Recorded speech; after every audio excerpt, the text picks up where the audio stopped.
Good morning. We are live again today for the final day of College Women's Sailing Nationals here at New Orleans, Louisiana at Southern Yacht Club. I'm joined here with Emmy Ruth. Emmy, why don't you tell us a little bit about yourself? Hey, how are you doing? I am Emmy Ruth. I'm a rising senior at Brown University. I'm from Portland, Maine, and I'm a crew. All right, Emmy. How's college sailing been for you the last 4 years? It's been awesome. I took a year off last year, but getting to get out here with my coach, John Mollicone, getting to travel to New Orleans this year has been awesome. It's been really cool. Yeah. Were you here for the? Have you been here the whole time? I have been here since women's. Okay, you got here before the women's semifinals, Yes. right? Mm-hmm. I bet a lot of your team has been here for maybe the team racing and then the co-ed semifinals. Yeah, a and then couple of us. co-ed finals and now the women's semifinals and the women's finals. It's a long week, right? It was a sad day this morning because it was our last hotel breakfast. Oh boy. Some of us have been having it for 8 days straight. We know all the options.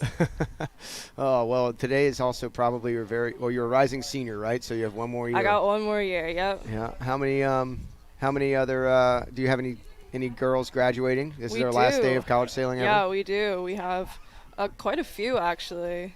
All of our senior crews are going to be headed out. They're actually leaving early. They have an earlier flight so they can make our graduation. Oh wow. I know. Wow, that's They fantastic. lined up for us this Good year. thing they could make it. That would be kind of a bummer to I miss. know. I think a lot of teams are missing theirs, but we got lucky. All right. Well, we are here on Lumpy and Light Lake Pontchartrain. The boats have been in a bit of a delay on the water after getting 2 or 4 total races in this morning, right? There's a little bit of a breeze line that is slowly starting to come down from the northwest and is trickling its way onto the race course. I believe PRO Todd Feddersen was about to send the fleet in to wait for the wind to fill in, but it looks like there might be a little bit of a chance here, so he might be setting up here shortly. A lot of times on Lake Pontchartrain, sometimes when it's this light, I mean, there will be a breeze line, but it's kind of like a stationary wind line. It doesn't really move all that much. But luckily, this one has been slowly filling down the lake towards Southern Yacht Club from the north shore of the lake. And we might have some raceable conditions here momentarily, so we will just kind of wait, chat around with y'all for a little bit, and see what happens here in the next few minutes. So, to update everyone on the scores from this morning, in first place is the Harvard Crimson with 55 points, followed by the Boston College Eagles with 60 points. In third place is the Stanford Cardinal with 65 points. The Yale Bulldogs are in fourth with 76 points. Navy Midshipmen are in fifth with 79. Brown Bears, your school there, Emmy, That's right. in sixth with 95. Seventh is Bowdoin Polar Bears, 113. Eighth is Jacksonville Finns, 117. Tulane Green Wave in ninth with 118. Pretty tight scores there, huh? 10th, Cornell and Dartmouth are tied for 10th with 121, followed by Pennsylvania Quakers in 12th with 123. 13th is MIT Engineers, 124, followed by the Georgetown Hoyas with 134.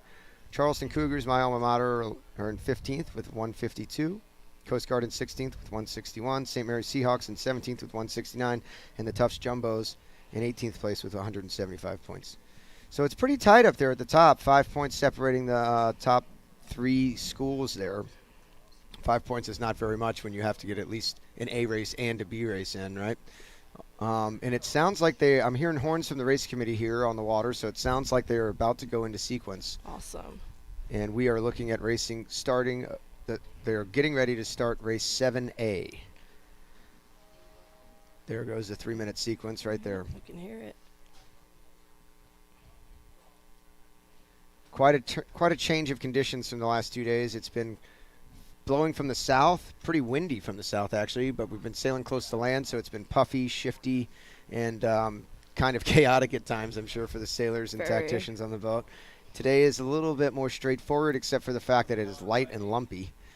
Probably not as shifty, but there certainly will be holes out there on the course. That's just generally the case in Lake Pontchartrain, is kind of be ready for anything. If anything can happen. Head out of the boat day. I agree with you there. Pretty much every day in Lake Pontchartrain is a head out of the boat day.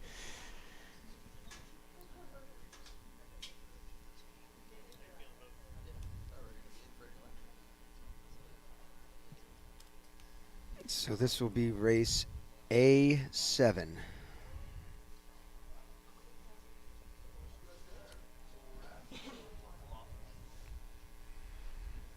That was a 2-minute horn there. I believe A is in the FJs today, is that right? I think so. It'll be easy to tell because they have different sails. Correct. The FJs are the boats with the colorful sails that you see at the head, the top of the main, and the corners. And the 420s are the boats with the angry wave on the sails, the green angry wave.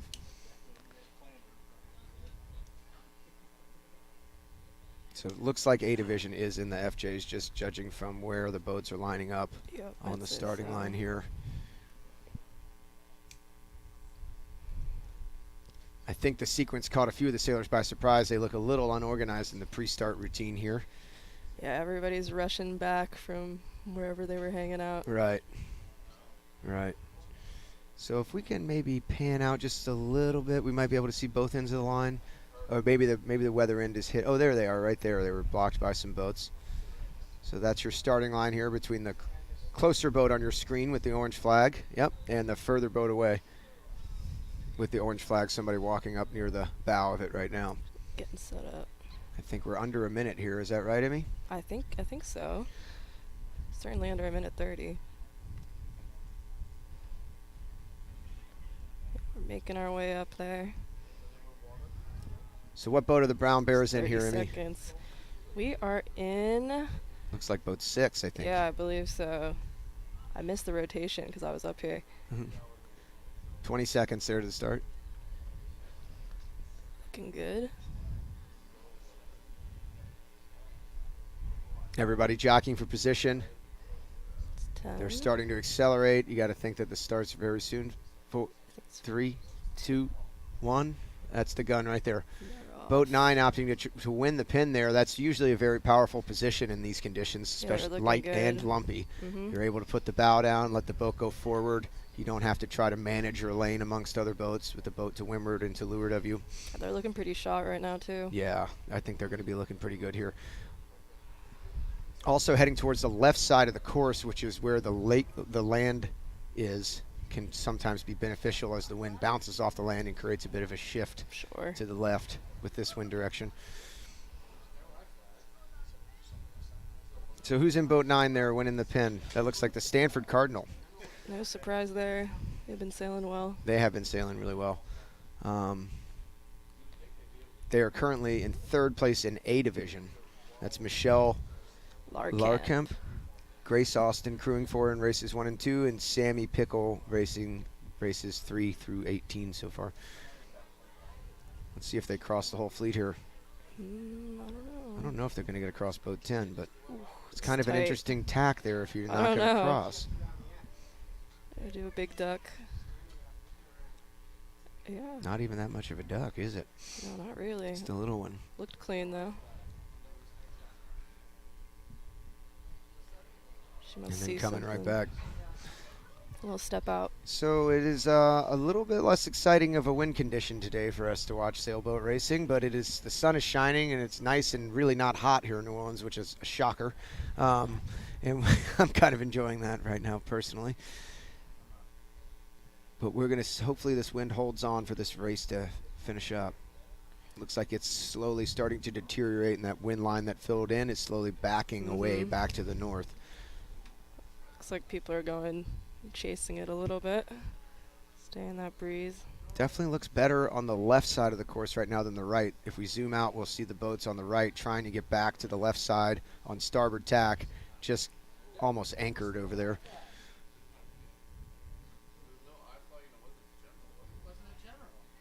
That was kind of a sucker breeze possibly that filled in, allowed the race to get off and started and kind of evaporated on us here. It might have gotten suckered, yeah. Yeah. It looks like it's still out there. It's hard to see on your screen, but I think we might see it pulse back in here if we give it a minute. Boat 7's looking strong. Is that the boat that won the pin? Is that the Stanford Cardinal, I believe? No, that's MIT, actually. MIT. The Beeves. Dana Haig with Veronica Silken crewing the first 2 races, and then Grace Mao sailing races 3 through 18. Dana Haig's a senior. Veronica Silken is a senior as well. Grace Mao, who's currently crewing for Dana, will be a rising senior. I believe that's Tulane in boat 11, also looking potentially pretty strong, tacking now. Well, they definitely sail on this lake more than anyone else, I would have to say. That is even for even sure. the other locals, and they're practicing, multiple times a week. So they've probably seen it all, but at the same time, a lot of the locals here will tell you when asked about local knowledge the answer is that there's really not much. It's kind of always different. And like you mentioned earlier, Emmy, just keeping your head out of the boat, trying to find at that moment where the next line of pressure is going to come from and trying to head towards it, and then making the best use of it once you get there. For sure. Tulane's coming off a win. Huge win, right? Huge win at co-eds, yeah. Yeah, that was an excellent sort of an performance by the Green Wave. Going for another tack here.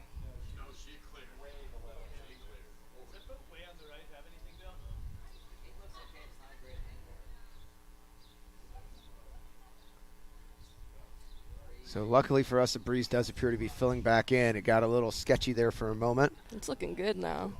Boats are cruising around nicely now. Doesn't look like the Green Wave liked the angle they were going back across the fleet on, so they're coming back to the left for some more.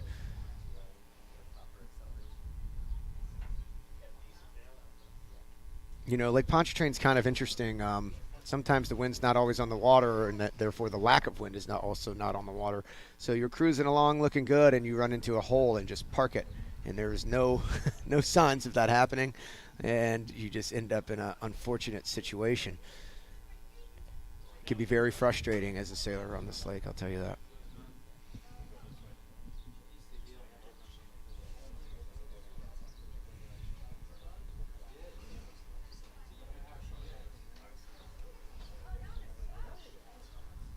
Got some great roll tacks out there. Boat 6 with a nice roll tack. Yeah.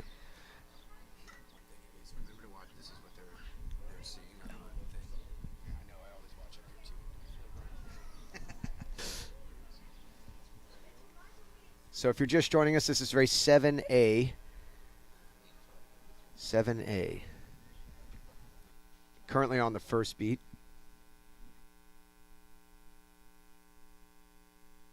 But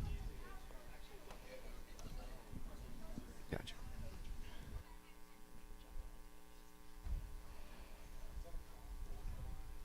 So it looks like the boats that were parked on the right earlier are starting to cross the boats on the left side of the course.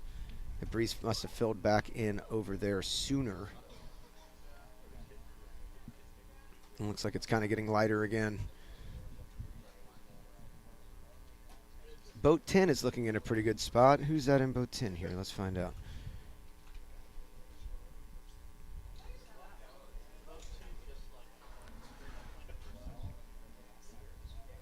Boat 10 is the Georgetown Hoyas. And right below them, also on starboard tack, is Jacksonville Finns.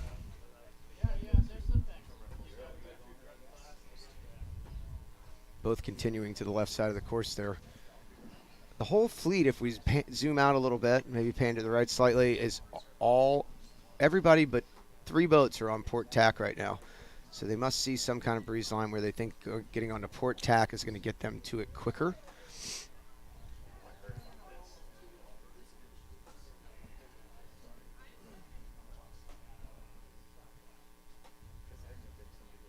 And usually if the whole fleet's on one tack and you're on the other tack, it's kind of a red flag like, maybe we shouldn't be doing this. It's bad news. It's usually a little bit risky, separating, creating that much distance or leverage, if you will.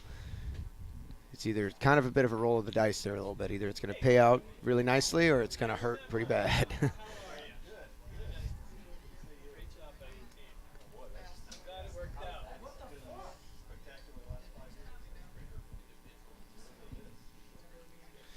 So as race 7A is continuing up their first beat, race 7B has just gotten off the starting line in the 420s. A few boats heading back to the line to restart. It's going to hurt in these conditions. Yeah, I agree with you there.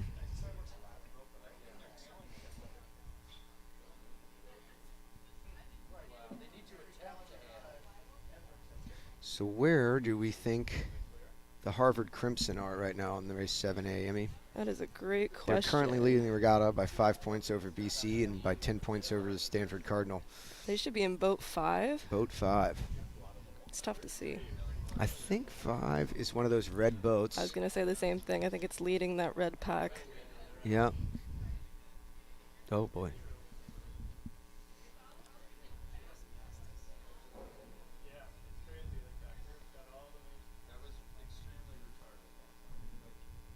So some of the racers that chose the right-hand side of the course coming into your screen from the right side of the screen right now, we're kind of looking almost dead upwind, slightly left to right.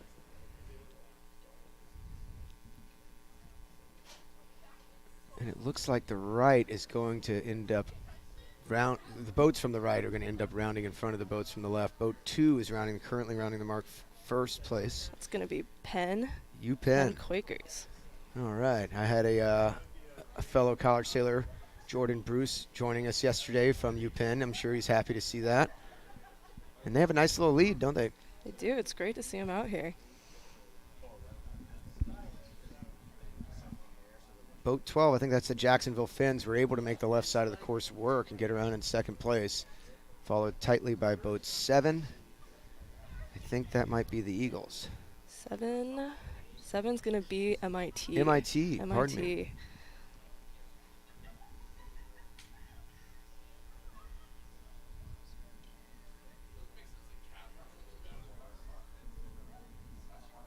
So, Emmy, if you're sailing in this light condition like this out there today, do you think it's harder to go upwind in this condition or downwind? Oh, that's like a matter of opinion, I think. I think going downwind is more unpleasant. I think it's more stressful, at least from a cruise perspective. Well, you have a little bit less apparent wind, that's for sure, and it probably gets a little hotter. You got to hold really still, keep that angle of heel right. Yeah, absolutely. You really got to be looking back to spot that pressure. Yeah, keeping your head out of the boat like you were talking about earlier, right? Absolutely. It's the most important thing. So if you're a crew right now and it's too light to wing, you're down below on the leeward side holding the jib sheet out, right? That's hiking right. out to leeward. Pretty hard to look backwards in that position, right? You got to work on your neck flexibility for sure. You got to do your stretches. I was a skipper in college sailing, so I didn't end up becoming a contortionist like a lot of the crews do. Oh, yeah. You don't know our pain. Oh, man. I don't envy y'all for that. Y'all go through a lot. Crew just as important or more important than the skipper many a times. Especially in these conditions.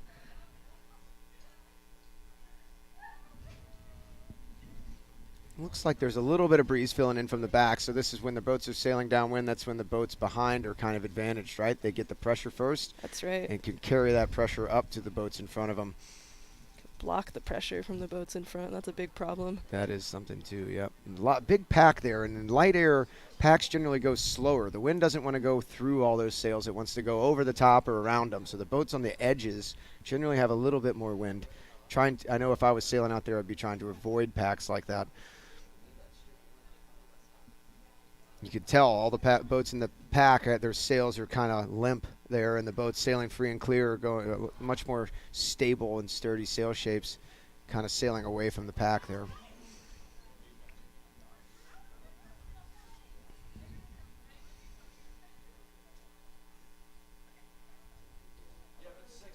It's a lot of movement. Some chop.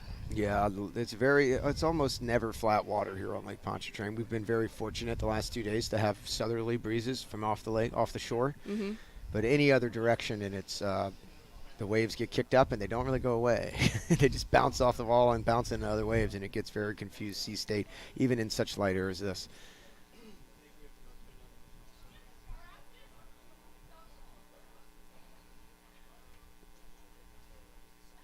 Most of the fleet now deciding to jibe onto port jibe, which indicates a right-hand shift and or pressure coming from the right-hand side of the course looking upwind. And they're about to make their way down about halfway down the leeward leg, and they're going to run into the race 7B that has just started going upwind. It's always exciting. Yeah, that can be a little problematic, can it? We'll see how it plays out.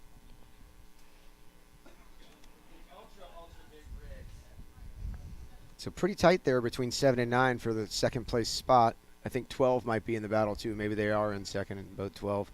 And then boat 2 is leading by quite a bit. Boat 2 is all the way out there. Something tells me their crew weight's a little light. That could be it. That could definitely be it. Yeah, the teams and coaches have certainly, I hope, been trying to get their lightest or the best lighter sailors in the boats for this kind of condition. The crew weight can make such a big difference, especially in the wave state.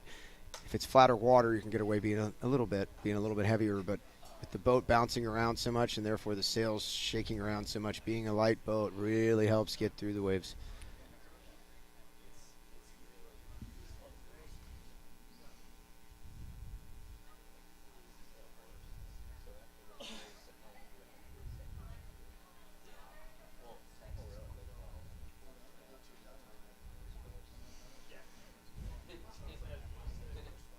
So I wonder what's going on in the B fleet race that's going upwind currently. It's kind of hard to tell with all the boats going upwind and downwind right now exactly what's going on. Boat 18 there, you see in the screen, and 12 and 3. I wonder who those people are here.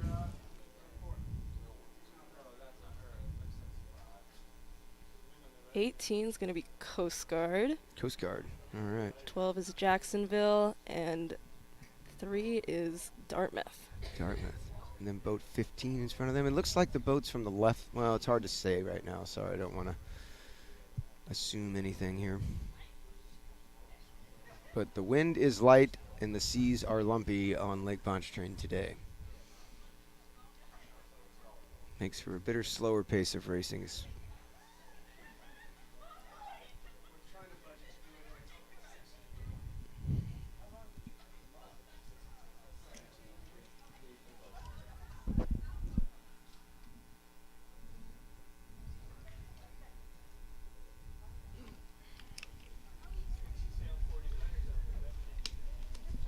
So, Amy, you're a rising senior at Brown, correct? That is correct. You have one more year of college sailing. Yep. And do you have any plans to continue racing sailboats after college? You know, I'm doing my best with sailing. It's all about connections and getting to know people that can get you on boats after college. So I'm just going out and making friends, trying to make it happen for myself.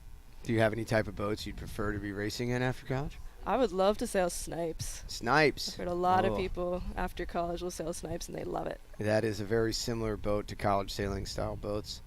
A lot of hiking, that's for sure. Absolutely. I'm ready for that. Pretty big fleet in Miami. I think that's the hotbed of snipe sailing, and maybe San Diego on the West Coast. Some nice places. Wouldn't mind.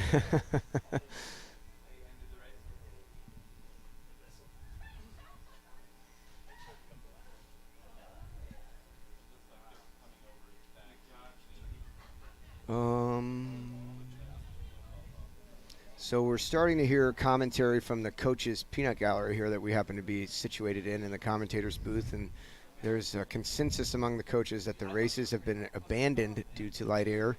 Is that right? The boats seem like they're starting to turn back down up here if we zoom out a little bit. Oh, yeah, look at that. Race 7A has continued past the gate. Did not turn around to go back upwind. And the 420s in with the angry green wave sails, B division, have turned back around upwind, and they're heading back down to where the start-finish line is placed. So I guess PRO Todd Fedison has come to the determination that there was not enough wind to create a fair sailable race, and they have abandoned races 7A and 7B, and as soon as we have good enough conditions, they will restart those races. That's a bummer. It was looking okay for a second, but... Yeah. So as they're deciding what they're going to do there, we would really like to thank our sponsors here. And I think we're going to have a graphic up on the screen here in a minute, but this year marks the start of Zim Sailing's 5-year sponsorship of ICSA in coordination with West Coast Sailing and Dwyer Mast and Rigging. As official suppliers of college sailing, they are dedicated to supporting and giving back to collegiate sailing. Zim was established in 2008 by Steve Perry in Bristol, Rhode Island. The Zim team quickly established itself as the leading supplier of collegiate and institutional boats, focusing on moving dinghy sailing forward. Today, Zim Sailing is the largest manufacturer and distributor of small sailboats in North America and is the exclusive manufacturer of the 420E sailboat. Furthermore, they charter small sailboats at most major regattas around the country and support events with their trailers full of gear and parts. Their sponsorship of college sailing is a natural next step in helping to move dinghy sailing forward and to grow the sport. For all gear, boat, or parts related questions, their team can be reached via their web store at zimsailing.com.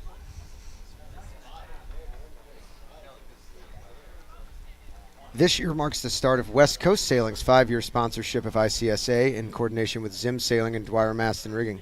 As official suppliers of college sailing, they are dedicated to supporting and giving back to collegiate sailing. West Coast Sailing was founded in 2005 by former college sailor George Eolas. His team of passionate sailors has made it a priority to lead North America and support the dinghy racing and small keelboat market.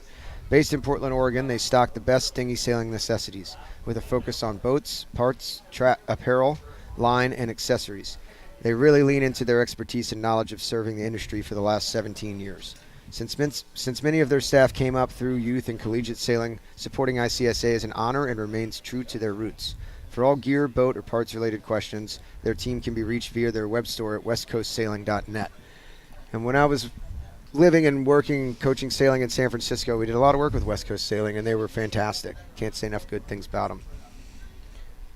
Really enjoyed working with them.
So we're okay.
So they are in sequence here.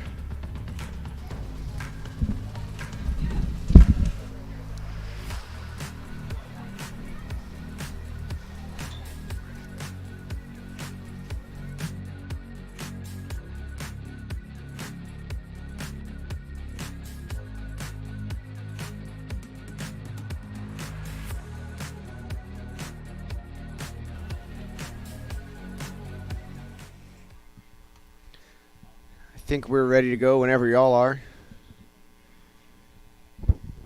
If you can hear me in there, Zach. Okay. Good. Just let me know when. Oh, we are live back here in New Orleans for the restart of race 7A. Right before the start here, they are lining up. This is the resale of race 7A after 7A and 7B were abandoned. We have a little bit of pressure that's filled down from the north-northwest here on light and lumpy Lake Pontchartrain. 3, 2, 1. There is the start, and they are off. Hopefully the breeze holds on. It looks a little bit unstable, but better than the last attempt at race 7A. I'm feeling good. I'm joined here with Emmy Ruth from Brown. I almost said Emmy Brown. It's okay. Emmy just finished sailing the prelims. That's right. That's right. Yep. The semifinals. So it's still looking quite light here. Boat 8 with a really nice start. We were talking about that earlier. The leeward boats, and especially in the FJs in this lighter air, seem to really have a strong position. But it really is all going to come down to where this wind line comes from, where if it hits the right side of the course or the left side of the course first. It's traveling from across the lake, about 30 miles across the lake here, just under 30 miles.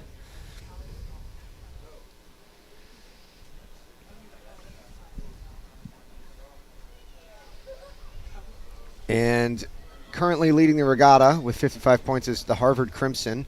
In second place is Boston Eagles 60 and Stanford Cardinals with 65 in third. Harvard was pretty excited when race 7A was abandoned. I think they were kind of having a tough one there.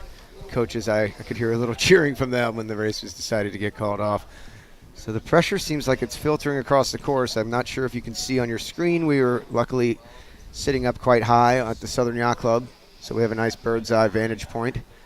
It looks like it's filling in from the right before the left. You can see 8's sails are very kind of limp, and boat 12 has touched the pressure above them on the right side, cruising over the top nicely. So what's your most important thing, you think, if you're racing out there right now, Amy? I think you got to keep your head out of the boat, be looking for that next pressure. Whenever it gets light, it's all about staying in the breeze. I fully agree with you there. It looks like it's almost evaporated on boat 8 and 11 there. Oh my gosh. So different than when it was a second ago. Yeah. Things can change really quick. That's the classic Lake Pontchartrain. So we were talking about just holes appearing in front of you and just the wind evaporating on you, and I'm pretty sure that boat 8 and 11 are kind of feeling the effects of that situation right there. A lot of tacking going on up there at the top of the fleet as well, indicating shifty conditions, but also in the light air, the tacking's not always the worst tactic. Oh yeah, you can gain out of these in college. Looks like that's the strategy. Boat 6 looking strong there. Who's in boat 6, Emmy? That would be my Brown Bears. Way to go. There you go. I know, it's exciting. The biddies and go prov. the Bears. So Harvard is winning the regatta, and I think they're in boat 5. I don't see on the screen right now. It's probably spelling out that they're not doing so hot at the moment. There are a few boats that have gone way far right, continuing on port tack, off to the right of our screen here. So don't really know how they're doing yet until they come back on the starboard.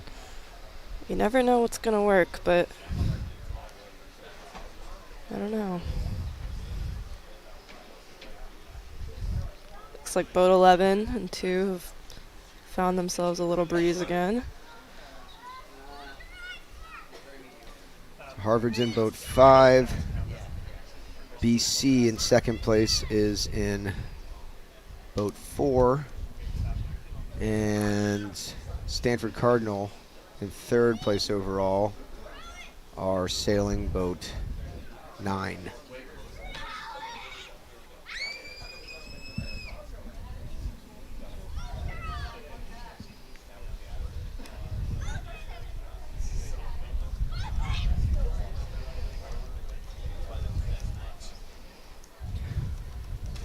If you are watching at home and following along on TechScore as a parent or interested party, please make sure to maybe give that donate button a little attention. It's not cheap to keep this college sport rolling and keep all the scores online and this kind of broadcast stuff. So if you feel the need to, I'm sure it would be very appreciated by the ICSA.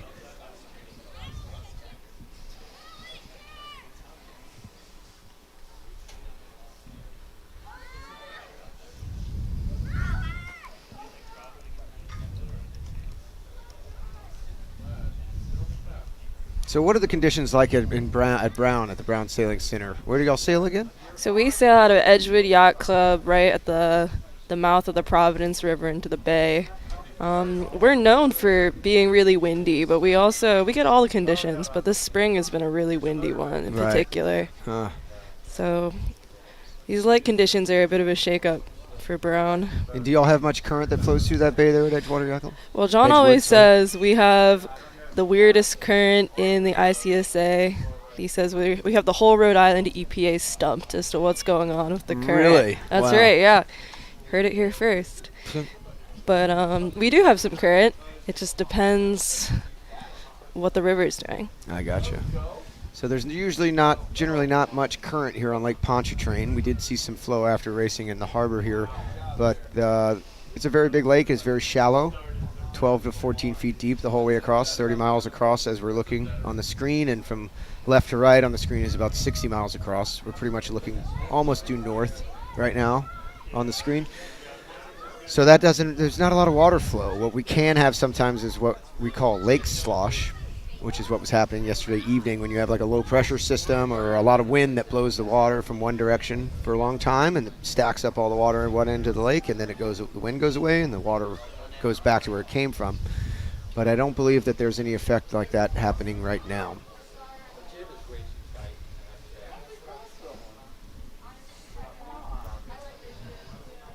Boat 9, the Stanford Cardinal right there attacking, heading back to the right. They must like what they see on the far right side of the course. They're currently sitting in third place overall. Boat 5, Harvard, coming out from the right. Oh, heading back to the right here, tacking back onto port in the green, kind of light green 5 sail there. Harvard's currently leading over BC by 5 points, and BC's beating Stanford by 5 points. So pretty tight up at the top. It's exciting stuff.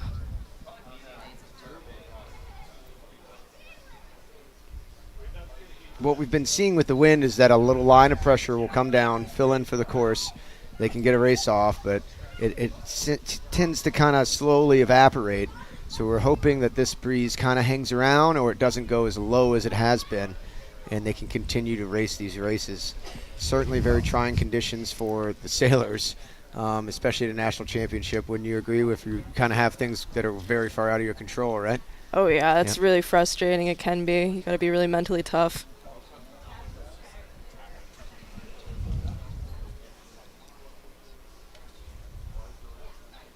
Yeah, a lot of time for the brain to kind of wander a little bit in these conditions as it's so slow moving.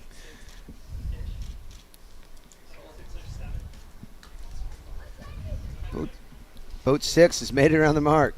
That is my Brown Bears. The Brown Bears. There you go, Emmy. Love to see it.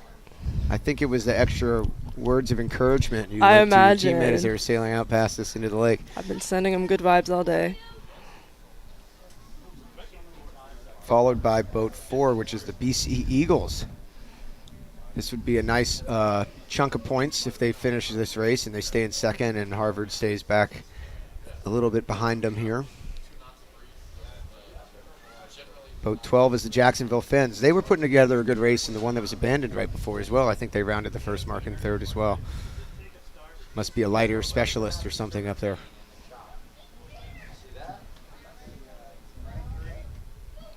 very hard to stay consistent in these kind of conditions as well from race to race. And we have the drone up today. Pretty amazing shots. Really, really cool to see how the boats are coming together here in the different angles they're sailing, who's crossing who or not crossing.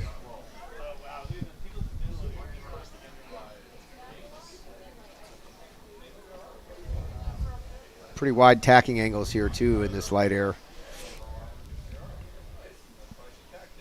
I think that's boat 7 just made it around the mark there. I think you're right. 7 followed by 14 followed by 9, I think. It's hard to make that out. It's going to be MIT, St. Mary's, and boat 9. Stanford Cardinal. There you go. So we have yet to see where boat 5, the Harvard Crimson, around the mark yet.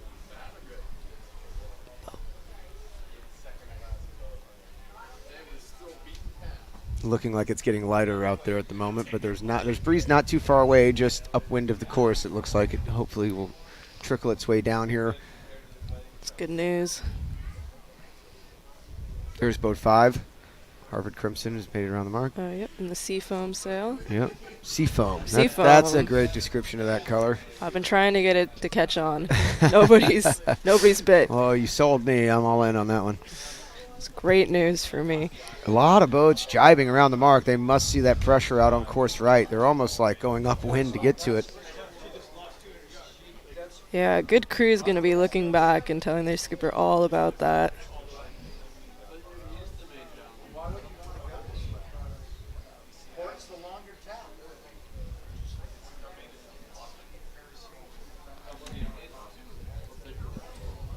Really hard to keep the boat rolling downwind in these conditions, right? I mean, what do you think the main thing is to keep the boat moving in such light air? Obviously, you're going to be reaching and not winging, but I think you got to keep your angle of heel consistent. You got to have your weight in the right spot.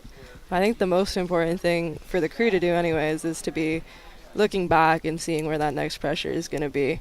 So you can have your controls right, you can have your heel right, but it doesn't matter if you're not in breeze. The wind is the fuel for these sailboats, right? You got That's more right. wind, you're going to go faster most of the time, certainly in this condition.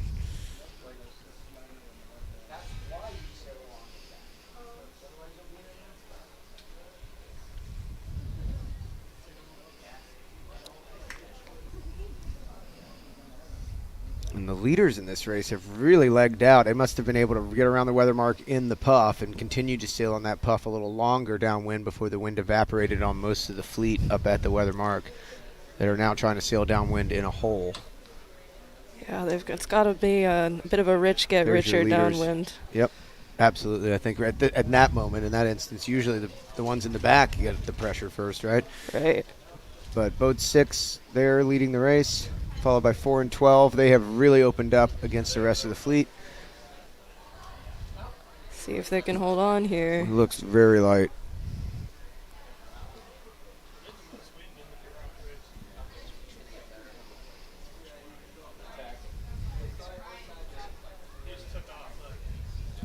I think the wind is starting to slowly fill back in. You can see the sails become a little bit more stable instead of kind of just hanging from the mast. Looks like the main pack is making progress on that front pack. Right, now the puff's filling in from the back, and they're bringing it up towards the leaders. It's a little bit more exciting.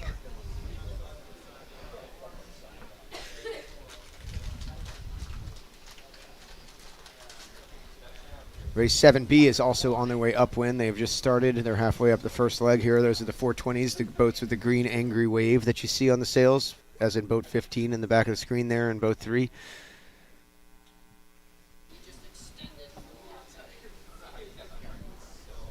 Boat 8 on the middle of your screen there, that's the Cornell Big Red, followed by 16, which is the Tufts Jumbos, and then boat 11, the Tulane Green Wave, local hometown heroes after winning the big national co-ed championship, or open championship. Yeah, you come into the women's after winning the Open feeling pretty good, but it's a lot of pressure, especially being the home team. Yeah, I would imagine that would be the case.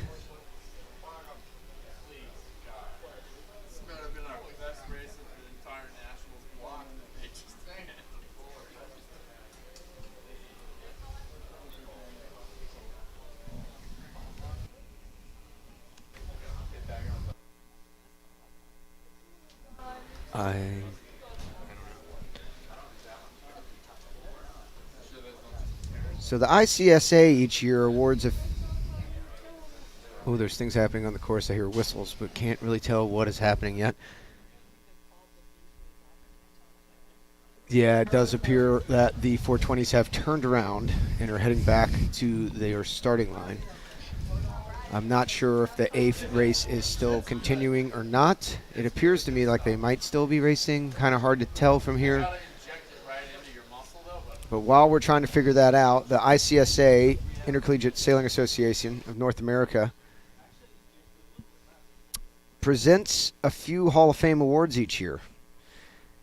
The first one being the Student Leadership Award, the James Rousmanier Award, hopefully I'm saying that right, which recognizes extraordinary leadership and achievement by an undergraduate whose efforts have made a significant contribution to the development, progress, and success of his or her club or team, conference, or the ICSA. Demonstrated leadership over a period of years rather than a single year will receive the most serious consideration, one honoree per year. And this year's honoree is Jack Valentino, who attended Bates College and graduates here this year, 2022. Congratulations, Jack. The next award is a Campbell Family Award for Lifetime Service, which recognizes a career of extraordinary service to college sailing, whether as a volunteer or professional. One honoree per year. Nominees must have passed their 60th birthday. And this year's award winner is Angus Robertson from Milford, Delaware. Congrats, Angus.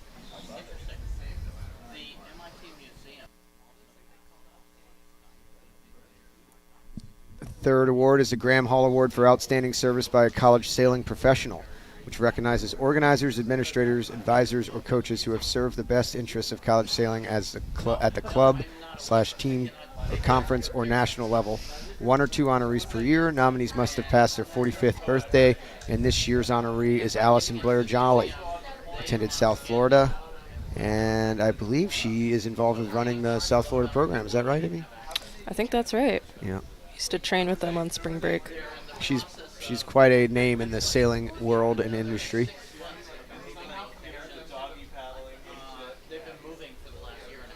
So pretty in I think the last award, the fourth and last award here, is the Outstanding Service Volunteer Award, which recognizes those who have volunteered their time, talent, or resources to advance the interests of college sailing at the club, team, conference, or national level.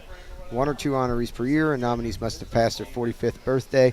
And this year's honoree is Charles F. McEntee III from Fordham University. Congratulations, Charles.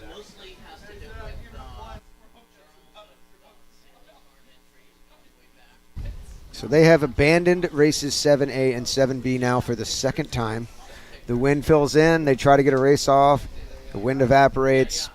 They abandon the race. The wind fills back in. They try to get a race off. It's a vicious cycle here, but you gotta really respect the race officials and PRO Todd Fedison for trying their best to try to get these races off and making sure that they're getting quality races in. They're not allowing the races to kind of continue even though the breeze has gotten kind of unstable.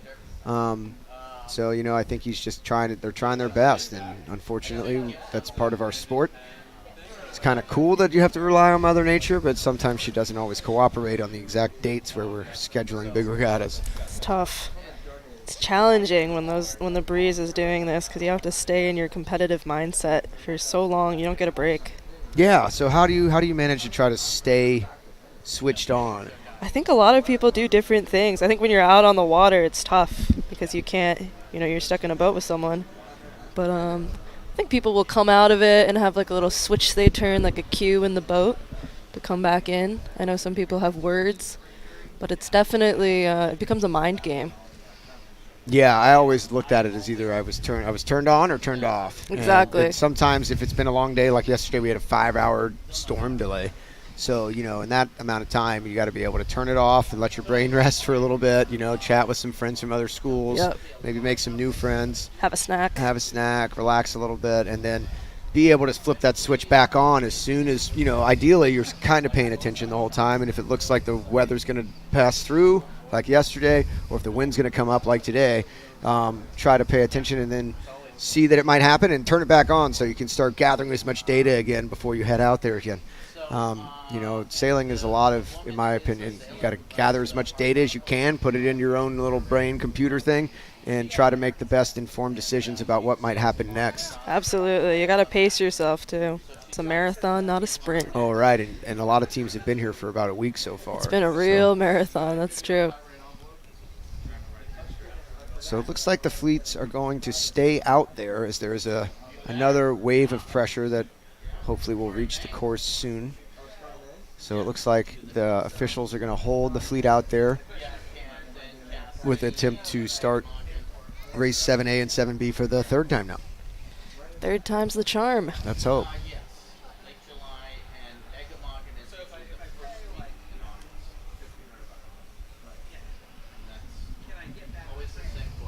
So if you were just joining us or checking back in, we are still trying to get it off races 7A and 7B out there. Currently, Harvard Crimson are winning the regatta with 55 points. The BC Eagles are in second with 60. Stanford Cardinal in third with 65. The Yale Bulldogs are in fourth with 76. Navy Midshipmen in fifth with 79. The Brown Bears in sixth. That's your school there, Emmy. Sure is. With 95 points. Bowdoin Polar Bears in seventh with 113. Jacksonville Finns in eighth with 117. The home team, the Tulane Green Wave, are sitting in ninth with 118. Cornell and Dartmouth are tied for 10th with 121. Pennsylvania Quakers 12th with 123 points. MIT in 13th with 124 points. Georgetown Hoyas in 14th with 134. Charleston Cougars, my alma mater, in 15th with 152. 16, the Coast Guard Bears with 161. St. Mary's Seahawks in 17th with 169. And Tufts Jumbos in 18th with 175. So still pretty tight at the top. 5 points separating first and second and third. 11 points separating third and fourth. 3 points separating fourth and fifth. At least we got some cool drone footage. Yeah, absolutely. Absolutely.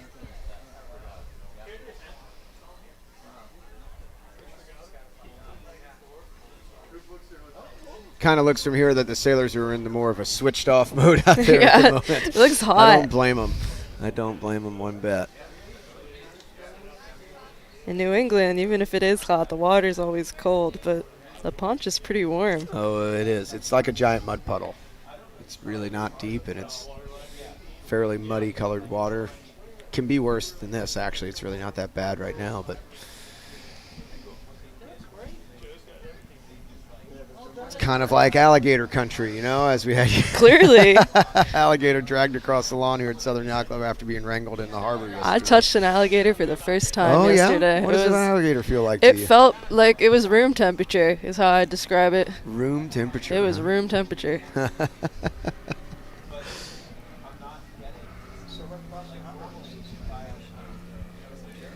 Also like to thank one of our sponsors here for ICSA, Marlowe Ropes. They supply a lot, if not all, of the line packages for the college sailing type boats. I know I've worked with them in the past when I was running programs, and they're excellent to work with and an excellent product.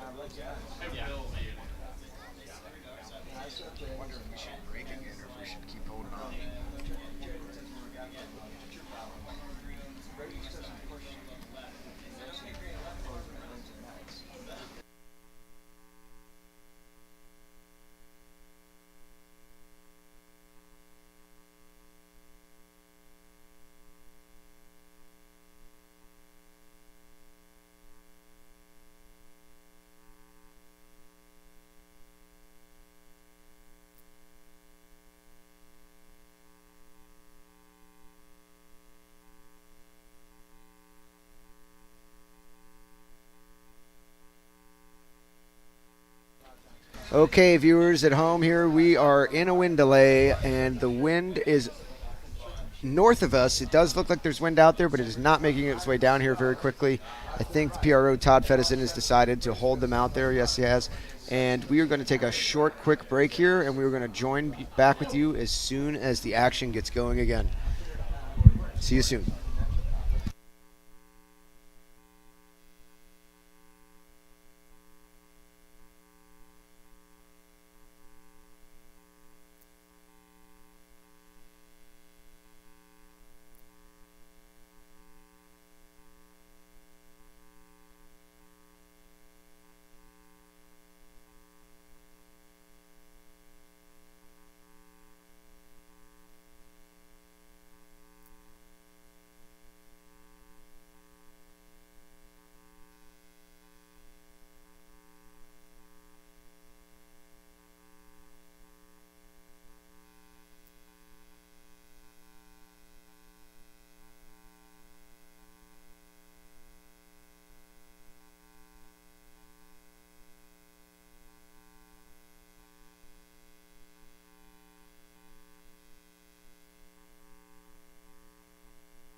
We are back again for the third attempt of race 7A, hopefully quickly followed by 7B.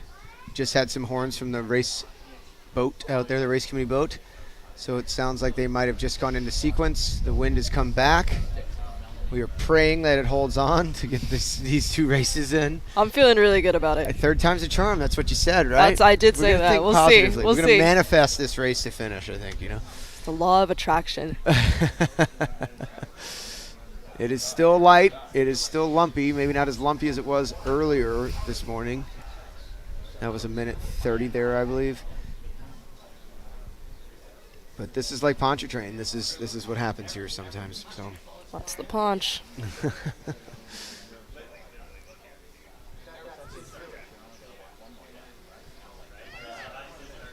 So the last race attempt, the boats that started at the leeward end of the line looked great from the beginning, and then the breeze filled in from the right, and they were sailed over the top of.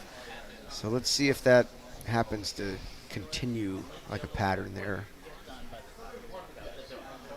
Does seem like the breeze lines kind of sweep from more north to south, which is slightly right to left on our race course here. We are looking almost due north with the camera angle right now. The breeze is blowing out of the northwest.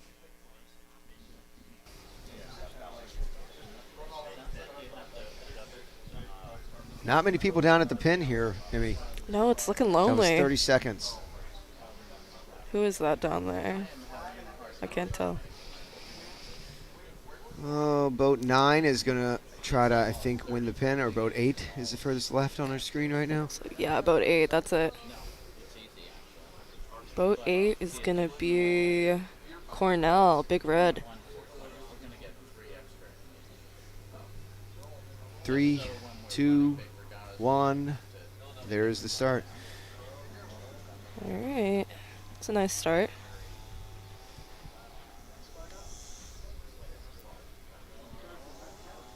Boat 9's looking pretty good. Yeah, they were kind of able to get over boat 8, though. Let's see if that plays out for them. There's a lot of strength in the leeward boat in these light and lumpy conditions. For sure.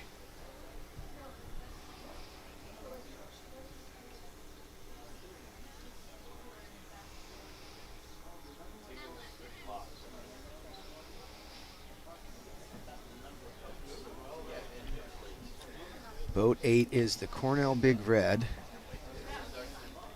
And that will be Brooke Shachoy, who's a senior, skippering with Lucia Ruzevec, crewed races 1 and 2, and Amelia Newman has been crewing races 3 through 18 so far. 8 has really turned on the jets there. I looked back up at the screen, and yeah, all of a sudden 9 there's was somewhere almost else. over the top of them, right? I guess that just goes to show how strong the leeward position is in light and lumpy conditions. I think 8 might be able to port tack the fleet here. Most boats have tacked onto port already, so it's not really like they're sailing on port tack over starboard tack boats, but Looks they're like they're looking pretty trying good. it. Might have run out of a little bit of pressure there. It almost looks like the boats on the right side on port tack are sailing in a lefty on the right. Kind of an interesting scenario there.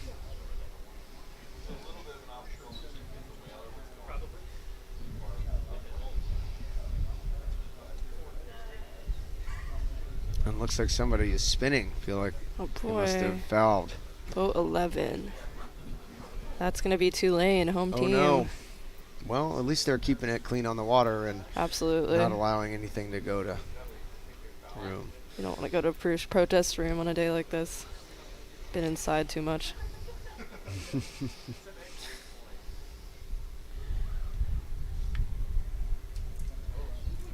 But power to them for the self-policing sport that sailing is, and admitting that they likely fouled a boat and exonerating themselves. Especially, this is going to be a long race, I think, and there are going to be plenty of opportunities for them to battle back. So we'll see how that plays out for them.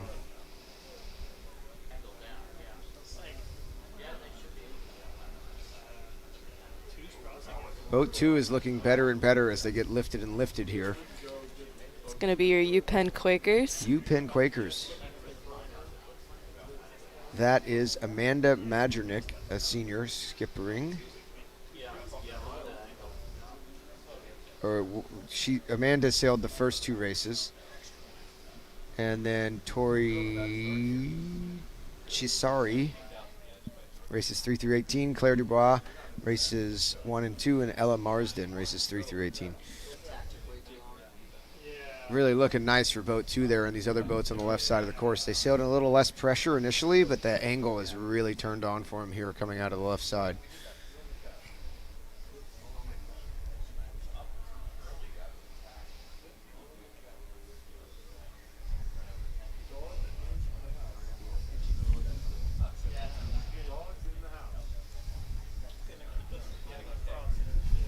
Looking light out there, but not so light it's not raceable. We're still feeling decent amount of breeze across the deck here at Southern Yacht Club. Feels great. Yeah.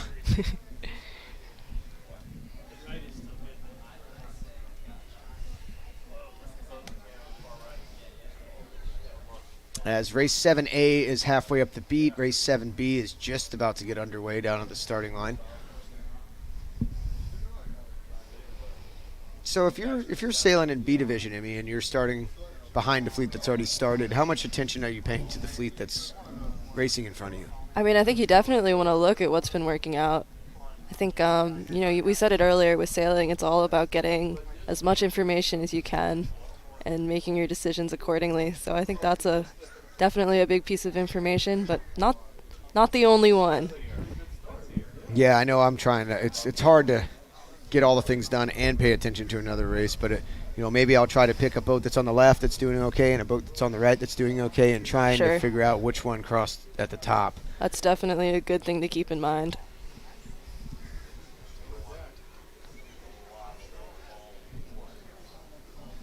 Boat 2 continuing to lead out of the left here. Looks like their shift is holding on for the moment in time right now. Boats 15 and 8 look pretty good as well.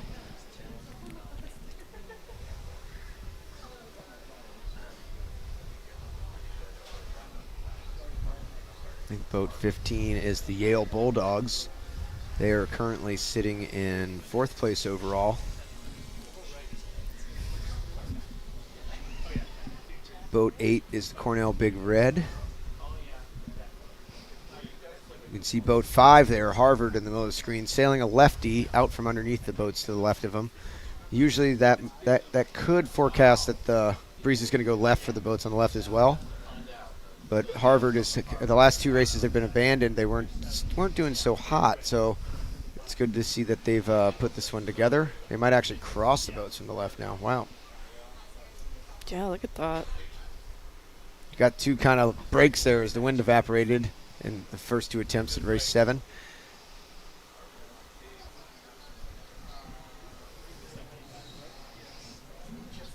Boat 7 looks like they're going to make it across too here. Boat 7 is the MIT Engineers. Got 2 Charles River teams up in front. Oh, there you go. Makes you wonder.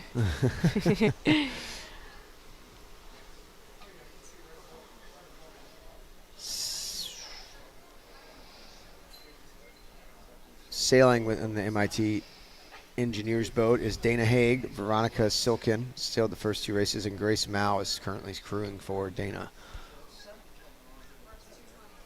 Harvard is around the mark first. By a good bit. They've extended their lead, followed by boat 7. I think that's the MIT boat we were just talking about, right? Mm-hmm. That's right. Boat 4 is that?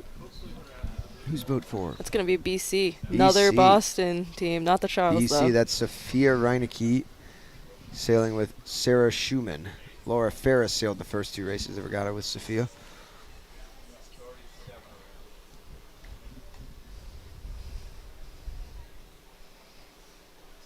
So we have Harvard leading this race, currently leading the regatta overall as well. BC is sitting in 3rd place in the race, but 2nd overall. It looks like the Jacksonville Finns in boat 12.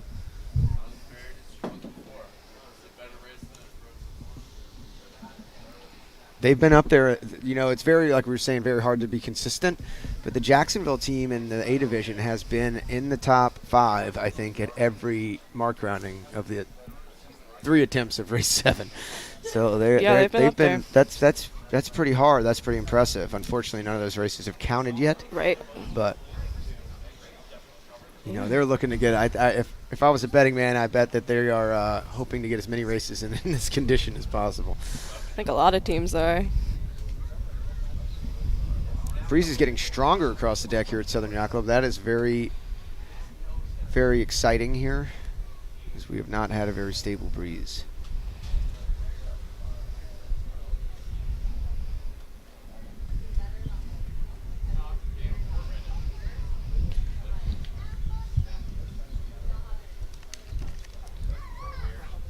Even enough wind to opt to go to wing on wing here. That's exciting. Wow. We haven't seen that. Well, no, not today. I have not. It's a sight for sore eyes.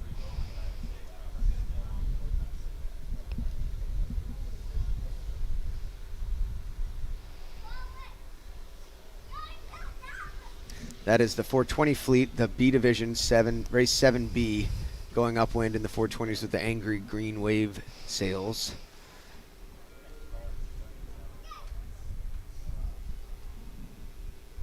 There's the B Division fleet there from our handy drone footage. Really cool angle to see the boats racing on right now. Love a drone. Love a good drone shot. I love a good drone shot. Really nice to see the lanes that the boats are sailing in here. You know, it's whether they're in good air or bad air, or why they're deciding to stay there or not. It's pretty interesting to see how the fleet charges upwind there, or should I say kind of strolls upwind, not quite charging in the wind conditions we have today.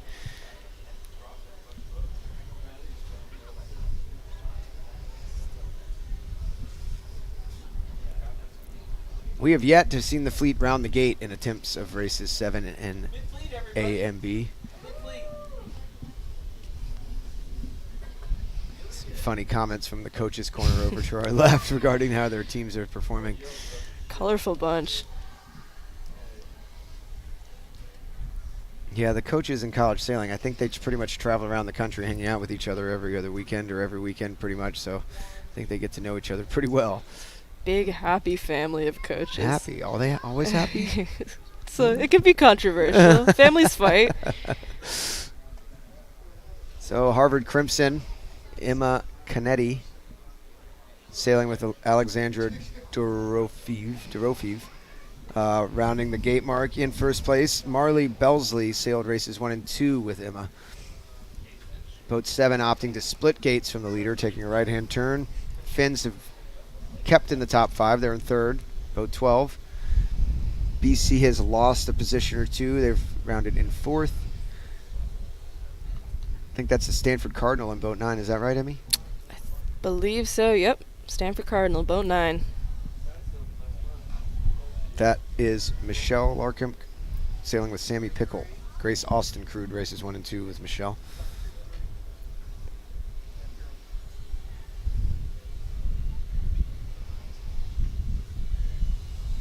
Stanford's currently sitting in third place overall. But the 2 boats that are in front of him overall are in front of him in this race, so scores are probably widening up a little bit if the race holds true. Fingers crossed.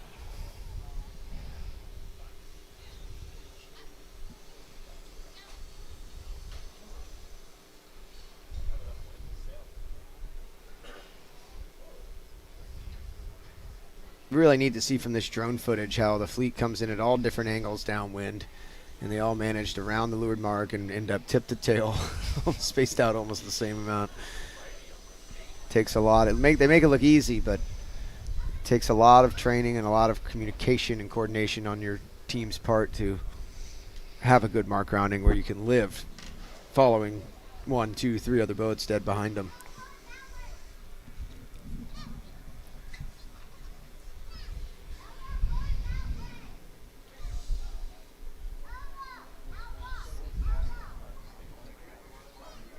Well, this is the furthest race 7 A and B have gotten down the course so far, so that's intriguing. You can start to see the 7 B division race entering their screen from the left. That is boat 8 and 9. It's going to be Cornell and Stanford. Cornell currently winning 7B. That's Lily Myers, Bridget Green, Jana Laurendo, and Gabby Del Bello. It looks like Lily sailed with Jana in races 1, and races 2 through 18 have been Bridget Green and Gabby Del Bello.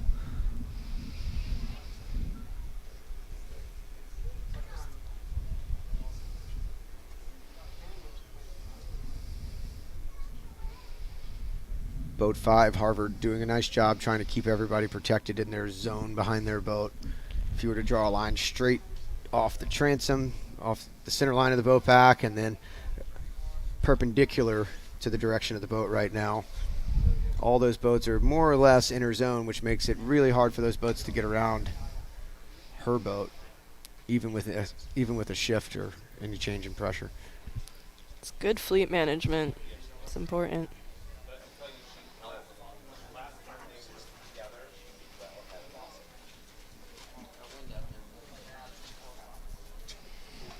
Looking further upwind, it seems like the breeze has kind of stabilized a little bit. Might finish this race. That would be excellent.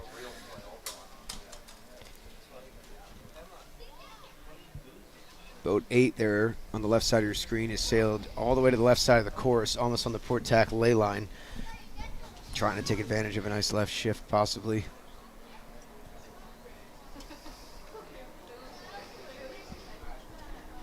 Boat 8 is... where is it?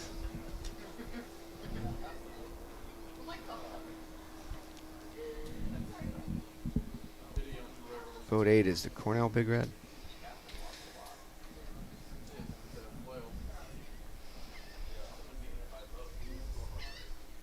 It looks like Harvard's going to hold on to the lead after this weather leg. One leg to go before the finish. They're looking to extend their overall lead in this regatta.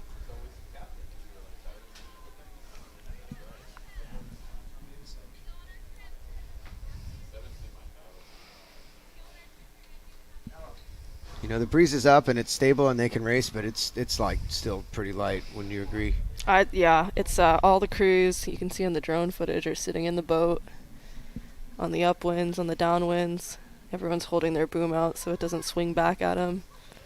It's stressful conditions out there.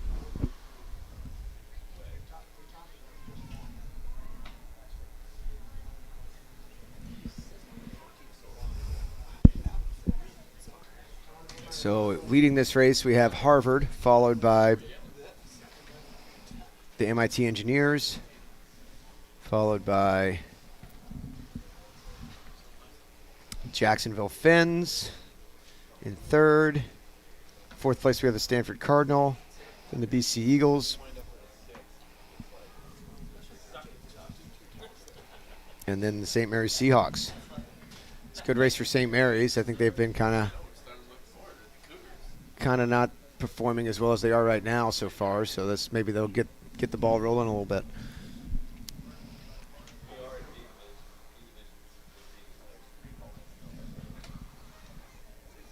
So this is A division, race 7A in the FJ type boats. Boat 6 is deciding to spin some penalty circles there.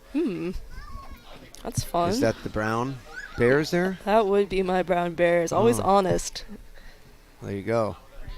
Good for them. Ever true. Is that a saying up at Brown, ever true? I think that's our academic saying. We have a new athletic saying, and it's indomitable, which is hard to say. Indomitable. Yeah, so Like the indomitable snowman? something like that, yeah. It's an interesting branding decision. I kind of like it. It's growing on me.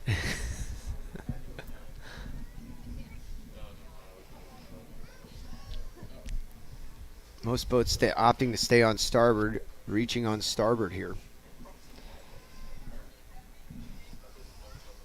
I guess they feel like that's the best angle down the course right now. Which probably indicates a little bit of a left-hand shift over the course. I think we're going to finish this race, Amy. I think we are too. I'm feeling really good about it. Third time's a charm. You nailed it. I hope I'm right. It would be embarrassing if I wasn't.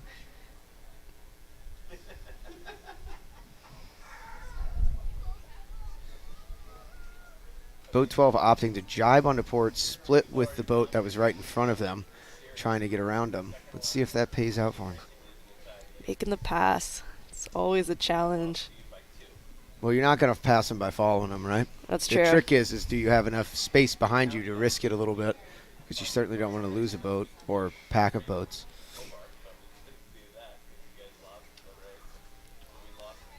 Coming back at him. Mm-hmm.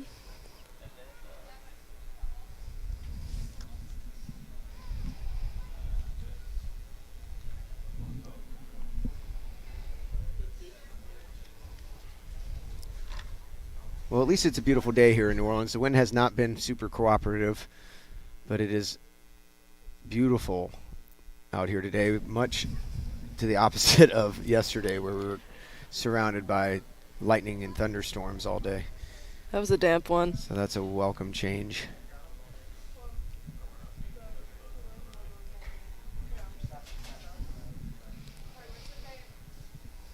$12 and $7 battling it out for second place here. That's going to be Jacksonville and MIT. Harvard pretty much have clinched this race so far. Something funky is going to have to happen for them to lose that. Yep. 7 looks like they're going to be doing just fine here too. Yep, easily in the second place. That's the MIT engineers, correct? That is correct.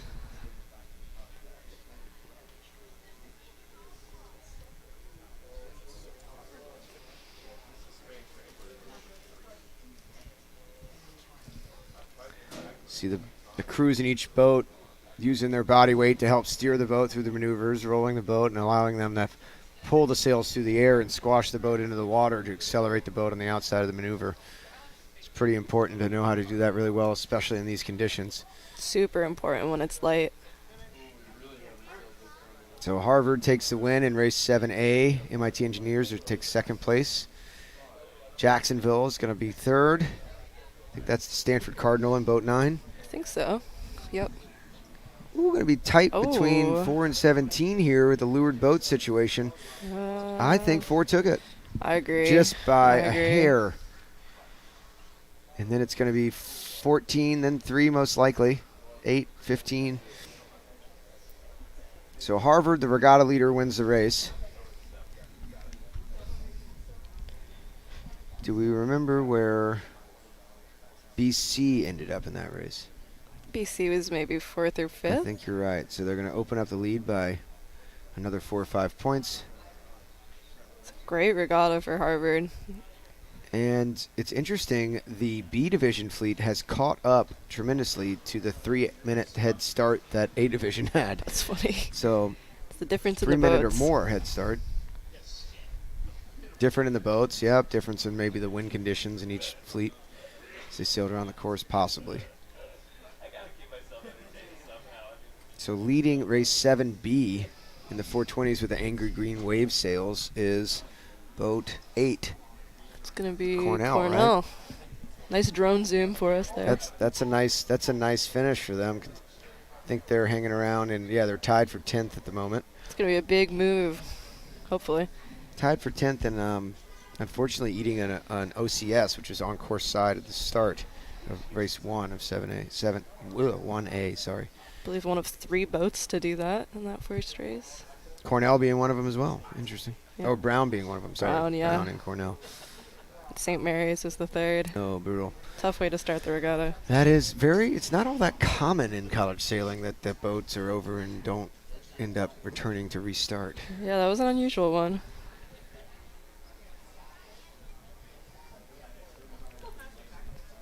That's Cornell in boat 8. Who's in boat 15 there, Remy? Great question. Boat 15 is...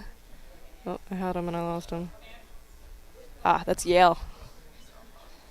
All right. Yale is Emma Cowles, Mia Nicolosi, Ximena Escobar, and Anisha Arcot.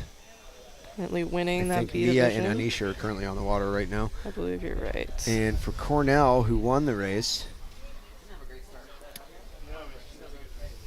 has Lily Myers and Jana Laurendo. They sailed race 1 for B division, and then Bridget Green and Gabby DeVello sailing currently. It's a great And winning race. currently, Yeah, by great the way. race for them.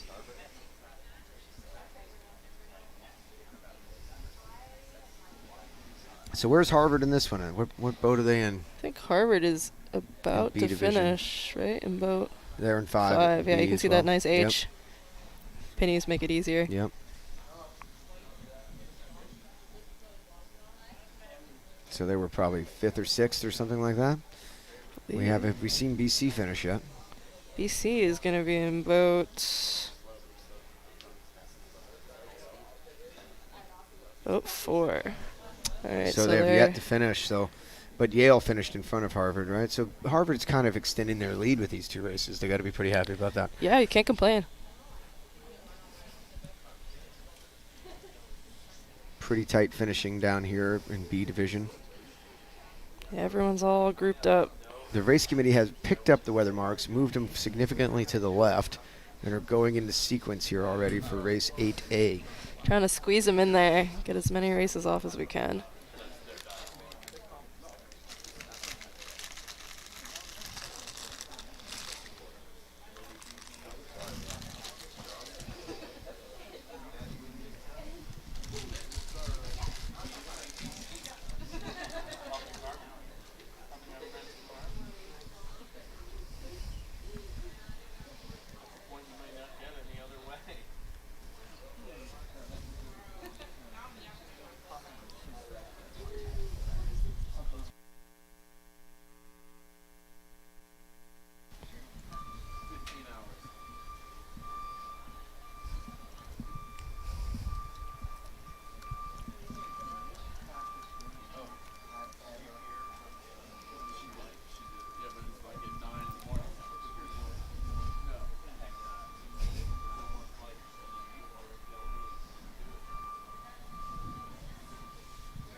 See if they're going to update the scores here for our viewers at home. Maybe. Scores have been taking a second to come in for this regatta, so might be a second.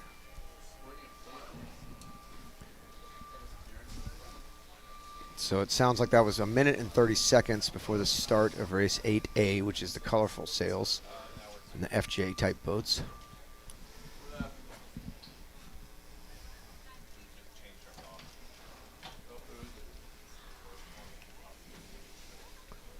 Nice shot here of the weather and starting boat towards the right side of your screen. Nice Southern Yacht Club in the background there.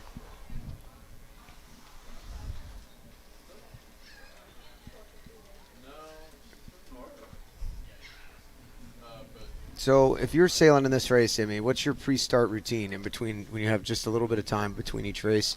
What do you think some of the main focus points are before starting the next race? I think for me and my pairings, a lot of it is mental. We want to, if we're on a high from the last race, bring it back down to your normal level. If we're at a low, you got to reset, get back in a good mindset.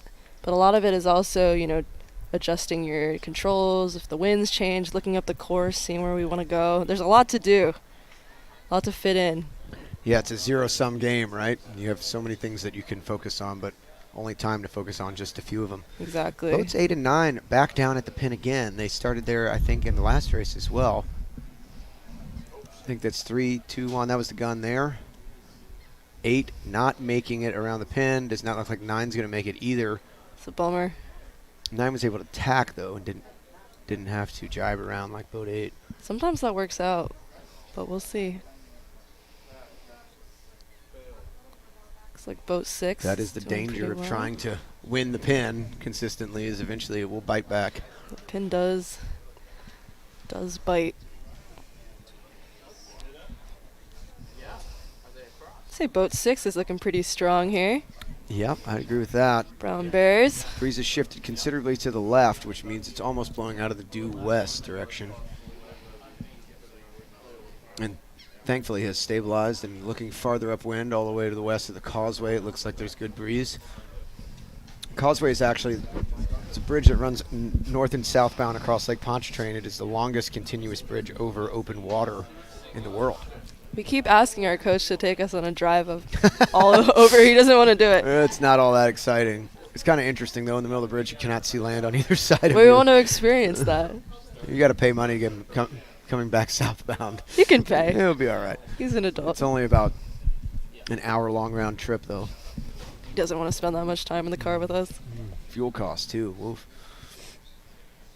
6 looking really nice out here in the left. 15 has really made it. I'm not even sure how they managed to get that far ahead and to the right of these boats already. They're in a different country. But something you see in lake sailing or when you're sailing next to a shore is when the wind's parallel to the shore that it will bounce off, and I think 6 and 13 and the other boats on the left are taking advantage of that left-hand shift right now. See if it holds out for them.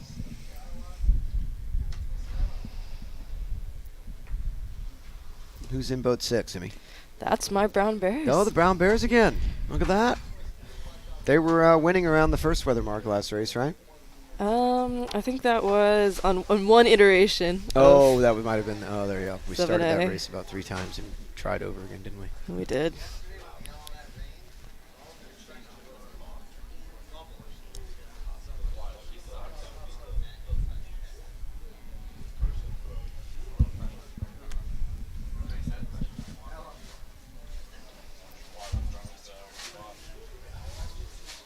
Boat 8 opted to dig more into the left-hand side shift, and you can see that they're definitely taking advantage of that. Their angle of sail is a little bit higher than the boats to the right of them.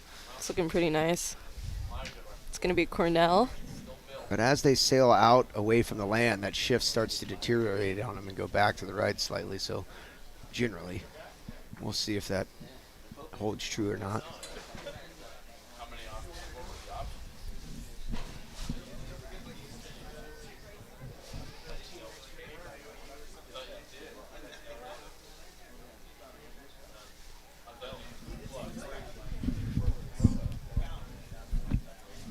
Seems like the breeze is going further and further left. Almost the entire fleet on port tack here, which is indicating to us that there's got to be a left shift out there. Everybody's sailing on port. Here are our scores again. They've been updated with races 7A and 7B, and Harvard has jumped from 5 points ahead of the second place boat to 10. And Stanford has jumped over BC from third to second. Still tight between Stanford and BC, though. 3 points. Yale in fourth with 88. Midshipman rounding out the top 5 with 107 points. The Brown Bears are knocking on the top 5, though. We're working on it. 6 points out of fifth. Chipping away.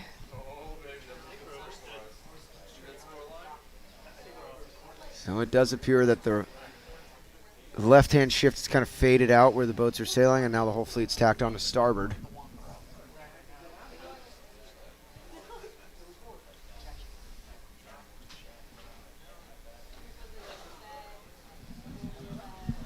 This is race 8A we're watching right now.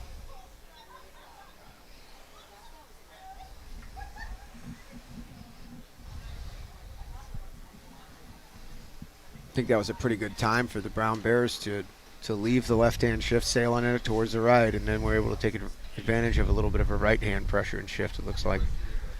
Yeah, a couple of good calls there by Olivia. Olivia, and who's Olivia sailing with? Olivia is sailing with Maddie McGrath right now. Emma Montgomery was in for the first couple of races, but now it's Maddie. They're a great pair.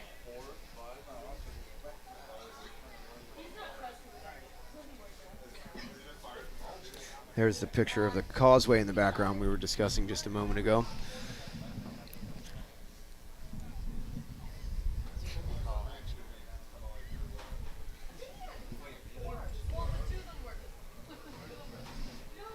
And somebody enjoying a nice leisurely day sail out there as well.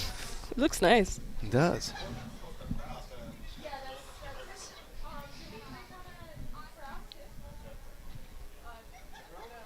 Certainly would not have been wanting to leisurely sail yesterday in the thunderstorms and squalls. No, that would bad news.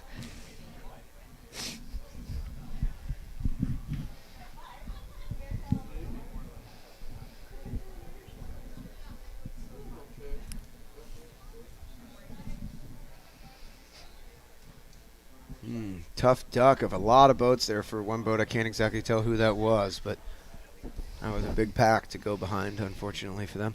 Boat 6, the Brown Bears leading around Mark Wan here. Fantastic news. Looks like boat 15 is going to be second.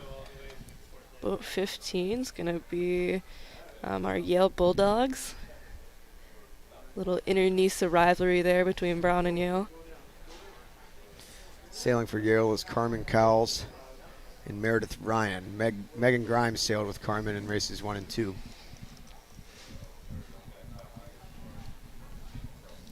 And in boat 11, can we make out who that is? Boat 11, that's Tulane. Tulane, all right. Home team. There you go. And then Jacksonville again, still hanging out in the top 5 every time. In boat 12.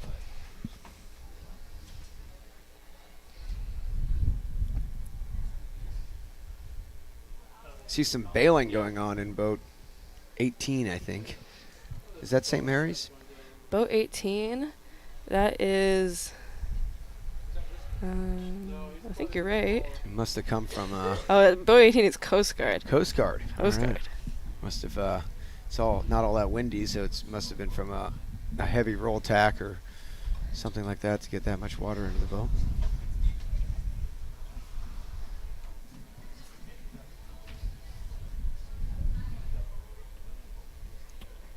It's really convenient this breeze is holding on. Fingers crossed it holds.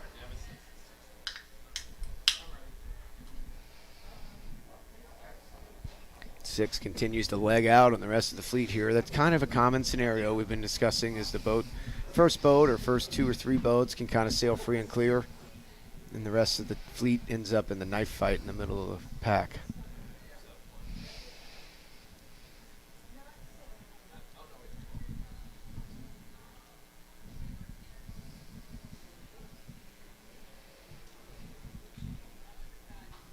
Generally pretty hard to get in front, but a little bit easier to stay there once you're there. Yes, getting there is the tough part.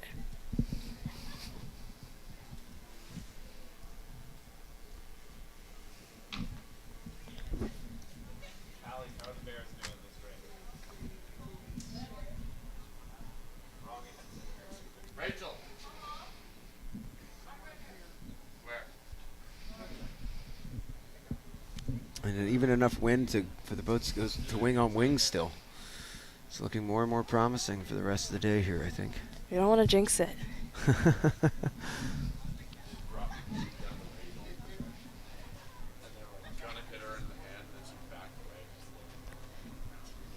A little bit slower pace sailing today than the last 2 days, which have been blowing from the south at a pretty heavier velocity. Which made for some very interesting racing and a few boats flipping over at times. It's getting spicy out there. Spicy and sporty. Sport mode. More like in cruise mode today.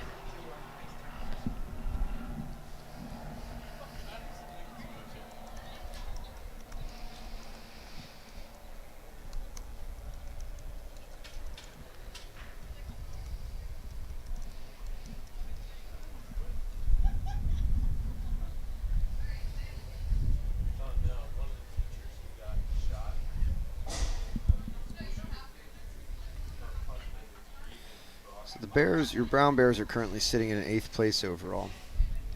With a win like this, it should probably jump them up quite a bit, actually. It's at least in A division. That would be Scores are nice. quite tight in A division here. Haven't had a lot of races to build up the That's true. differences. That's very true. Man, they're running away with it here.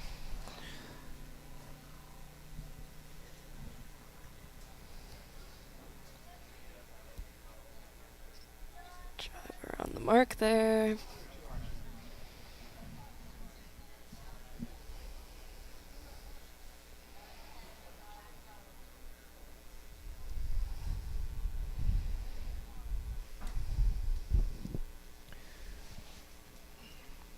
That's quite a lead, but the battle is on for 2nd place between Jacksonville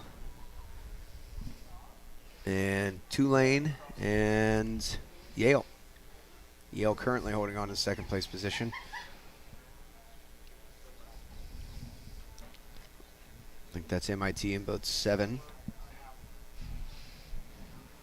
In 5th, Stanford in 6th in boat 9.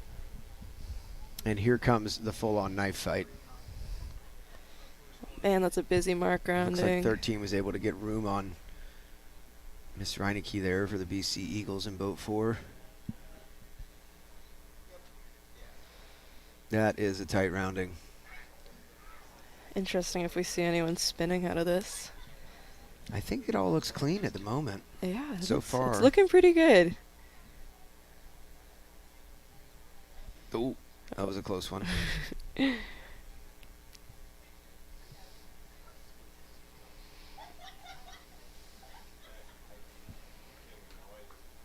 Oh my goodness, the crews are actually sitting on the rail now.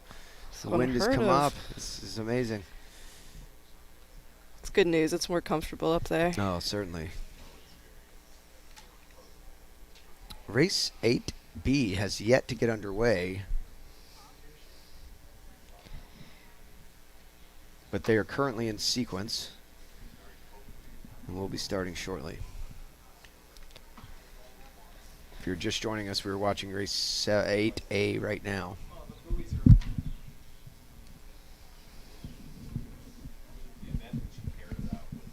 In the FJ type boats, A division, 8th race. And we have the Brown Bears in boat 6 comfortably leading this race at the moment.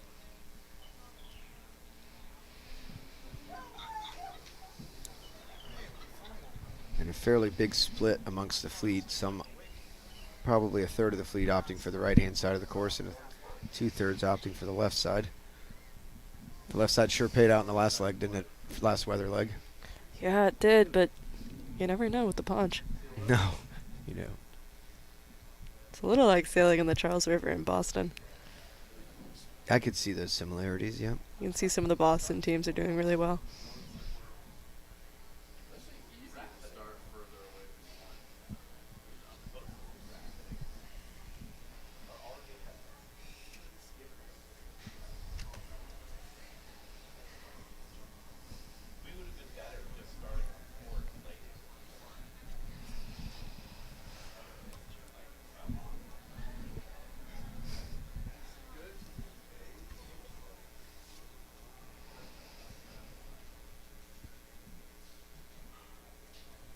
Six coming back to cover the boats on the left. She must feel like she comfortably has all the boats to the right of her.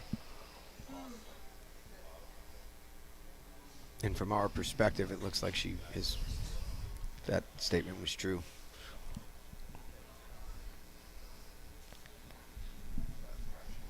Race 8B has just gotten underway. Perhaps we can send the cameras over there and see what's going on with the B division in the 420 type boats.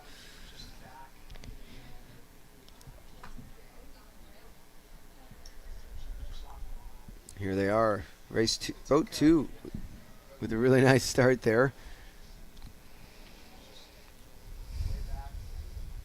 Boat 2 is going to be UPenn. UPenn. That would be Sophia Sagala with Shanti Choi Bose.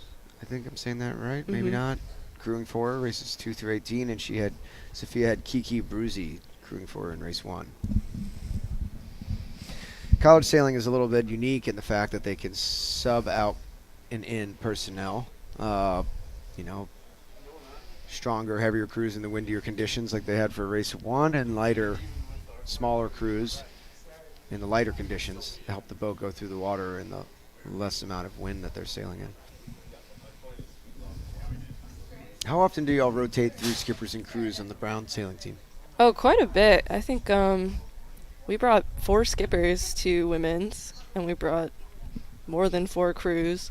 I think top skippers will often have a whole cohort of crews that they like sailing with in different conditions. Skippers can be a little needy. Divas.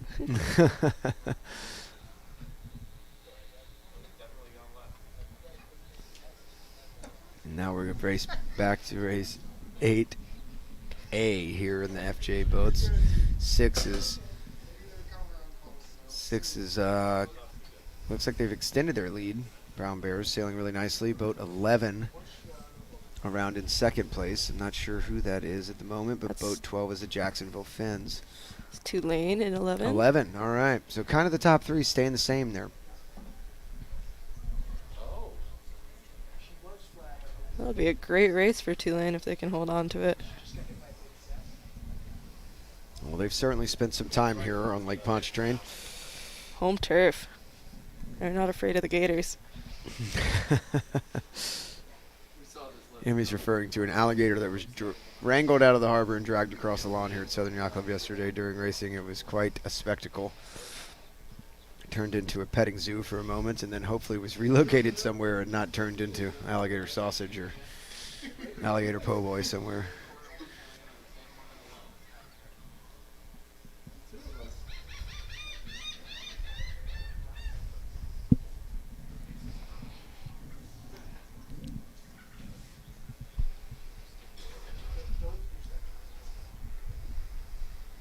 There's your shot of the causeway, Amy. You can't get enough experience from just looking at it right here. You really want to drive across that thing, don't you? Natural curiosity. Personally, as a local here, I dread driving across that bridge, but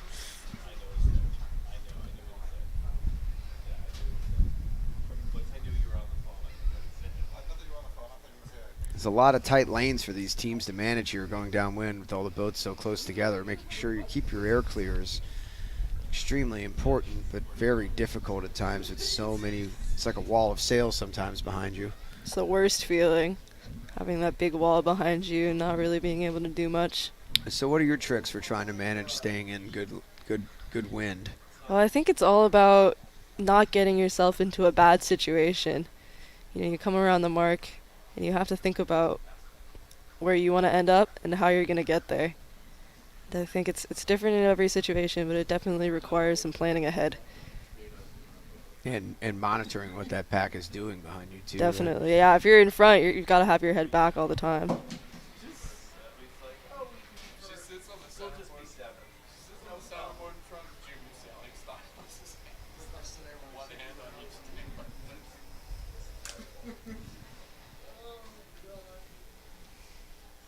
You can see the judges on your screen making sure everybody's sailing clean, mostly for Rule 42, which is propulsion. Mostly in this case would be rocking or pumping downwind right now. Possibly ooching, I guess, but I don't think many teams are trying to ooch right now. I think the only time you can ooch in college sailing is to initiate planing, right? Yep, one ooch, one wave.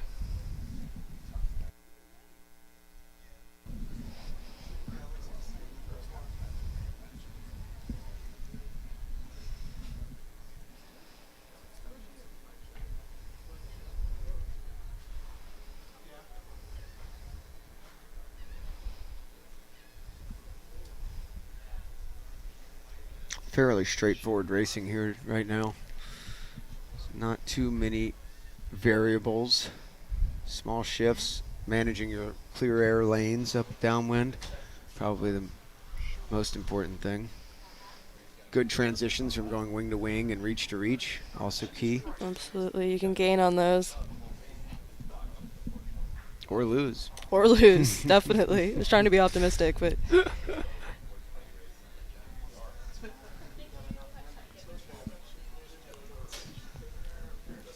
Bears are going to easily walk away with this one. Delightful race there for the Bears. And it looks like boat 11 is easily going to be second.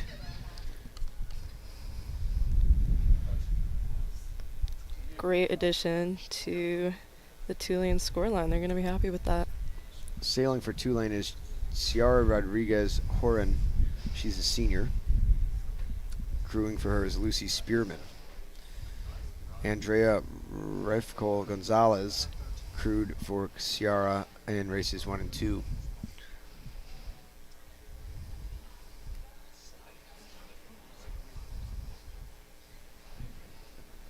Jacksonville Fins are likely going to, well, they might get swallowed wow, up here. Look at this. Oh man. the knife fight has caught up to third place here. This is going to be a very exciting battle for third place. There's probably 4 boats that might end up in third, or 5, 6, 7. You could easily be third or 7th almost here, 3rd or 5th, or 6th, I mean. And Jacksonville's driving onto starboard, right? Then they're going to cross and barely hang on to third place, followed by 13, which is, can't tell who that is. Is it the midshipman? Navy, yeah. Yep. Sailing for Jacksonville was, or is, That Charlotte Rose.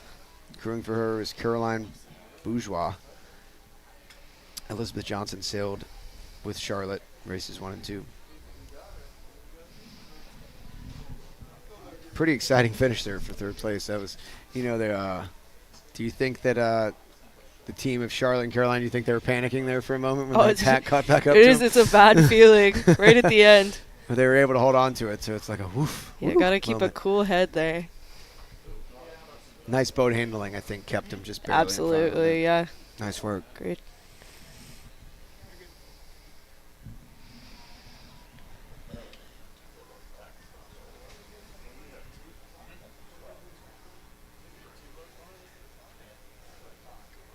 Well, it took us about 2 hours to try to get race 7A in, but we seem to be rolling right through them now. So this is good.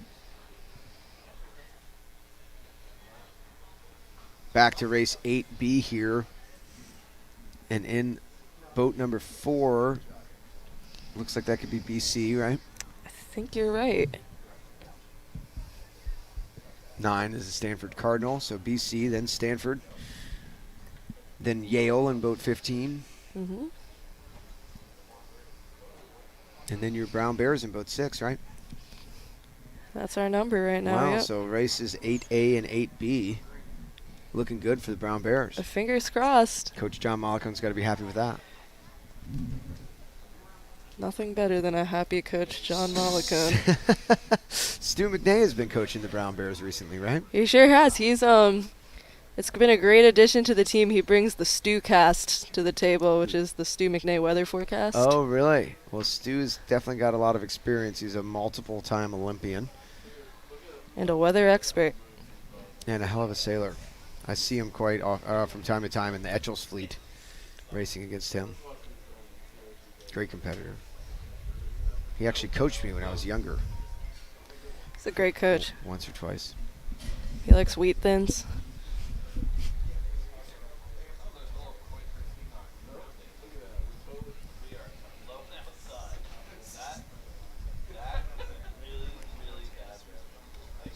Really tight rounding here, just similar like we saw the gate rounding in the A division race. Lots of boats getting to the gate at the same time. Lots of Rule 18, which is mark room scenarios playing out.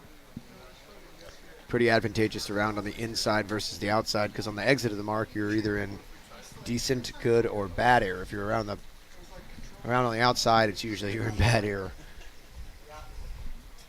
And you kind of sometimes don't have a way to get out of bad air if you're pinned by other boats and you're not allowed to attack. It can be a trap. It's a trap. It's a trap.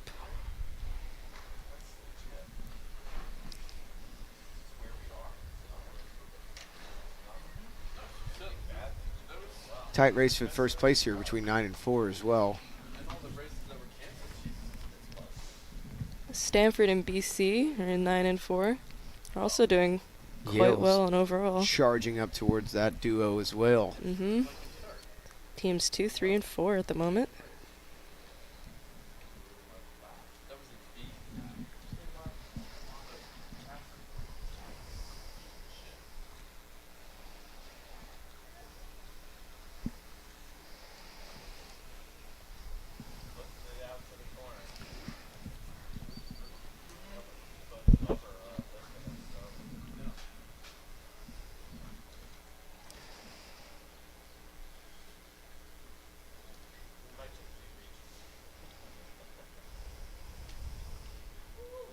See the skipper on boat 9 kind of looking around, maybe trying to entice boat 4 to attack. And it's kind of amazing. As soon as the skipper looks away and isn't focusing on making the boat go fast through the water, you can kind of see the boat start to slow down, pinch a little bit, maybe start sliding sideways a little bit. It's hard to focus on everything at once. There's a lot of multitasking in sailing. Absolutely, and I think it speaks volumes to the amount of teamwork between the crew and skipper that are necessary to keep the boat not only going fast all the time, but also going fast in the right direction. That's true. Commonly can go fast in the wrong direction. Even knowing where the marks are.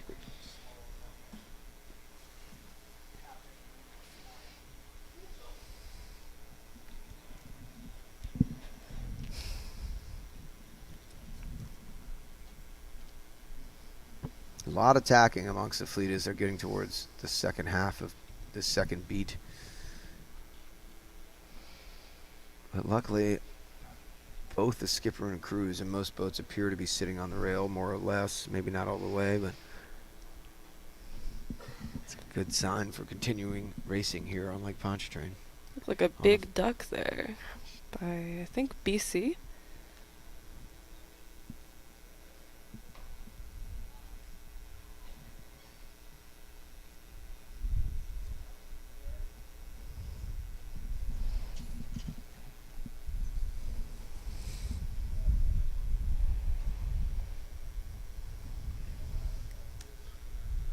So this is the final day of the College Women's Sailing National Championship.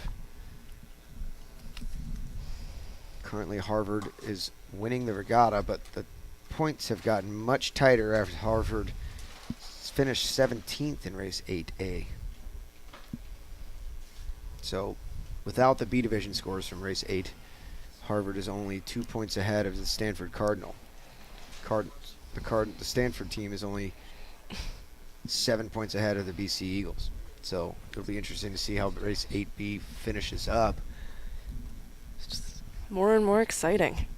Harvard's in boat 5 in this race, correct? That is correct. It's tougher to see the numbers. And Stanford is in 9. They just stacked on a starboard on our screen here. Yep. So if Stanford can see who they cross, hold on, or stay, if they finish in front of Harvard, put one boat in between them, they're going to be tied for first.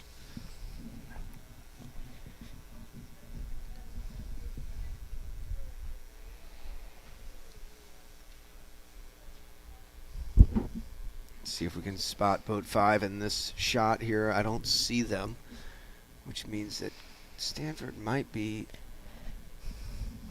your new current regatta leader, but we'll have to wait to see how this race pans out.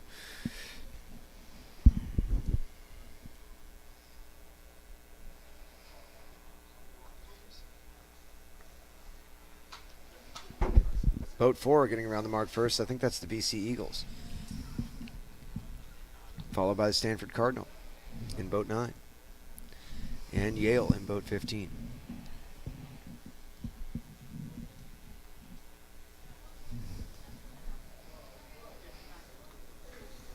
Boat 6 is... So my Bears. That's the Brown Bears. Brown Bears. That's right. Do we know who is in boat 10 and 14 here? We do. Boat 10 is Georgetown, and boat 14 is St. Mary's. St. Mary's. Seahawks. There we go. Still no sign of... Oh, there they are. Probably rounding in. 12th, maybe? Sounds right. 1, 2, 3, 4. So if these standings in this race hold out, we're going to have a new regatta leader. It's exciting stuff. Bit of a switch up.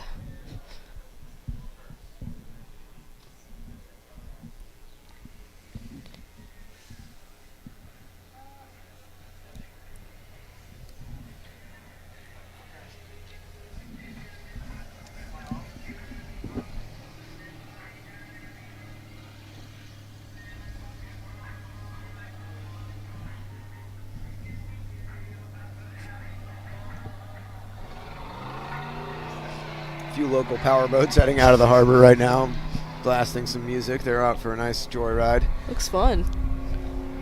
Couldn't hear anything over that for a moment here.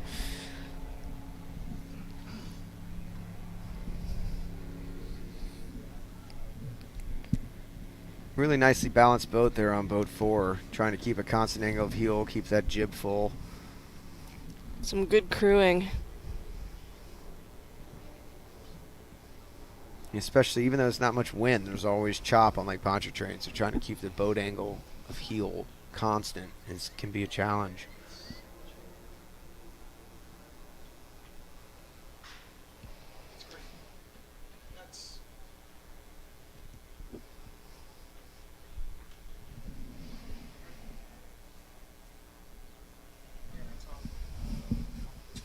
This is race 8B, being led by BC Eagles in the boat 4, in a tight race between 9 Stanford Cardinals and 15 the Yale Eli's.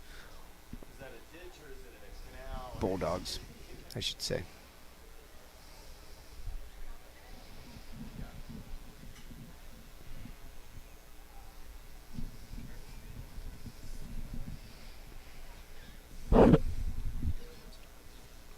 After this race, the B division will come in and rotate boats. And A division already has rotated and are starting to see one boat sailing out of the harbor already. Quick.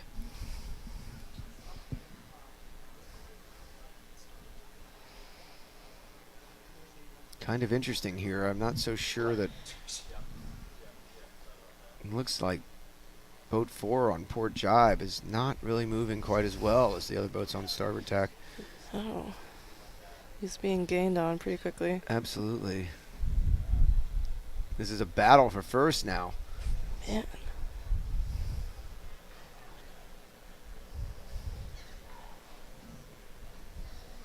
Stanford looks like they're in a fairly decent position to be on the inside. Yeah, I was but gonna it depends say. on where they are on the ley line. They can't jibe onto port. 2 boats are on starboard. But right now, I think they're going to carry some pressure around the outside and win the race. 9, that's yours. You turn up here. Look at that. 9 takes the lead. Wonderful. Wins the race in the last 10 boat lengths, followed by 15 and I then think 4. I'm not exactly sure about that. You know, small mistakes have big consequences there. Right on the last And moment. then your Brown Bear is in there for 4th place. I'll so take Stanford winning that race, putting another 2 points in. Wow, that was a good move there.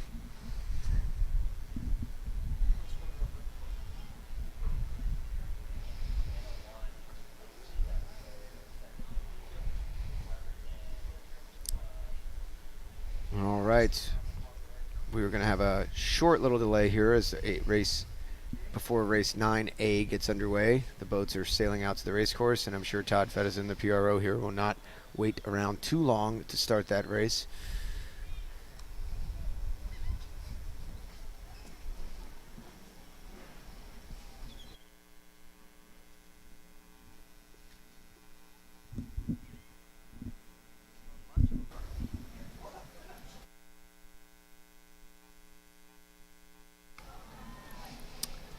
I am going to step away from the headset for just a second here for the viewers at home, and we will be right back. The cameras will continue to roll, so see you in a minute.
how wildly different the angle of the start line versus the finish line is. That must have really helped out Stanford there at the end. The pin looks quite favored to finish at.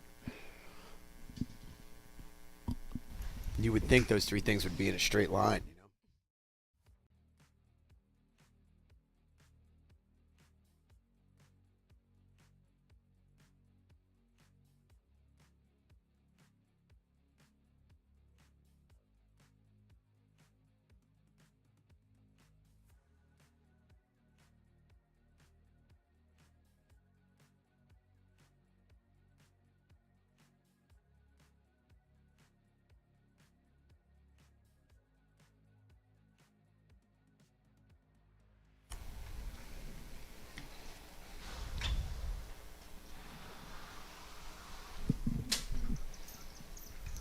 We are live here again in New Orleans, Louisiana for the last and final day of the College Women's Sailing National Championship. We just finished races 8A and B, and we are just about to get underway for race 9A. We have an exciting news for you. The Stanford Cardinals have now jumped to the top of the leaderboard with 82 points. BC Eagles are in second with 91. And the Harvard Crimson are in third with 93. Yale Bulldogs in fourth with 95. So pretty tight sailing up here at the top of the leaderboard. We expect a few more races today. So the door is kind of wide open for any of those teams to take home this title. I'm Jackson Benvenuti. I'm joined here with Emmy Ruth, current Brown sailor, rising senior, right, Emmy? That's correct. All right.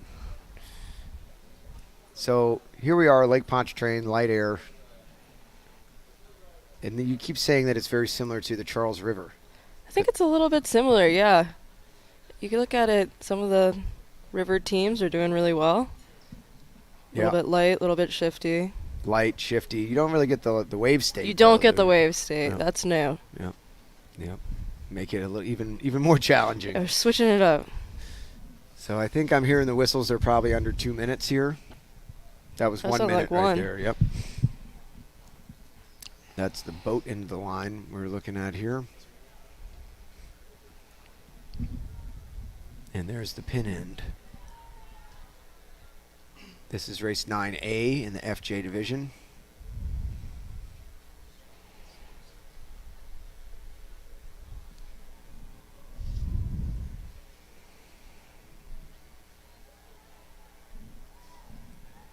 Leading A division right now is the BC Eagles, Sophia Reinecke, with Laura Ferraris racing races 1 and 2, and Sarah Schumann races 3 through 18 so far. She's a good sailor. You see her on shore playing with a volleyball a lot.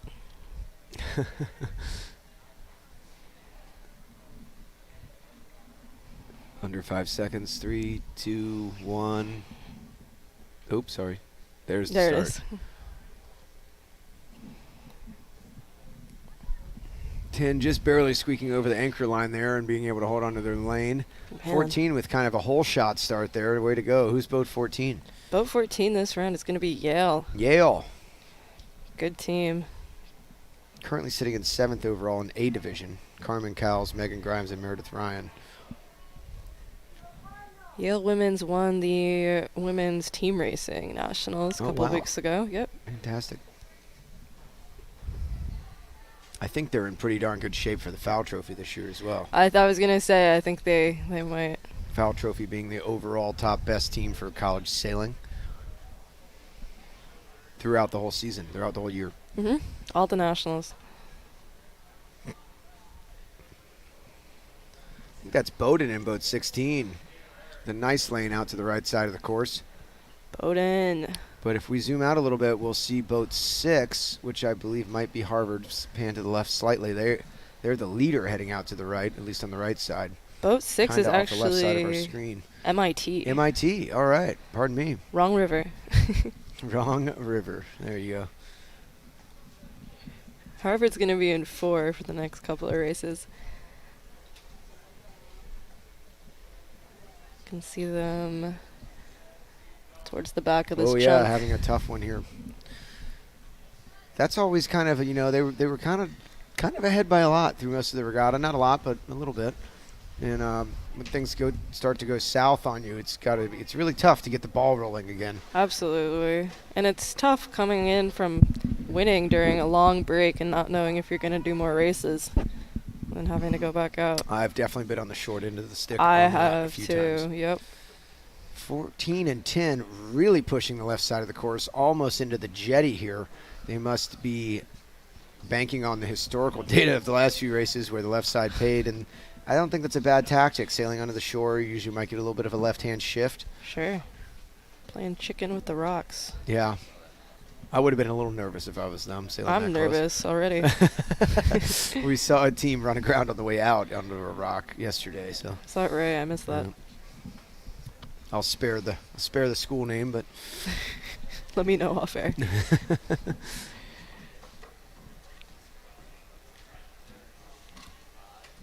The breeze is up. The teams are sitting on the rail. It is turning into a glamour day here on Lake Pontchartrain, and we were all quite concerned that we might not get much more racing in a few hours ago. That's beautiful out. So the weather gods have shined on us, and we're able to start banging out more races.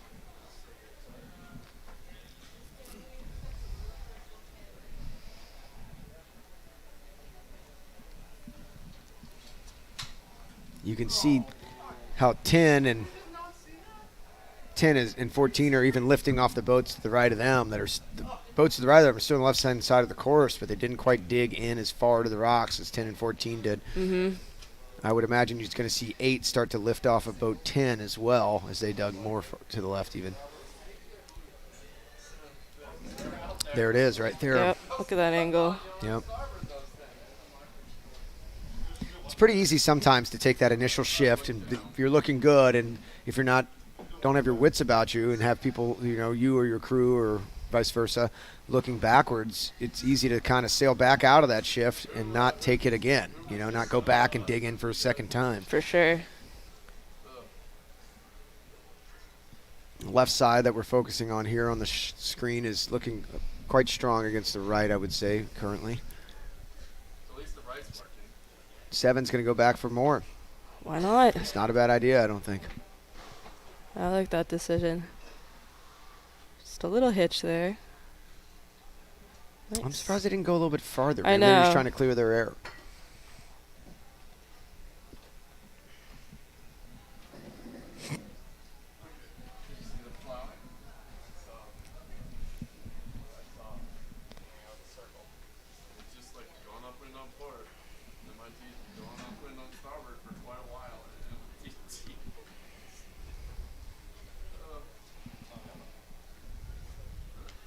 BC Eagles in boat 5 there, I think.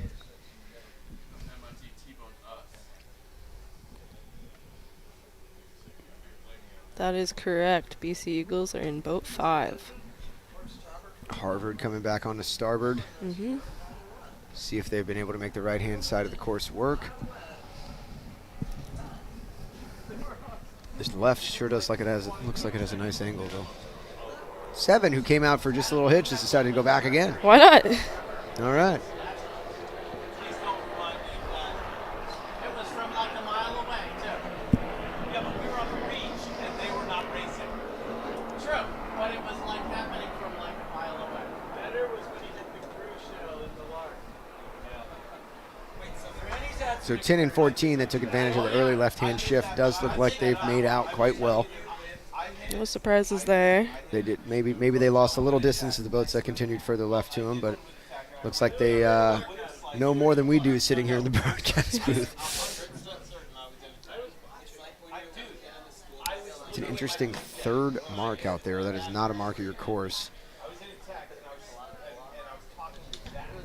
Yeah, what is that? It could just be some random crab trap, or might not even be anchored. Fun little obstacle.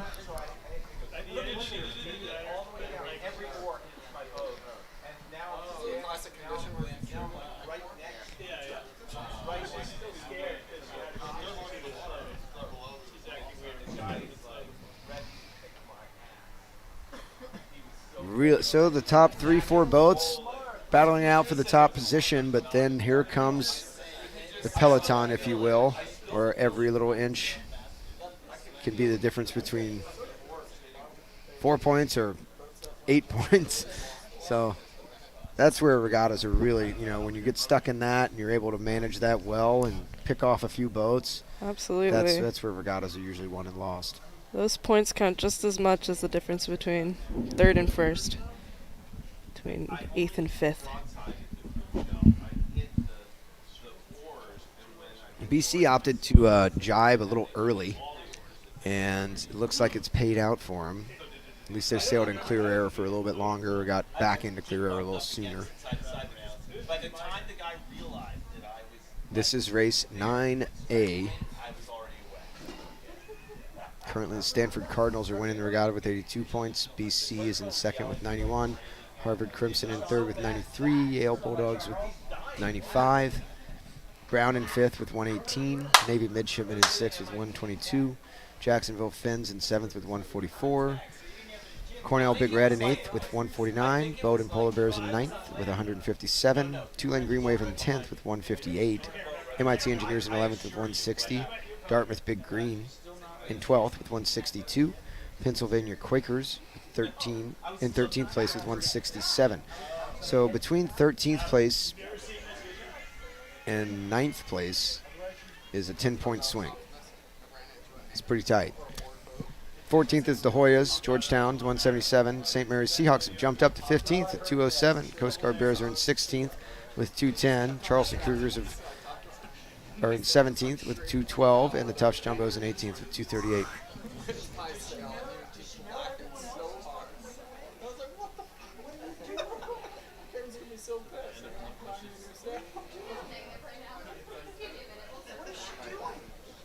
The coaches have made their way back up to the viewing deck here at Southern Yacht Club from their rotation. They've got a lot coaching to their say kids on the rotation docks, and the chatter is up, loud and frequent.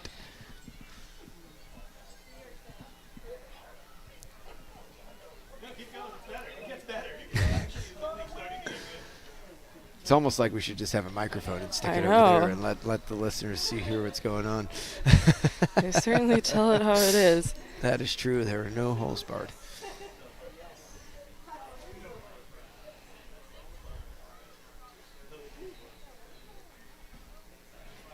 BC was looking good initially, but it looks like boat 10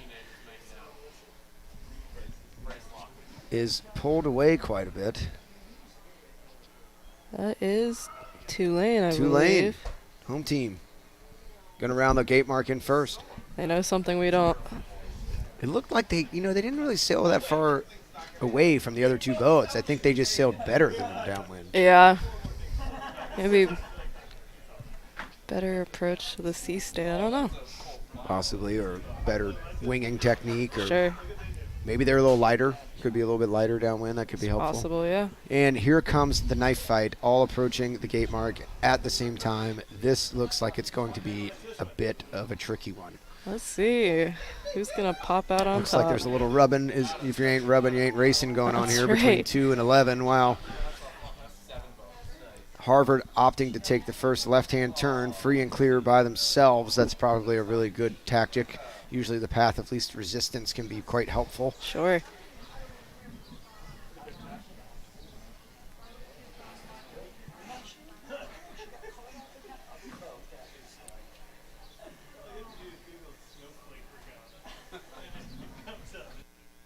Man, the whole fleet rounded the gate mark, I think, from 4th place to 18th place in about 10 seconds. I think even shorter. It Even. was pretty fantastic. There's a great shot of the Tulane Green Wave protecting the left-hand side of the course, a little sailing bit in of nice hiking pressure. even.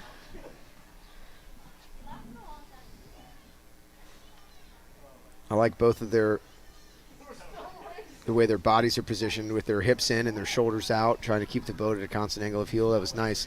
They decided to tack on the face of boat 14, sending them back out to the right. So Tulane, the home team, protecting the left-hand side of the course quite That's nicely, I might add. That's really nice fleet management. You can choose to tack on a boat and send them the other way, sail out of your bad air, or you can choose to herd them by loose covering them, and both boats usually continue in the same direction. So that's kind of a tactical thing you're thinking about before as you approach another boat.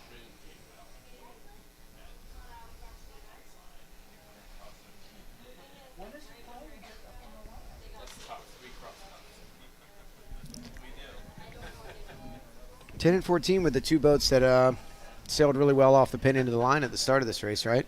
I think Came that's over right. really close into shore, Yep. very close to the rocks, almost about as far as, maybe a little bit farther than what was comfortable Yeah. from here, the perspective from here. I was uncomfortable.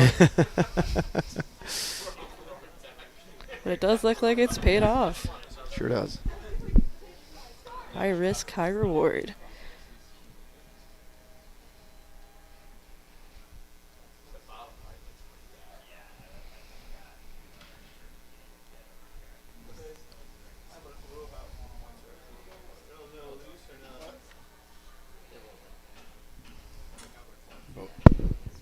Both boats opting to tack simultaneously back onto port.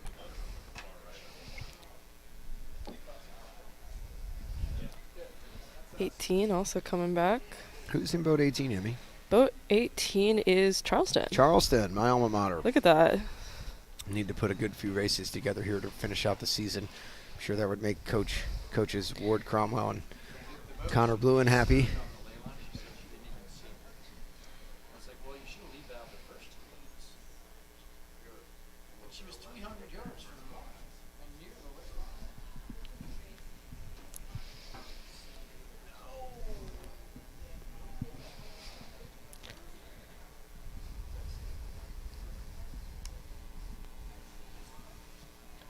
Almost the whole fleet is on port tack right now. I count 2 boats on starboard throughout the, maybe now 3 across the course.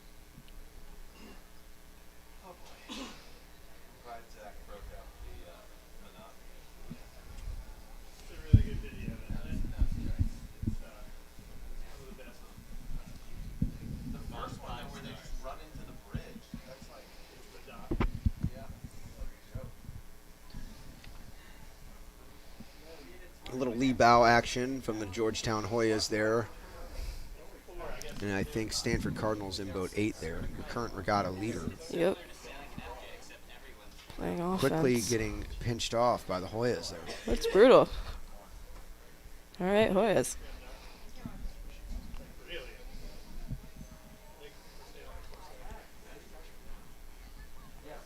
Nice job on the Stanford Cardinal there, flattening the boat with the sails eased and then trimming as the boat comes back to flat. Definitely gained on that maneuver. They look good. Tulane just laying it down in first place here, extending their lead. This is race 9A for the viewers at home watching here. 9B is quickly getting underway. They're about to start at the starting line. Race 9A led by the Tulane Green Wave. Second place is the Yale Bulldogs, and third place is the BC Eagles, followed by boat number 6, which is Harvard, I believe, right? Yes, I think so. The breeze seems like it's slowly building here. Yeah, it's good news. Stanford Cardinal might be a little bit overlaid here.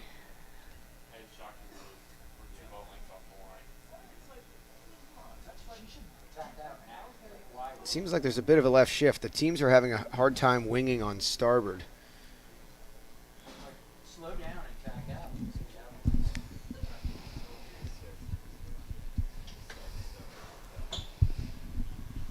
I don't understand, like, here's a bow, here's a bow, here's your bow. And when is your plan to get your Looks bow? like the B race just started. Yep. Friendly kayaker out there enjoying the view of the College Women's Nationals. That's a cool hat. Trying to stay out of the hot Louisiana sun.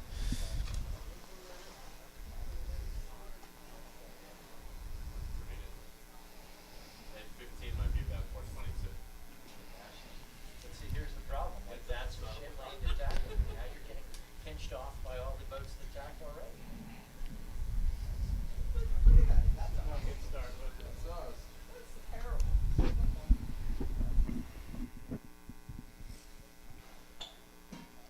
The fleet is spread out quite a bit since the gate rounding that we saw. That was probably the tightest leeward mark rounding that we've seen the whole regatta, or I have seen.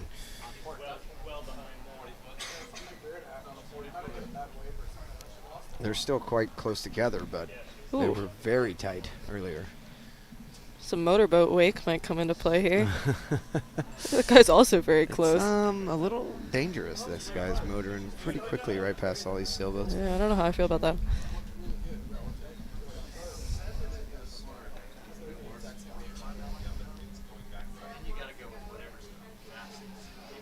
I think later in the day here we're going to see more and more powerboats. It's such a nice day and approaching Memorial Day weekend. People are trying to get out on the water. Sure.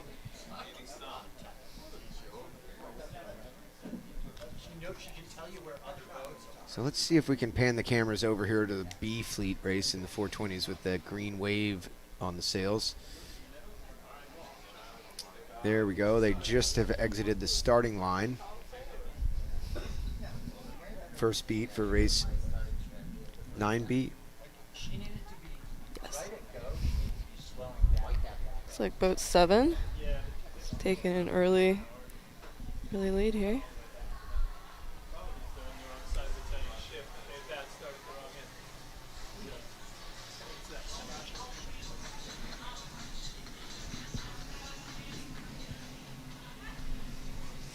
Some boats are really pressing this left side quite hard. 15 and 3. Saw it paid last time. You might as Sure well. did. It sure did. And also that keeps you away from the boats coming downwind as well. That's a great point. 15 and 3 are St. Mary's and UPenn.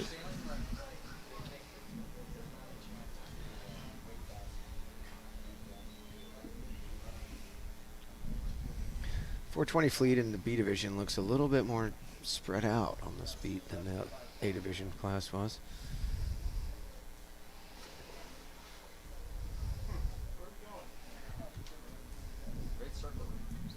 And it looks like Tulane is about to take the win of race 9A here.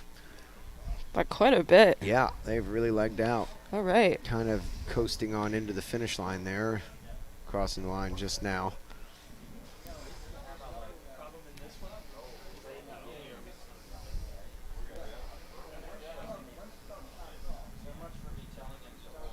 There they are.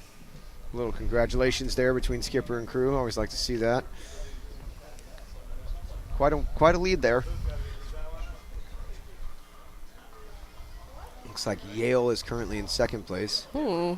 But BC again. It's encroaching. It's almost like a deja vu all over again moment here. The inside boat carrying more pressure. I don't know. Probably. Well, let's see what Let's happens see what here. happens. You're going to have to jibe here or duck them.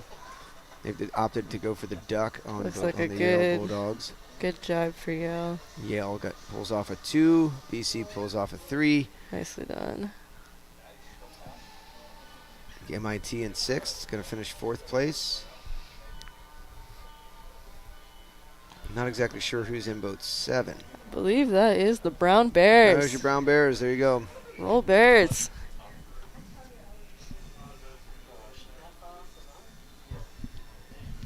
And then a very tight finish coming down the line right now. 3 or 4 boats overlapped coming into the finish. Oh, man. Who do you think? I think 8's going to take this one. No. Oh, maybe not. I think it might be 4. Ugh, that was too close for me to call. And there was another boat outside of 18. I don't know. Guess we'll find out. The Cougars.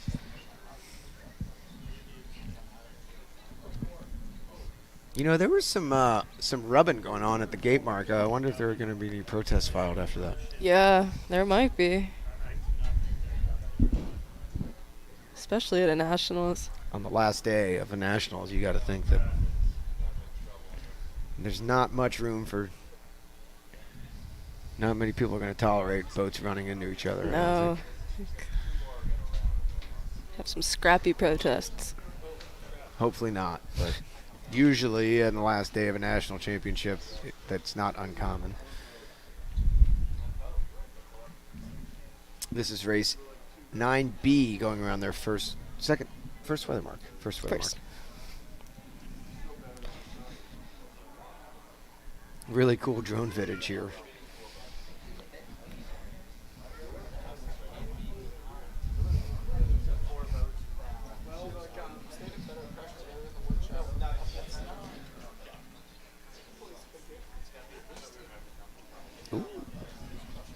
Little bit of a thin lay line there for boat 17, but they're able to squeak around.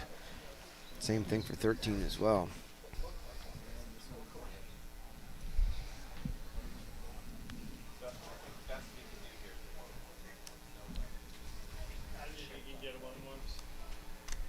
The coaches and our deck up here that are watching the racing are discussing what they think, how many more races they think they can get off after this set finishes, which is 2 more races, and they're kind of agreeing that will be a 1-1, but we will see what PRO Todd Feddersen decides to do. Fingers crossed. There's a cutoff time of 5 o'clock, and the A and B fleets have to have an equal amount of races before 5 o'clock, or at least started before 5 o'clock.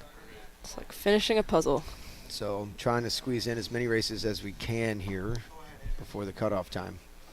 Really nice spread there amongst the fleet. You can tell how each boat is trying to sail in their own little sliver, their own little lane of good air, not being covered by other sails, which usually means the fleet spreads out a little bit laterally.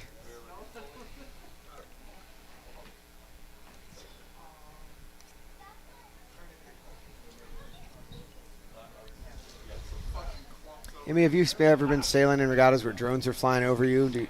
Oh, yeah. Do you find that distracting, or? Well, I did have a coach once who liked to fly the drone right at the top of our mast just to be annoying. So that's definitely been an experience. I think drones are sort of new to the college sailing scene. Back when I was in high school and at Sail Maine in Portland, we didn't really have that. But I think we do now. Shout out Sail Maine. Yeah, I've been seeing the drones more and more commonly. It's big in amongst other team regattas. racing. No, just 24 regattas or Etchells or We watch a lot of team J70 racing drone Sometimes footage. you see them. Sometimes you see coaches using them on practice days. Sure, too, yeah, or we even do. race days to film the starts and things like that. I know a couple funny stories with the drones. I think a coach filmed the wrong drone race, and then they watched it at practice and thought that it was them the entire time, and figured it out like a week later that it was not. Oh no, really tight things coming down to the gate mark here for race 9B. Lots of boats overlapped.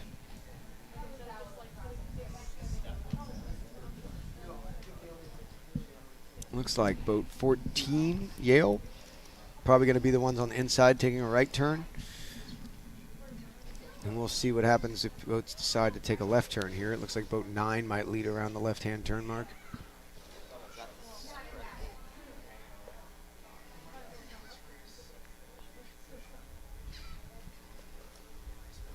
Nine being the Stanford Cardinal, your current regatta leader. Although we have not checked in on the scores since race 9A has been completed. Let's see if they've got it updated for us. And they do. They do. Stanford still holding on to the number 1 spot with 90 points. BC is in second with 94. Yale Bulldogs in third with 97. And Harvard Crimson in fourth with 100. We will fill you in on the full scores after race 9B is completed.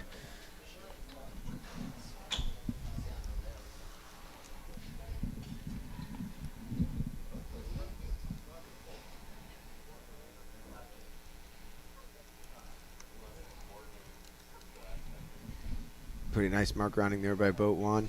Yeah. Jibed onto starboard, took it nice wide initially so that then it could come out of the mark tight, close to it. The old wide and tight. The old wide and tight, that's right.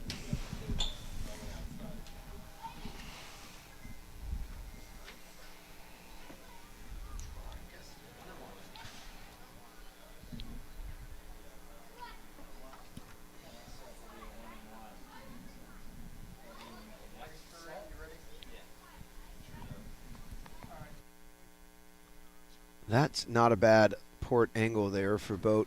Hard to see in the glare. I think it's 14, the Yale Bulldogs. And boat 5 also out there. That's going to be BC. But you know, we've seen a lot of boats playing the left-hand side pretty hard. And this time it looks like the majority fleet has just opted to go to the right-hand side of the course. Yeah, I think you're right. I think there might be a little bit more pressure out there this time. There must But be. like we were saying earlier, you know, The only patterns on Lake Pontchartrain is that if it's starting to look like a pattern, it's probably going to go the other way.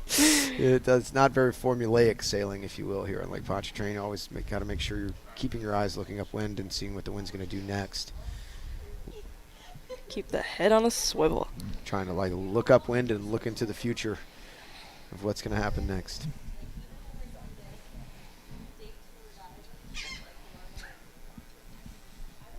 I just got confirmation from the regatta organizers that after 10A and B, there will be a 1-and-1 set. So that would finish the regatta on race 11A and 11B. This is currently race B9.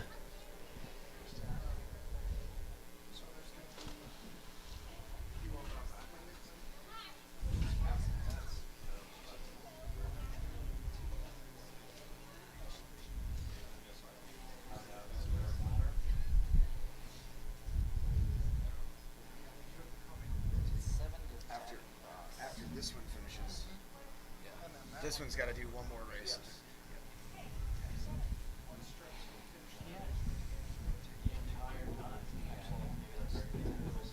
Ooh, more of a left-hand shift there for boat. We can't really tell with the glare right now, but I think it's the Yale Bulldogs in boat 14. You can see them lifting off of the other boats on the same tack. No, it's not Yale, because Yale's on starboard there in the middle of our screen. So that must, that still can't see. We'll find out when they get out of the sun glare.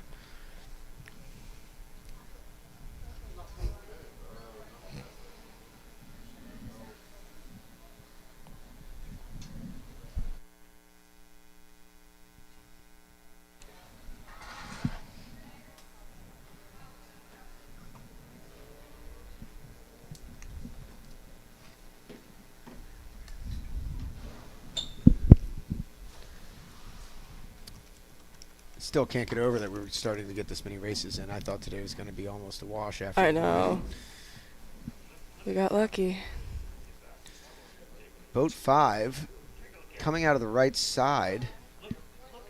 Looks like they're leading the race, but a very interesting tactical decision has to be made here. They waited for their other team to duck, and then they tacked to pin them heading with a short distance to the starboard ley line, which is going to allow them to get around the mark first.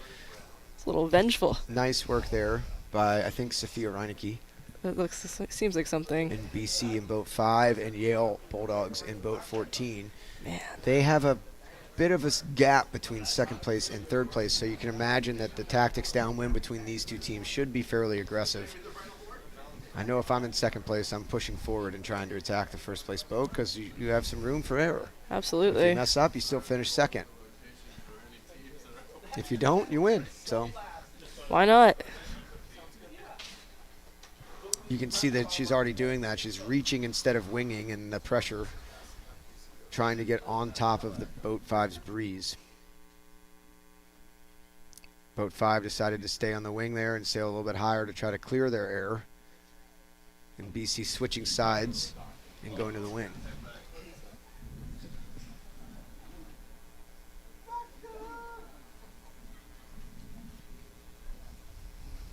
That's the Stanford Cardinal in boat 8 and Harvard Crimson in boat 4.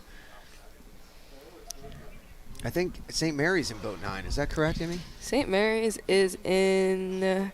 St. Mary's is boat 15. 9 is Cornell. Cornell. It's the Battle of the Reds.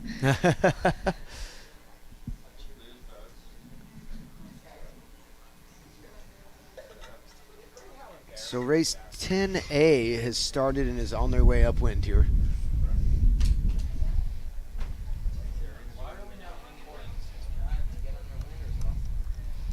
There's race 10A underway, halfway up the first beat in the FJ type boats with the colorful sails, colorful stripes, if you will.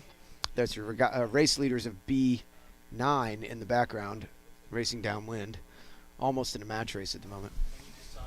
We'll try to get back to them before they finish and see how that plays out for them. Is that 2-lane in boat 10 here? I believe it is. Looking strong again. They must be charging up the leaderboard, I would imagine, after having a few I good believe races back to back. so. They've turned something on. Yeah, they are in 7th at the moment. Trying to overtake the midshipmen. Bit of a point gap there, though, 134 to 159.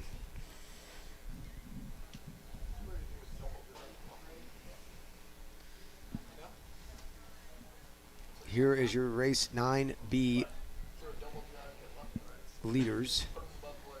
BC, the boat closer to you. Yale Bulldogs, the boat further away. Neck and neck, bow to bow, both wing on wing downwind. About 2/3 of the way down the run. So if you're not laying here in boat 14, I think you're able to stay on starboard, push them past the reach lay line, and then jibe onto port and have them follow you in. Now, it looks like BC is able to sneak forward just a little bit, but Yale's still in a position to be able to prevent them from jibing onto port and heading towards the finish line.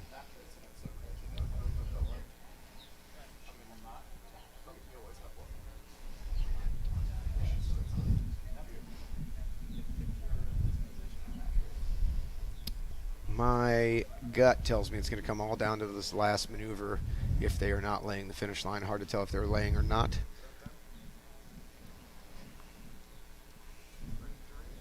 If they are laying, you might see 2 quick jibes on the part of Yale to try to establish luffing rights.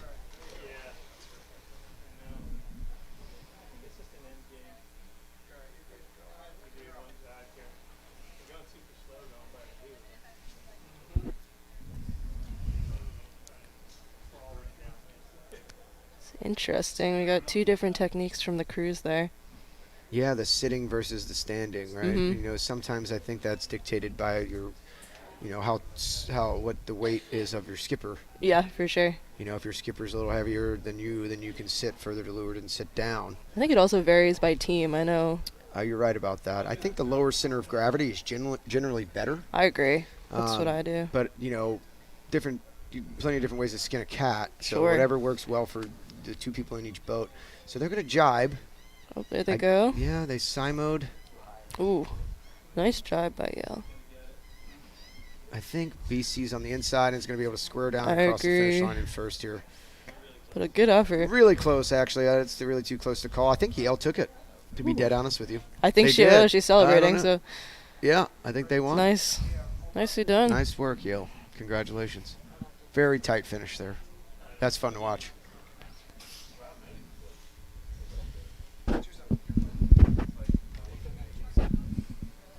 In third place, we have boat 11, the Georgetown Hoyas, followed closely by 18, which is the Charleston Cougars, my alma mater. All right, putting some good races together here at the end of the Women's College National Championship. Let's go. Nice to see that.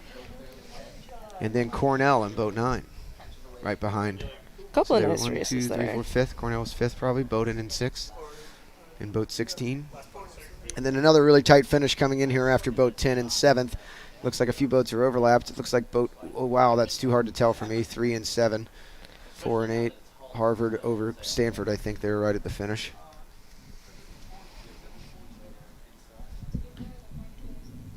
What would you call that move by the Bulldog winning team there? Is it a little dance move or something? I don't know. We could name it now. we're on the live stream. We can do whatever we want. The Eli Shuffle, maybe? Why not?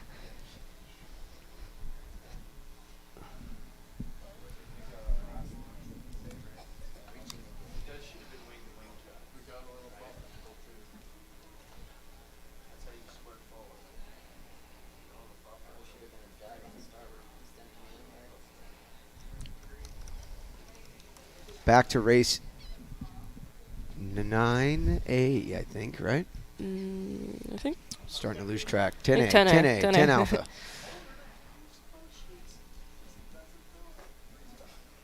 Thanks, Zach.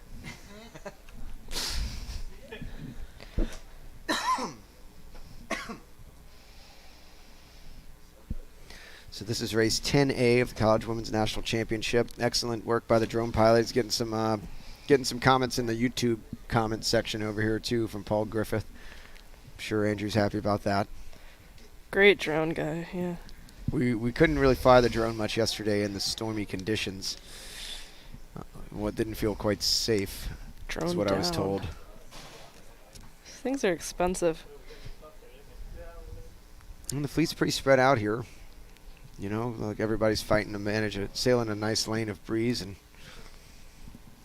we'll see how tight it all is as they come back together towards the center of the course to finish the race. Who we got out front there? I can't see. That's boat 7. Ho-ho. Is that the Brown Bears? You betcha.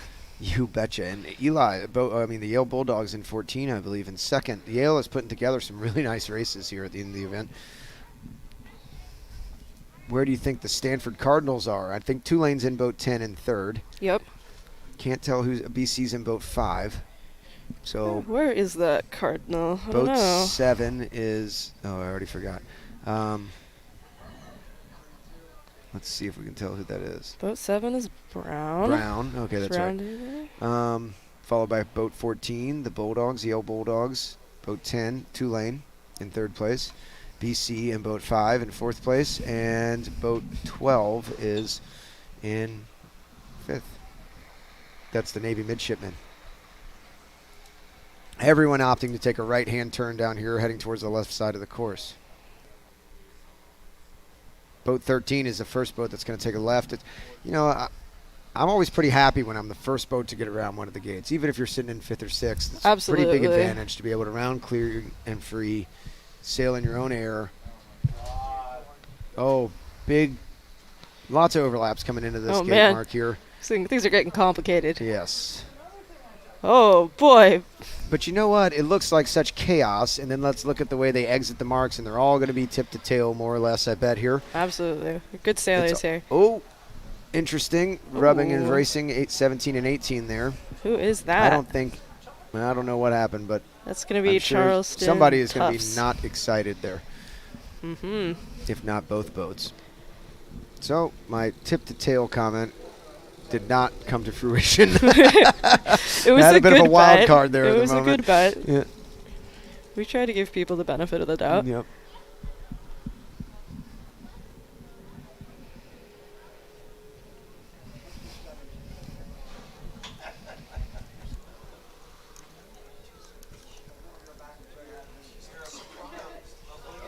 It is tight at the top here, guys. We have race 9A scored Let's take a look. and 9B scored. Oh, man. So we have a new regatta leader. The BC Eagles are now winning Oh, with boy. 95 points, and the Yale Bulldogs are in second with 99. It's extremely Stanford tight. Cardinal in third with 101. Harvard Crimson in fourth with 110. Brown Bears in fifth with 132. Navy Midshipmen in sixth with 150. Tulane in seventh with 166. Cornell in eighth with 170. MIT in ninth with 176. Jacksonville in 10th with 178. Bowdoin in 11th with 181. Pennsylvania in 12th with 186. Georgetown in 13th with 189. Dartmouth in 14th with 190. Charleston Cougars in 15th with 222. St. Mary's Seahawks in 16th with 235. Coast Guard Bears in 17th with 237. And the Tufts Jumbos in 18th with 267. New regatta leaders. Two regatta leader changes on the last day here at the College Women's Nationals. Harvard came into the day winning. Yale, and they've dropped to fourth, but it's still tight. There's only, let's say, 15 points between fourth and first place, with a total of 4 more races to go, right? 1A, 1B, and then another 1A and another 1B. Yes. The heat is getting turned on in the coach's corner as this regatta comes to a close, and it's quite comical to listen, to be honest with you. The coaches have thoughts. Well, and they share them. They That's their do job. not hold That's back. their job. They're coaching. They're coaching.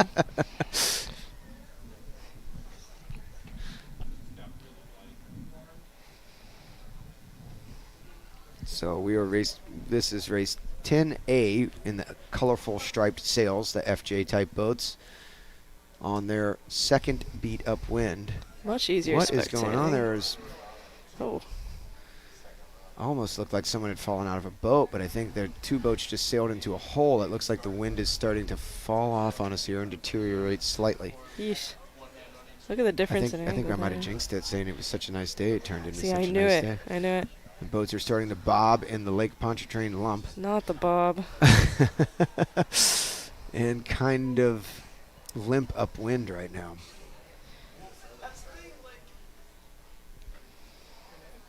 Bottom of the course looks a little better. Yeah, I'm not sure if that's because the mainsail's bigger on a That's true, 420 that's or true. because they have a little bit more pressure, but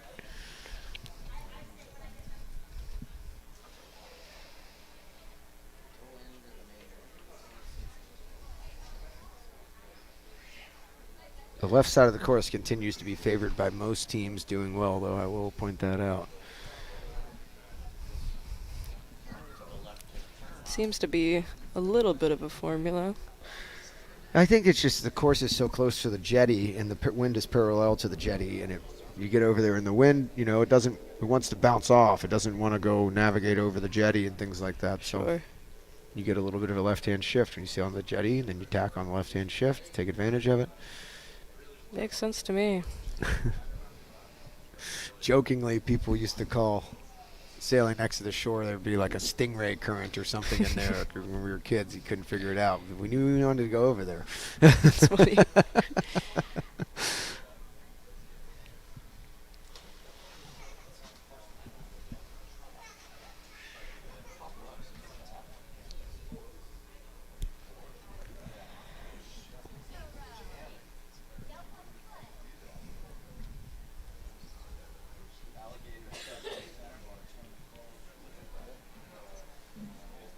There might be another wave of pressure coming back down from the top of the course. I was gonna say, I think I see something.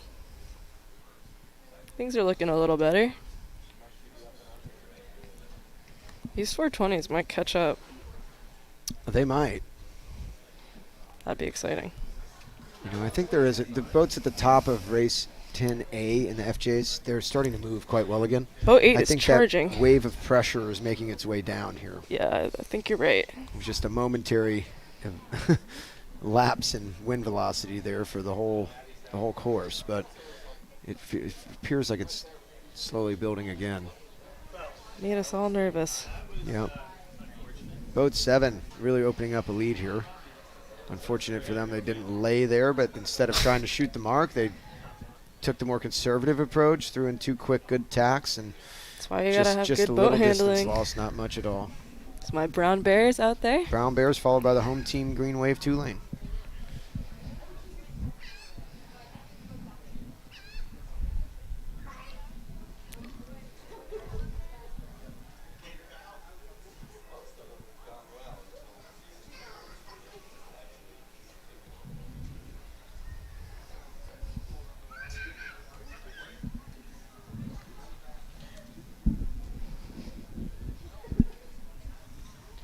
So we have leading race 10B, we have the Brown Bears, Roll bears. the 2-lane Green Wave, Roll wave.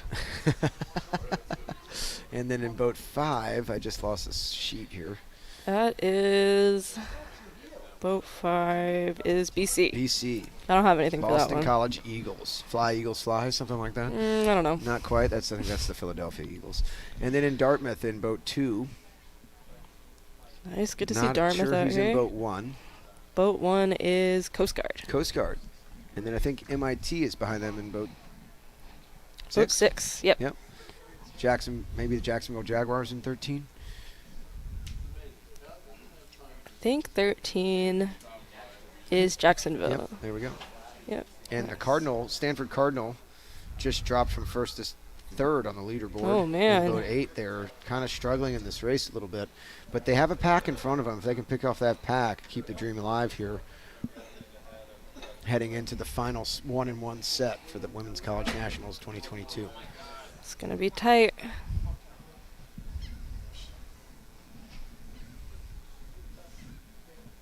Starting to see race 10B enter the screen here. They've just started their first upwind leg of race 10B in the 420s with the green angry wave on the mainsail.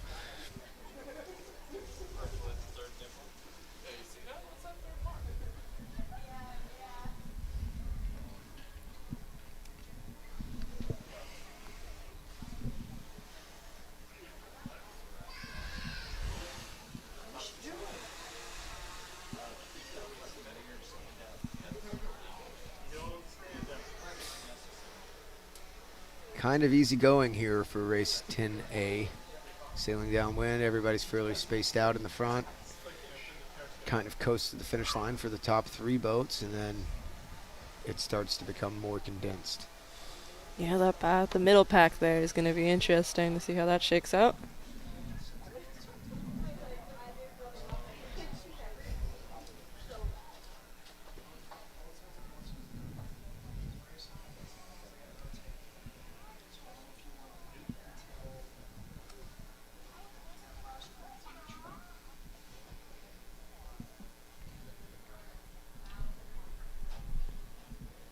That is your Brown Bears leading the race, followed by Two-Lane Green Wave in second, and was BC in third?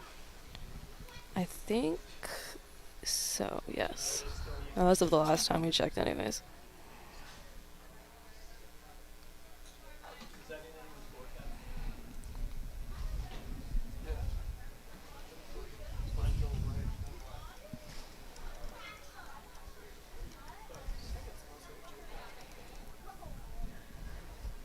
The team at Harkin have joined the YouTube chat. I They've been noticed. excited.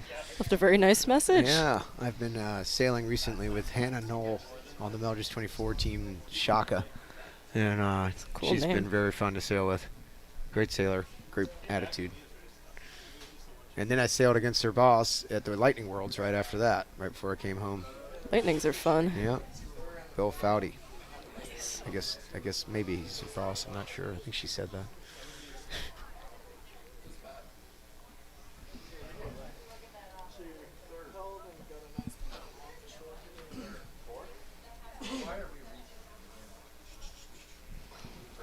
Looks like it's going to be a fairly simple win here at the end of the race here for boat 7. We'll take it. The Brown Bears. Emmy's excited. Emmy I'm- Ruth next to me in the commentator's booth is a rising senior at Brown University. I love my Bears.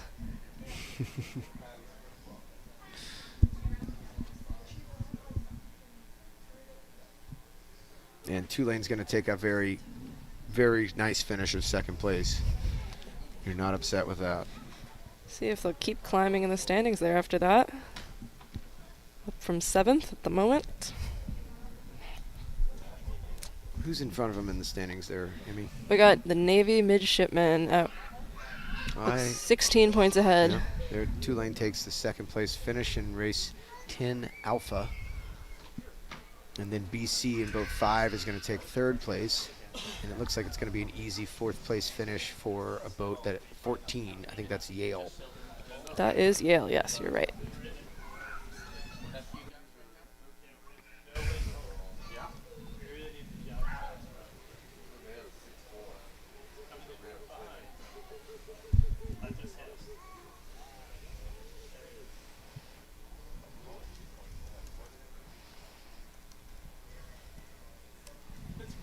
Emmy, you forecasted that perhaps the 420s might catch up to the FJs here. And I did. You were correct. Let's go. There's only a few boat lengths between the first 420 and the last FJ on this run. I'll count Really it as tight a personal finish here, though. victory. Yale's just going across the line now in boat 14, and boats 2.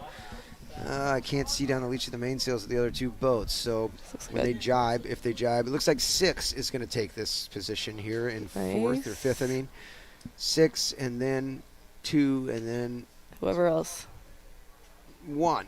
6, 2 and then 1, I believe, if I've Sweet. seen that Yep. correctly. And in boat 6 is the MIT, possibly. That sounds right. Yep, 6, 2, MIT. and 1. And Engineers. Who's in boat 2? Boat 2 is Dartmouth. Dartmouth. Big green. Nice race for Dartmouth. Harvard kind of having a tough one there. Did not manage to get around that pack, I don't think. So I think we're going to see some more shake-ups in the scorelines here, possibly. Could be exciting.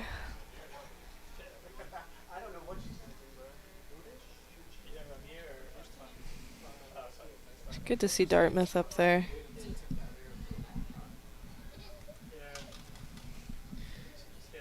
Doug Wake mentions on the comment section, who I also just sailed against at the Lightning Worlds, he says more and more people are calling for Bill Foudy live commentary, and I am fully on board with that, Bill. If you somehow can get on this thing, you can take it. It would be excellent to hear what you have to say.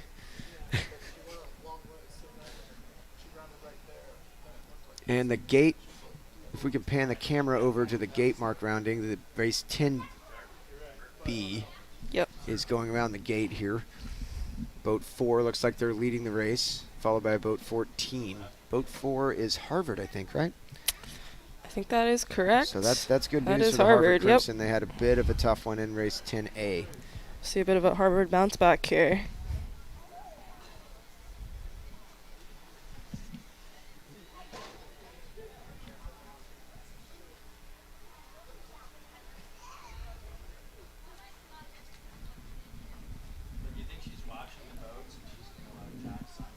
Still most boats opting to take a right-hand turn, head towards that shoreline on the left-hand side of the course.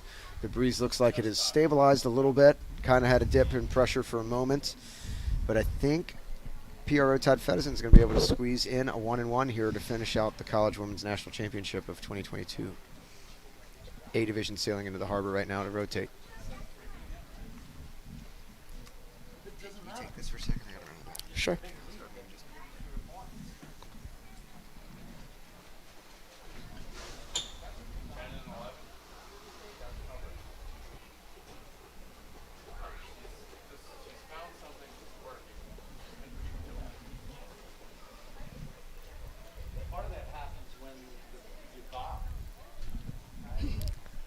Got boat 15 throwing an attack, heading back.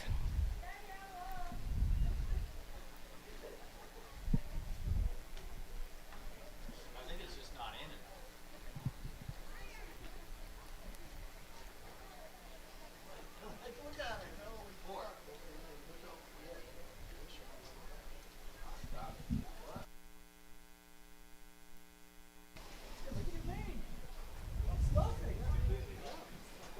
We got Harvard throwing an attack there, headed back the other way. See if the rest of that pack follows. Looks like they do. No surprise there.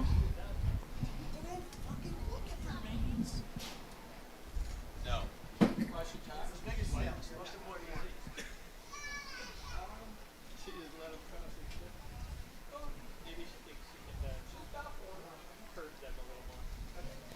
So in that top pack, we have boat 4, that's Harvard. Looks like boat 14, which is Yale. And boat 5, which just tacked, is, I think it's BC. Yes, it is BC. Looks like they're sort of spreading out, but are still maintaining that order.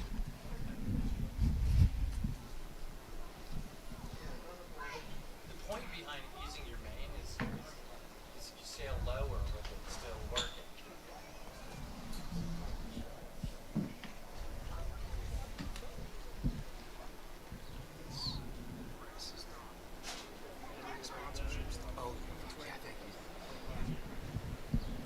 Or at this point, try to be upbeat. Yeah.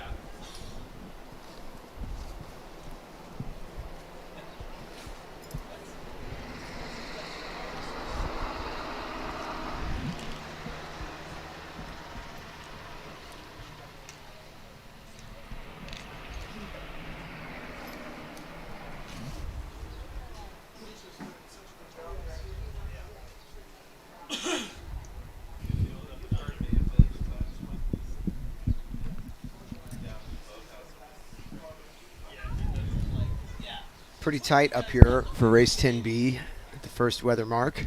Definitely. We'll see how this shakes out. I think it's the first weather mark. Looks like Harvard might have slipped behind there. Or no, that's BC. Right, so Yale in first place in boat 14, BC. BC in boat 5. Yale or Harvard did slip back. That meant boat Boat 4. 4, yep. I think the coaches had some thoughts on that one. 14 rounding first.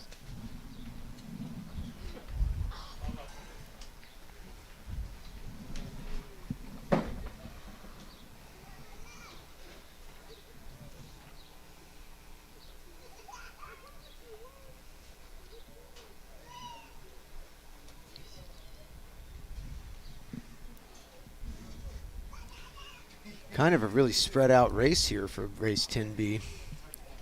Yeah, things got more and more spread out for that whole upwind beat.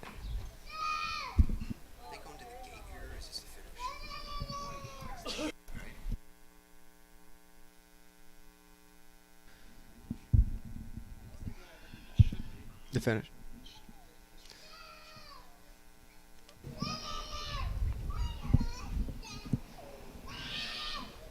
The sun is starting to settle down into the west here. The shadows are getting longer on the lawn here at SYC.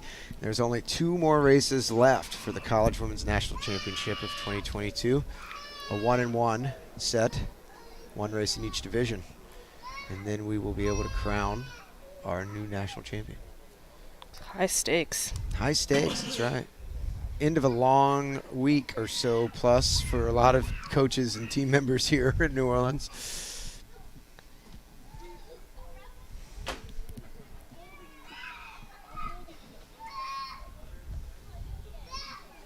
I haven't seen much action from the judges at this last 2 days, have we? No, I haven't seen They're just kind of letting them anything. play. I'm all for it, honestly. Yeah, I'm for it too. It's good. It's the great thing about college sailing. You can gain out of those maneuvers.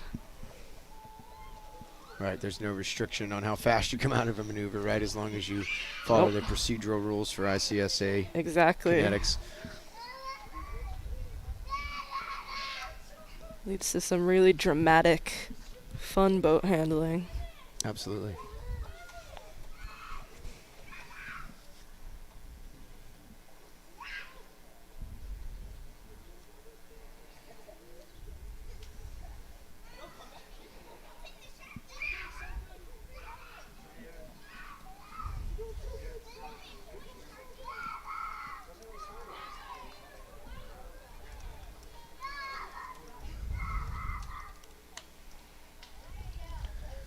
Looks like the distance is closing here between first and second place. Yeah, I was going to say, they've been getting closer and closer. Maybe we can zoom in and see how that battle's going on between first and second here.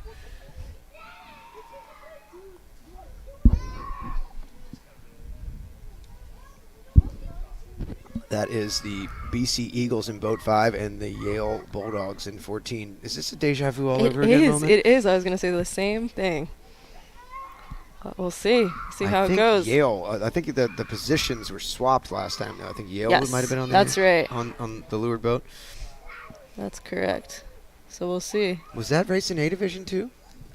I think it was. I think it was. The I think it was. two teams, exact, not only the same schools, but the exact same teams from each school. I think so. And they're going to opt. Looks like they went clear ahead there to me. I don't know. It's kind of a. Now they are. Yep. Got to be. No overlap there. Yep, absolutely. Oh, man.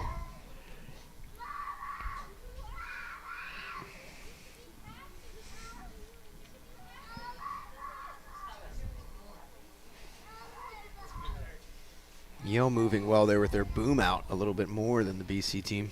That's super important. Especially Even on the when reach. it's late. Now they're going back to the wing. I think Yale might get BC this trying one. to split. Kind of a hope maneuver there. But, I mean, I'm not against it, you know. You have to do something. No. Throw in a few extra boat handling maneuvers there. Maybe try to pick something up. They definitely have a gap between second and third place. So Anything they can do. I think the boat handlings are going to the BC team right now, though. So if I was in BC and I'm noticing that, I'm starting to Do handle some as much crazy as stuff. possible. Yep.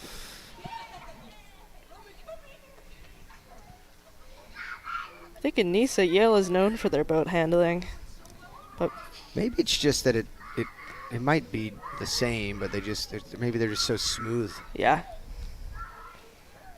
Little tiny differences.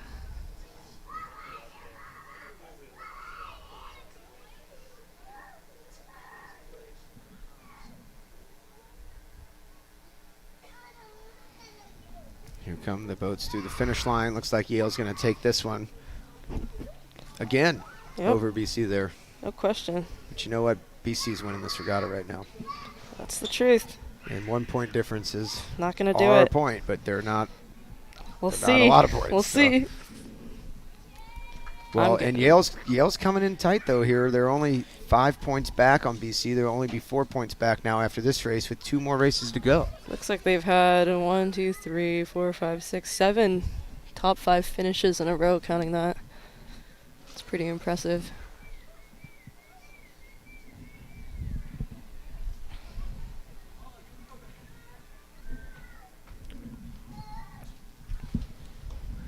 The BC A division skipper has not finished outside of the top 10 yet in this regatta. Scoreline of 9-1, 7-1, 2-3, 6-7, 3-3. That's freaking impressive. That is impressive. It's Sophia Reinecke. Sailing very well. Extremely She lost well. those 2 battles, but she's winning A division. Yeah, by quite a she's bit, winning the you know? war.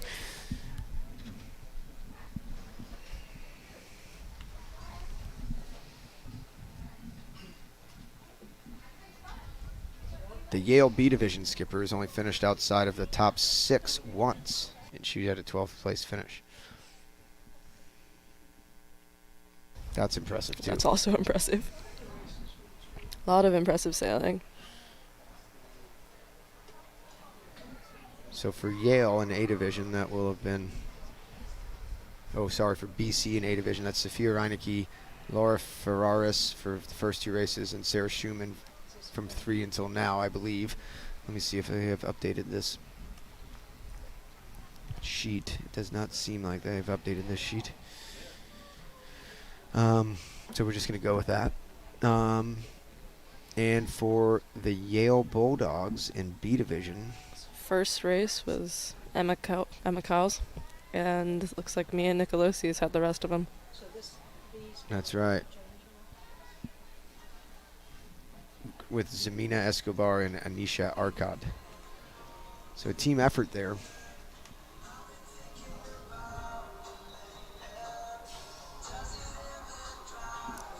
More locals heading out on their power boats here. They all seem to love blasting the music like that. It seems to be the thing to do, right there. Sounds like a PA system's floating out to the course right now. So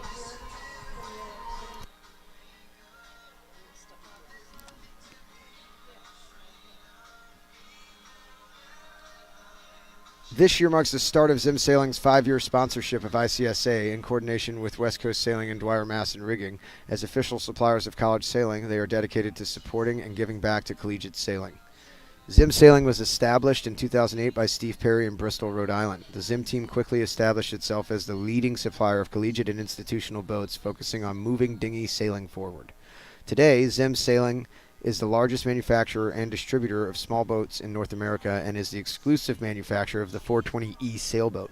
Furthermore, they charter small sailboats at most major regattas around the country and support events with their trailers full of gear and parts. Their sponsorship of college sailing is a natural next step in helping to move dinghy sailing forward and grow the sport. For all gear, boats, or parts-related questions, their team can be reached via their web store at zimsailing.com.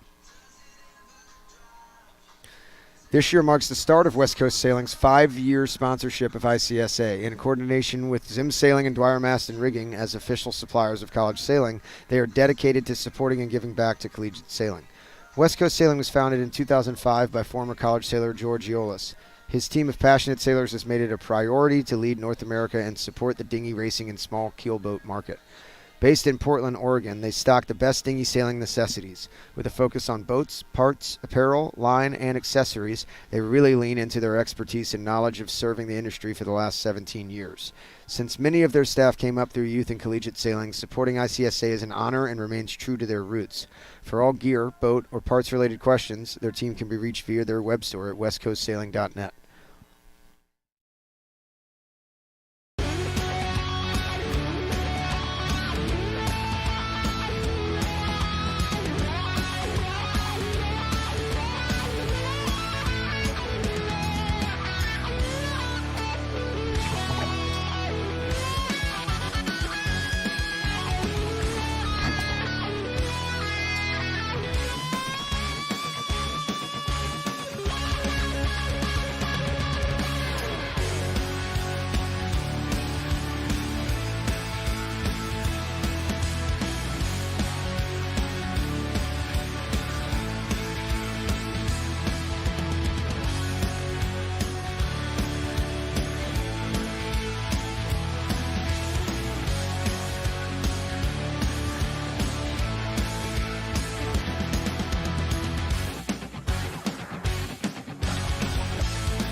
We are back live again for the last two races of the 2022 College Women's Sailing National Championships here in New Orleans at Southern Yacht Club. And the 3-minute horn has just sounded for race A11.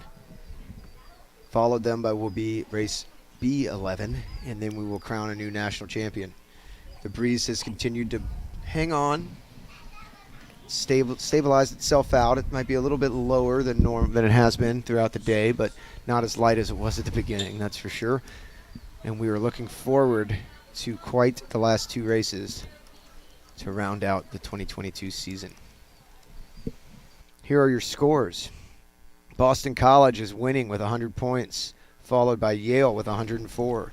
Stanford Cardinal are in third with 118. Harvard Crimson in fourth with 123. Brown Bears in fifth with 150. Navy Midshipmen in sixth with 171. Tulane Green Wave in seventh with 178. MIT Engineers are tied with Cornell Big Red for eighth place with 193 points. The Jacksonville Fins are in 10th with 202. Bowdoin Bears in 11th with 207. Polar Bears, excuse me. Georgetown Hoyas are in 12th with 208. Dartmouth Big Green in 13th with 210. Pennsylvania Quakers in 14th with 213. St. Mary's Seahawks in 15th with 250. Coast Guard Bears in 16th with 252. Charleston Cougars in 17th with 254. And the Tufts Jumbos in 18th with 300. Just under 2 minutes to go. Race 11A, the final race for A Division.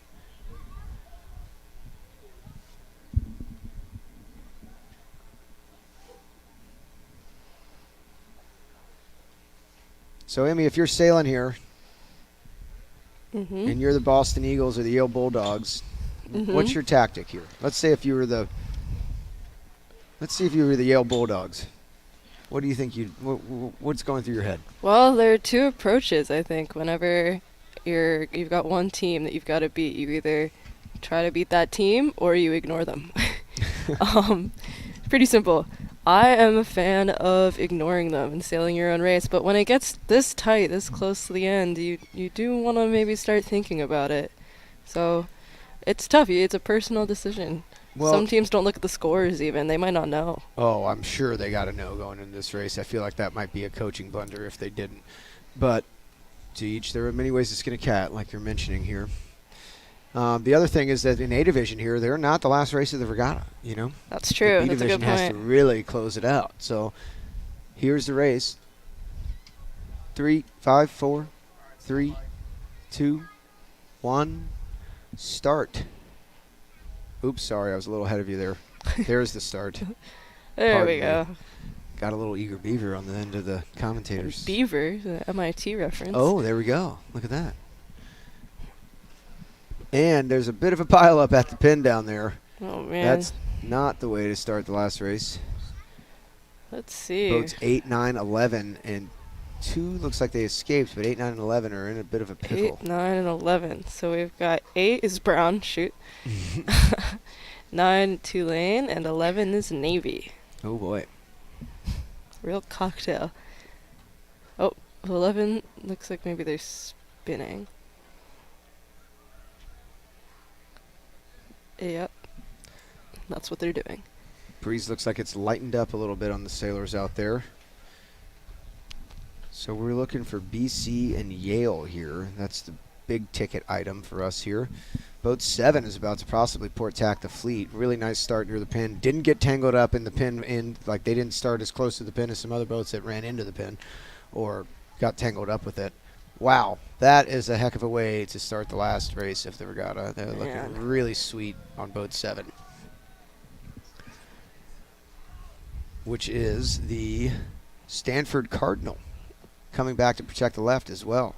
Just kind of centered up on the whole fleet. Pretty much just put the whole fleet in their zone. Yeah, they look awesome.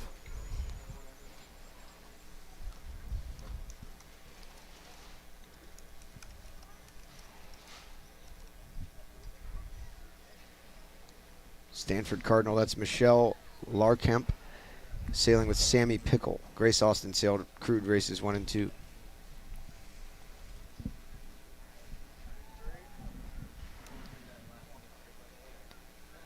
Believe Michelle Larkamp sailed for their co-ed teams and the team racing and the fleet racing as well. Wow.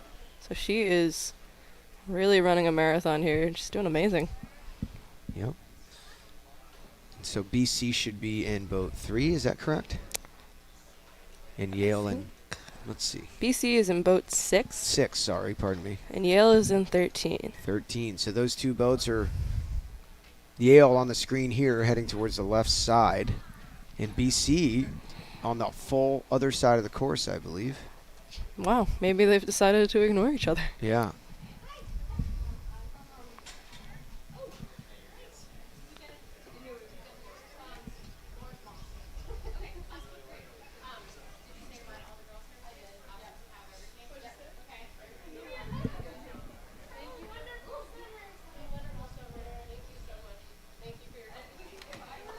Sure seems like it's getting kind of light and dicey out there. Really nice roll tack by boat 7 with the centerboard just barely coming out of the water.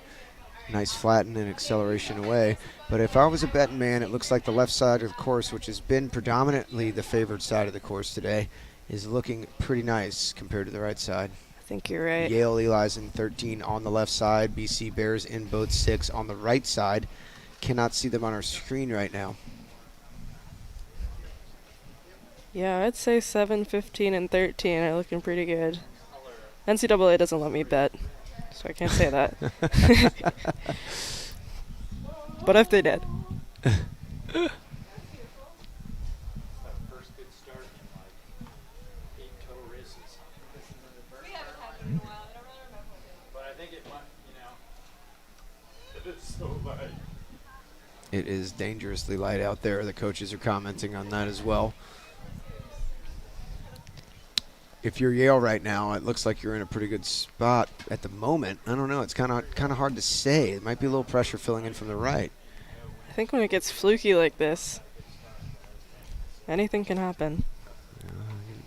I don't disagree with that. I think they're in a good spot, though. See how this tack looks. True. Oof. Looks very light. Yeah, left shore in the northern hemisphere, Oof. baby. So where is boat 6? Boat 6. Yale on the left side of the course, not on the screen right now, sailing a really nice left shift. Boat 6, I think, is coming across back from the right side. In that seafoam boat. In the seafoam boat. Yeah, it's going to be tight between them. BC's going back onto port, heading back out to the right. Just they've committed. And kind of a tough tack there into some wave state. Yep.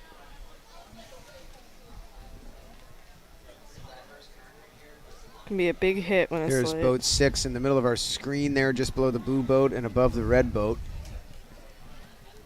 Boat 13, Yale, is the green boat just to the right of boat 10. Battling it out here in the last race of A Division of the College Women's Nationals. Yale needs to pick up 4 points to jump ahead of BC. How does the tiebreaker work in this again?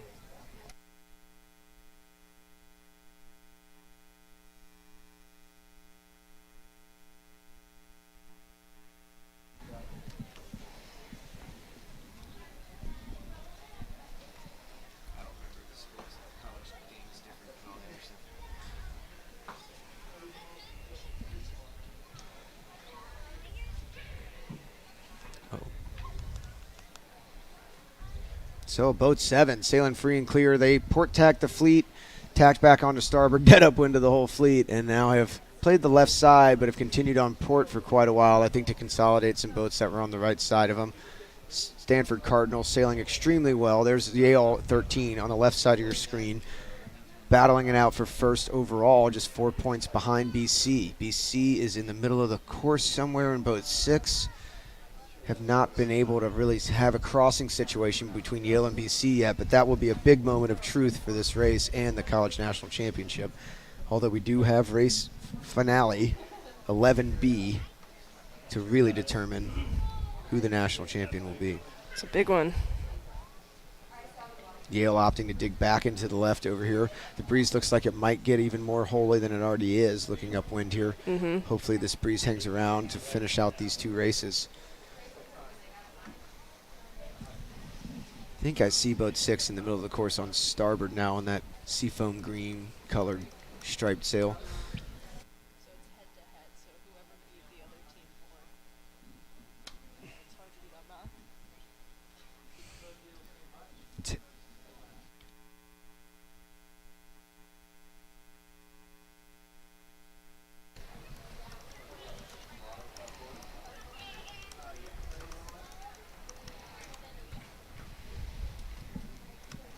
There we had boat 6. That was the BC Eagles.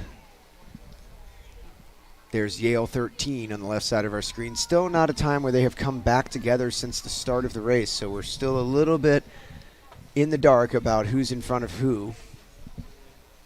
I will say that the left side does appear to be crossing the right. Yale is on the left, BC is on the right side, relatively, of course.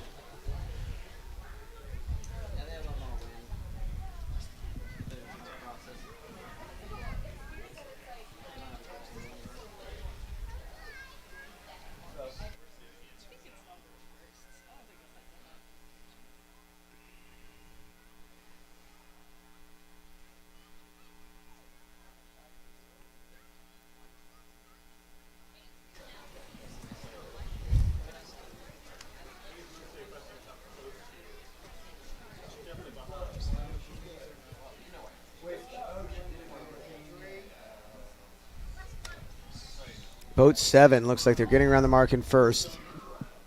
Understandably so after port tacking the fleet there. That is the Stanford Cardinal, Michelle Larkamp, sailing with Sammy Pickle. Sammy Pickle's last race of her college career going on right here. It certainly would be nice to end it with a bullet.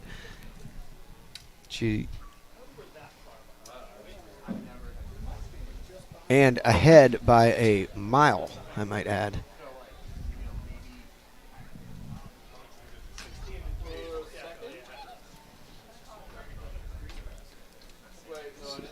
Can't make out where 6 is. That might be them tacking right now.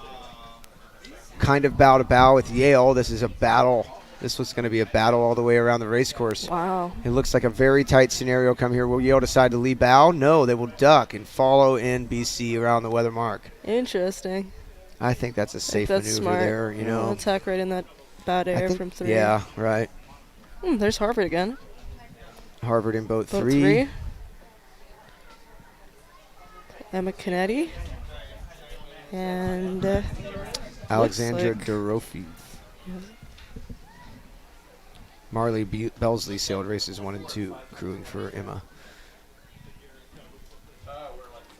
13 and 6, right next to each other, battling it out here. The last race of A Division for the College Nationals. It's good for BC. That is good for BC currently. You're right about that.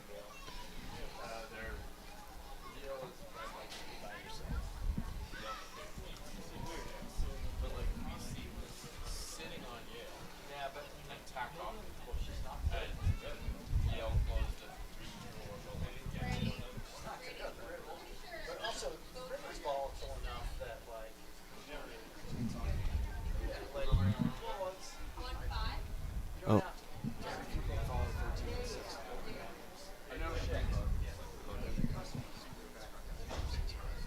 Interesting there. BC splitting away from Yale onto port jibe. Yale continuing on starboard. Yale's going to follow them. Maybe we're seeing 2 different strategies here. Or it's just that such, maybe it's That just that big of a fluky. shift. You know, Yeah. they need to be on port.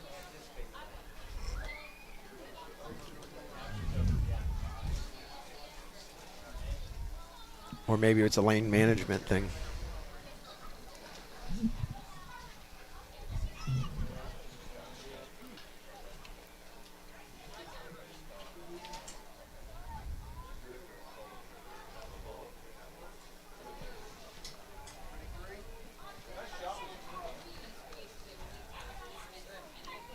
Yale jibing on the starboard.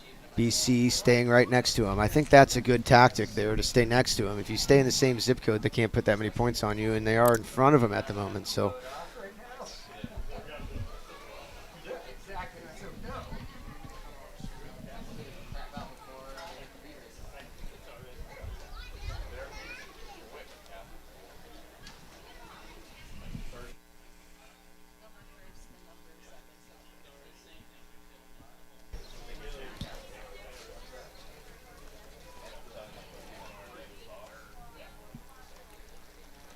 kind of an interesting setup here. BC's sailing pretty nice in their own air down there. Yale might run into a roadblock with boat 16 here.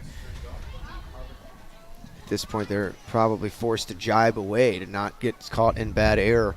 And in fact, BC decides to jibe first. BC led Yale, right, just tipped the tail right around the weather mark. Harvard there in boat 3.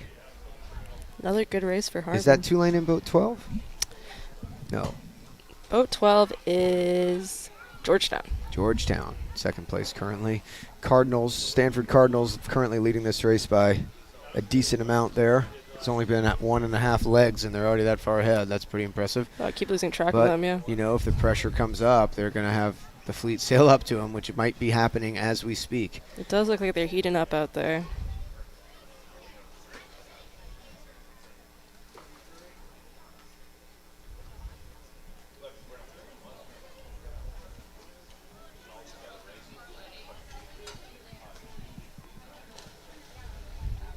BC opting to go to the wing here on port jibe. Sailing down next to Yale in 13. Looks pretty light to be winging right now. The jib does not seem to want to stay out there, even with gravity on its side. No, it doesn't look happy.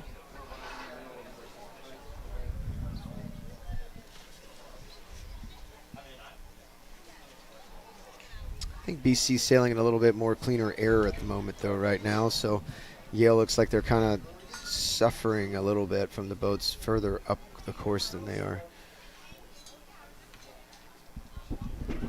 The leader opting to head back to the left-hand side of the course here.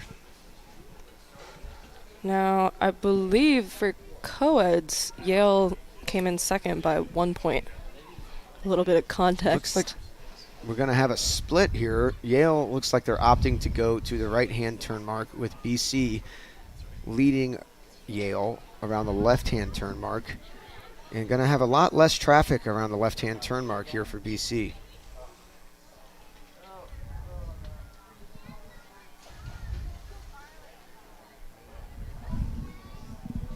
Really great drone footage here. You can see all the way upwind. There might be another pressure line coming down. It could be the sun glare, but sure hope this wind hangs on to get these last 2 races in. As the boats come together, you can tell the wind kind of evaporates. The breeze does not like to go through packs of boats.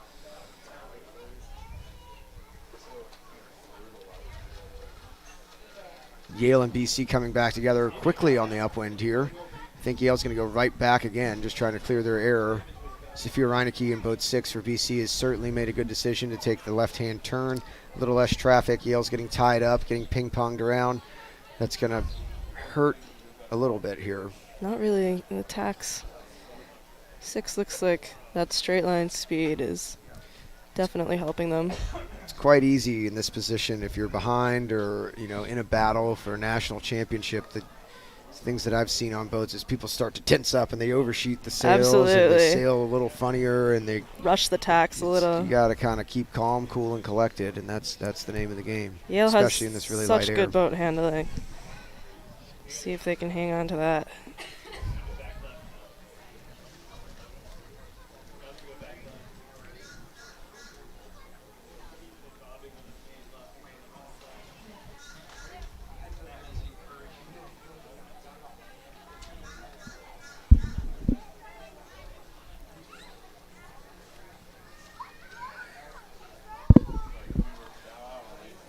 It might even be the case that boat 12 is taking a chunk out of boat 7 here for the lead of the race. I don't think that 12 is past 7, but I think they split gates at the bottom. They're looking strong. That's the Georgetown Hoyas in boat 12.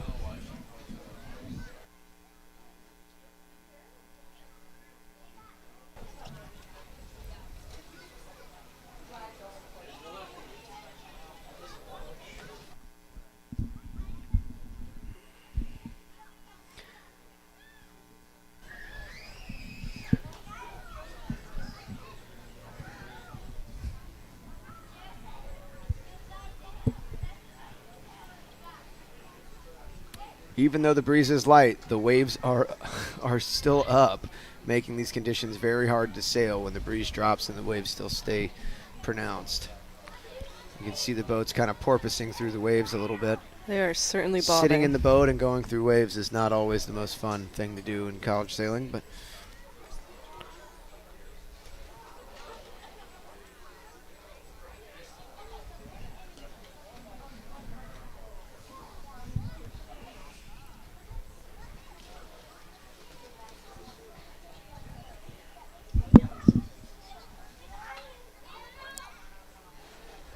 looks like Yale has gone back onto port, heading back out to the right side.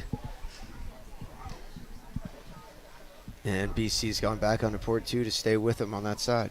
Makes a lot of sense in the BC perspective. Got some opties. Yeah, looks like the Southern Yacht Club Opti team is going out The for their kids evening are, Wednesday night practice here. It's a very big youth sailing program here at Southern Yacht Club, especially in the Opti class. Coach Martin Barallo. I can never really say that right. Sorry, Martin.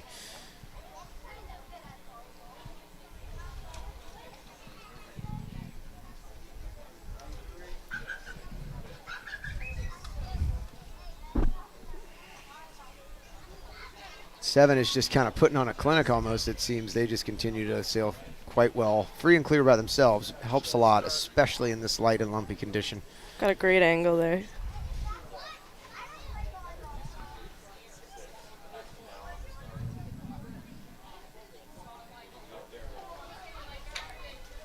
As we watch race 11A reach their second and final windward mark of the national championship, race 11B is starting to get started down here. I think they're in the last 5 seconds.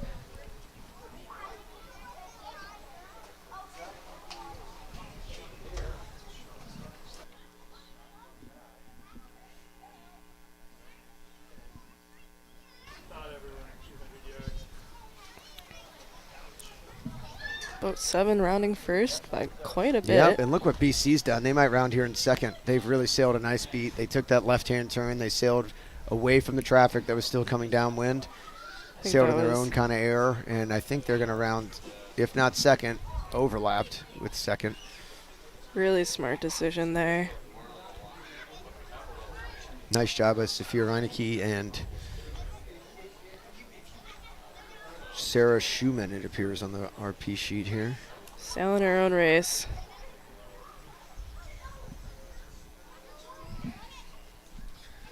At this point, Yale's got to make sure that they don't have too many points between them. They were 4 points back going into this race. That's right. You don't want to let that lead build.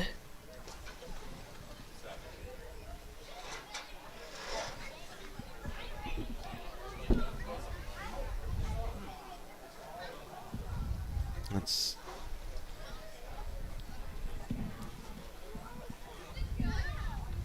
Yale looks like they're in 7th place here, BC being in 2nd or 3rd. So that's going to make it tough for the B Division skipper, and I don't think the B Division skipper will know exactly how many points they need to put on you. I mean, on BC. That's true, yeah, unless they pass by each other and yell it on the Right, on the race course here. Right, which might not be a bad tactic. Right, yeah, I wouldn't count it out. But you know, the Yale Bulldogs do have 3 boats in front of them that are pretty tight. They have the ability to pass them and manage the damage there. Absolutely. Damage control mode.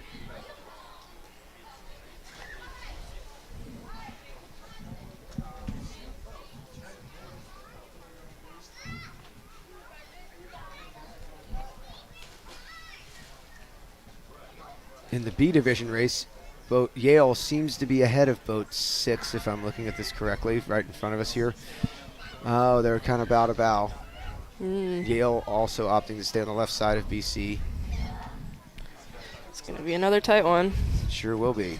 Starboard port situation coming up here. Love a starboard port. They're going to opt to lee bow. Oh, there they go. And they are neck and neck. Nice neat tack there. Oof. Oh man, they really are. That might have been a lee stern tack there. We'll see what happens. Mm-hmm.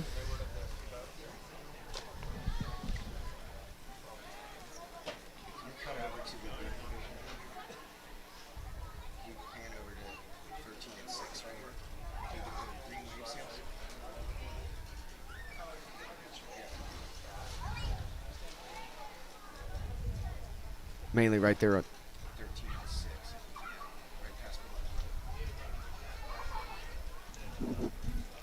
So in A Division right now, Sophia Reinecke and BC in boat 6 continuing to stay either in 2nd or 3rd with Yale in about 7th. So they're trying to battle back up, and this is Yale in 13 here. BC just tacking away onto port after Yale Lee bowed them. It is tough to say. Yeah, they're really tight in this race too. They opted, I think, to start pretty close to each other in that one. Not next to each other, but Yale Lee bowed BC. BC eventually had to tack away onto port. Yale coming back onto port as BC's coming back onto starboard. Trying to stay out of sync with them, it looks like BC is. It's almost like a tacking duel. Sure does. It looks like Yale might have had the better end of the stick here. Might be crossing BC. I agree. I wouldn't be surprised if they plant one right in front of BC.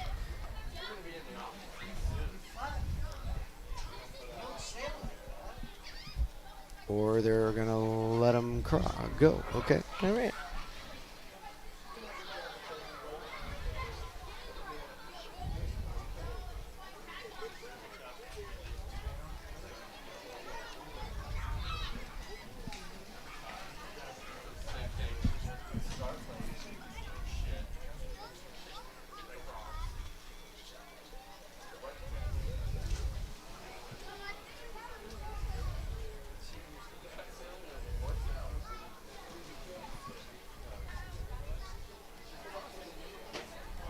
Currently, we're watching race 11B in the 420s here.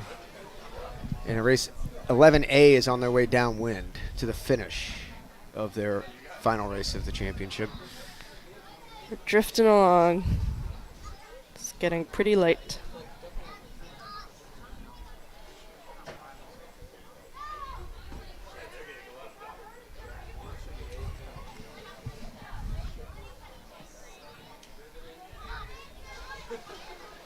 It is very light. You're not kidding. Super, me. it's super Like, light. and as all the both fleets come together, it gets lighter.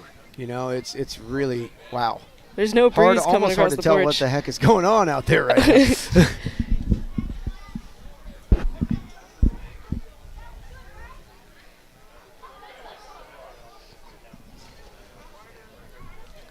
That Opti is very close to those boats. No kidding. I don't think he really knows exactly what's going on here right now. He's having the best day ever. Trying to make friends, maybe. Very hard to see the sail numbers right now in the glare from the sun. We are trying to stay focused here, trying to keep praying that the wind holds on. They do have to finish both of these races for either one to count. That's an excellent point, Emmy.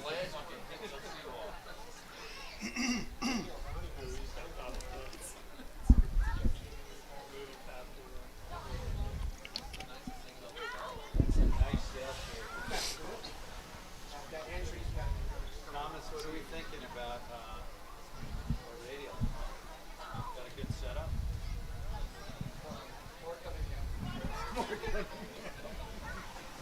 Is that possible? He needs to one-side it. So coming down to the finish here, we have the final race of your college women's national championship of race Division A. And Stanford Cardinal is currently leading the race in boat 7, followed by boat 12.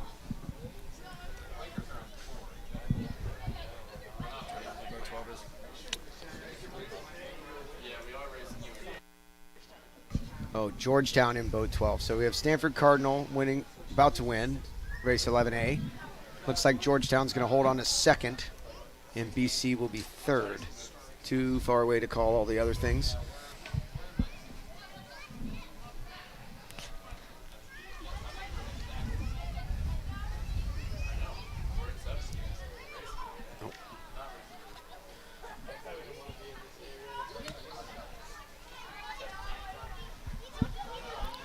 Well, that's a pretty good There they feeling go. for the Stanford team. Cardinal to round out the regatta, winning their last race, especially for Sammy Pickle, senior, just graduated or graduating this year. Good for her. Pretty cool to end that college career winning the last race. Michelle Larkamp, Grace Austin. Great regatta. Absolutely. Absolutely. And that's Georgetown in boat 12, finishing in second. Piper Holtus and Victoria Boatwright. Victoria, and senior as well. Last race of college sailing. Followed by BC, Sophia Reinecke and Sarah Schumann. Laura Ferraris sailed the first two races with Sophia. So if BC gets third there, it looks like Yale is going to get fifth. So that would be 4, 5, 6 points total that Yale needs to beat, put between them and BC in the final B race of the regatta. Oh, man. Can they do it?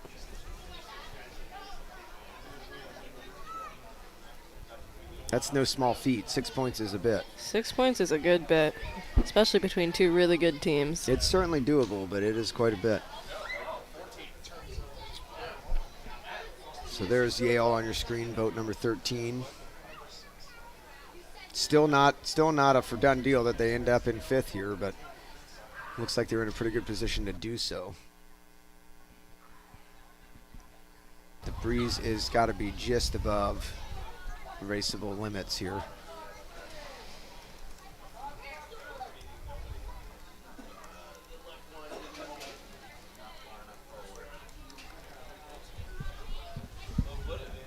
Yale's opting to jibe, probably their last jibe before the finish, maybe one more at the last second. Both boats jibe on top of them. That's not the most That's tough. fun. But I think they're going to hang on to fifth. And they rounded in seventh, so they really That's did. true. They've they made really some did slow the gains. bleeding down there. Oh boy. I don't know, though. Oh boy, boat 9 has got a little pressure. No, I think they got it. Ooh boy. I don't know. Oh, I don't know. Oh boy, that was too close for us to call. We don't know if Yale was fifth or sixth. So either 6 or 7 points to tie. That was tight.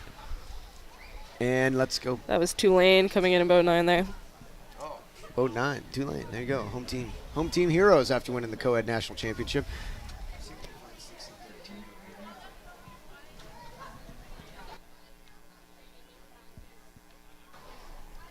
Followed by boat 3, boat 1, boat 2.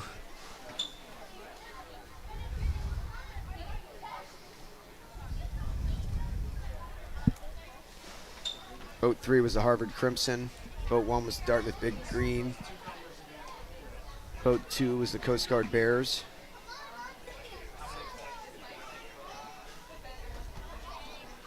And we're looking for boats 6 and 13 again here in the very final race of the College Women's National Championship 2022.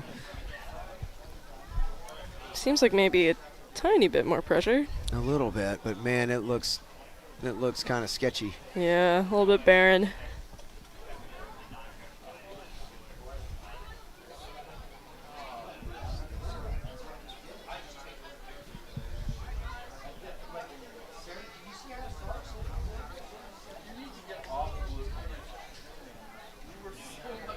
There's 15. 7. So there's your leader of the final B race. I think that's boat 4. Boat 4 is UPenn. UPenn. Having All a right. great year with their women's They really program. are, and it looks like they're followed by boat 7. Boat 7 is Cardinals. nice. Just won the last race. Quick with it. Followed by boat 10, Boat 10 is Cornell, and then boat 15. which is Bowdoin. All right, so have not been able to find our 2 regatta leaders so far. They're in the mix somewhere there. Taking their time.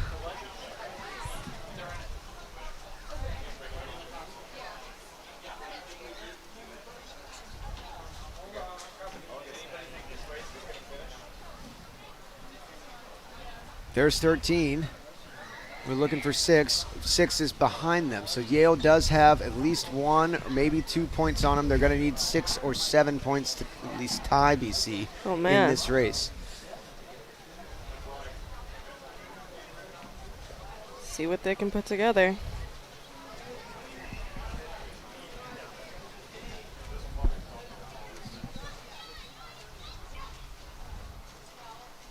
Hey, Zach, if y'all tie, do you win the tiebreaker right now? Don't know. It's not gonna make it really fun for me on this thing.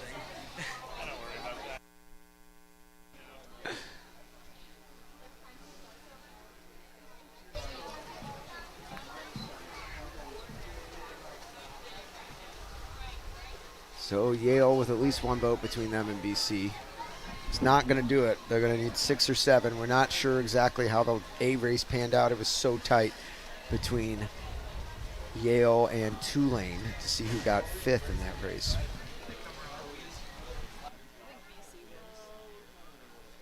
Okay.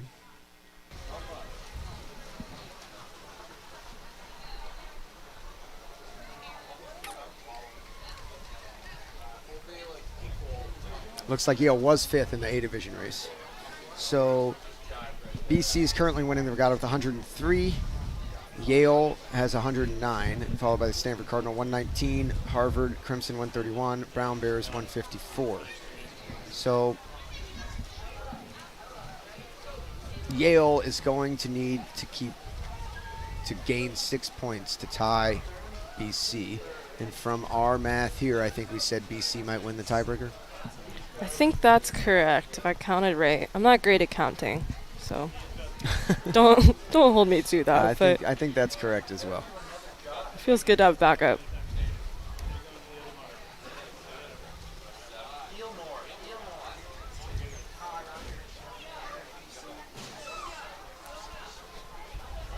So Yale's taking a right-hand turn down here at the gate, and BC taking a left-hand turn. It is getting dangerously light out there, It's almost super to the point of this light. race not being. But I think it's still raceable. I think There's it another is. line of pressure coming down, but it is certainly breeze can't get any lighter. You know. No, not much wiggle room.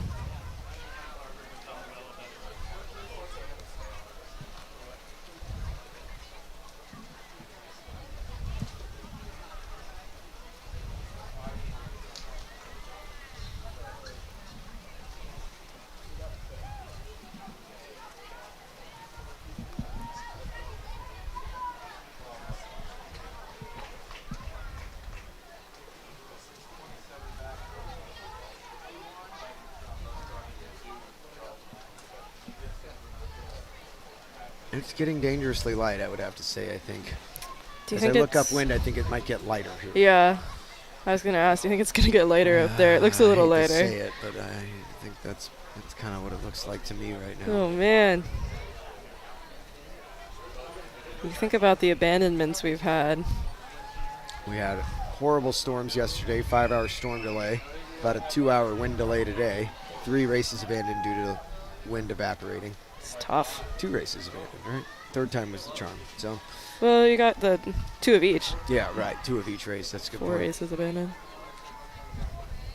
Takes a toll mentally.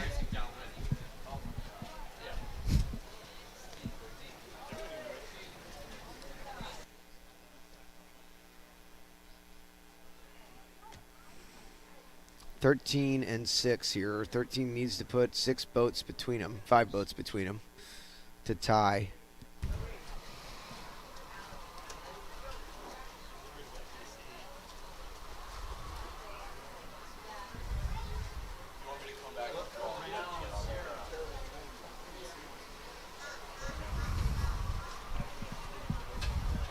And they're deciding to split away from 13. BC is sailing back out to the starboard, the right-hand side of the course. It's a little bit like what they did in the A race. There's less traffic for It is. 13. The BC team ended up on the right-hand side now both times. Yeah. See if they can do it again. Pointing out where the next puff's coming from there on boat 6 is Colleen O'Brien sailing with Michaela O'Brien. Twins? Yes, the O'Brien Wow. twins. Lily Matthews sailed boat race 1. with They might be Colleen. identical twins. They That's look crazy. alike. It's got to be kind of an advantage in college sailing to have a twin sailing. Yeah, with you, they know? pull Maybe the have old some weird brainwave switcheroo. going between each other, you know. Oh, we have another local boat playing a loud song. Yep.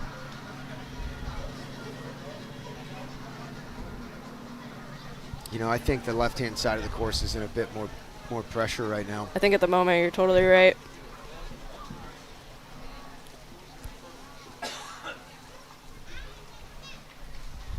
Really nice celebration by the A Division BC skipper and crew down here in their boat. I think they're waiting to go to the dock to see how this pans out. For sure.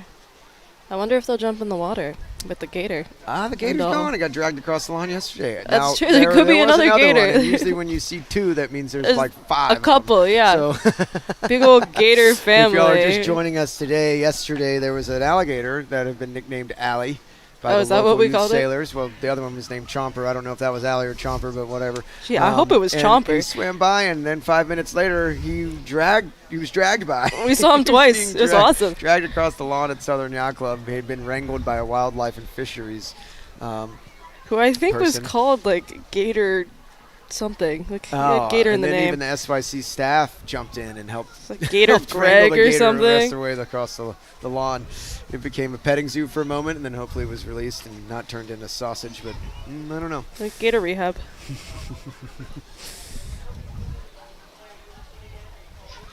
Once again, very hard to see the numbers on from the glare of the sun here.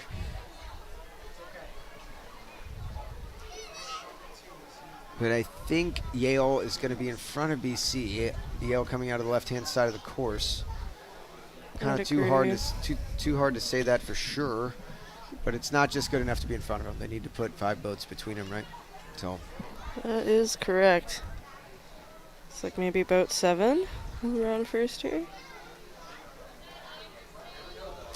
the Cardinal again. The Cardinal going to close out the Nationals with Snake Eyes. That'd be pretty first in A awesome. division, first in B division. That's pretty sweet.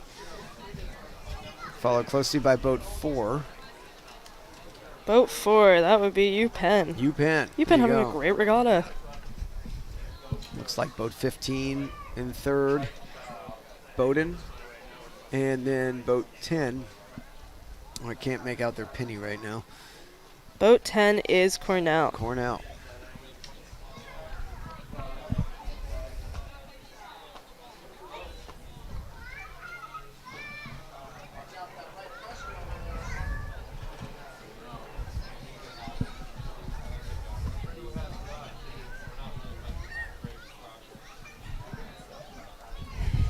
There's boat 6. 13 is just ahead of them. Oh man, So that's not not that is not quite going to be enough points for Yale here, but it is enough points for BC. I tell you that. They're right next to him. I bet you they stay pretty glued to him. They have a starboard port issue on BC here coming up here in a second. I think both those boats have BC, so that's 2 out of the 5 boats they need. But it doesn't. I don't know. I don't know if Yale's going to have either of those boats either, to be honest with you. Nope, they will not. So.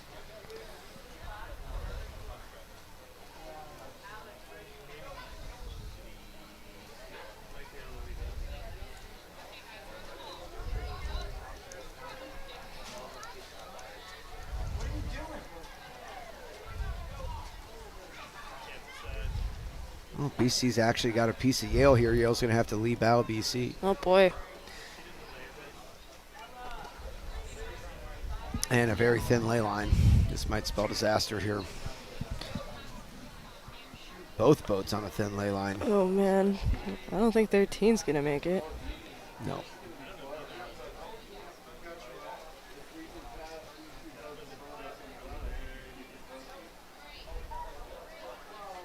There But it is. they're able to safely get around the mark. That could have been way worse. Yeah.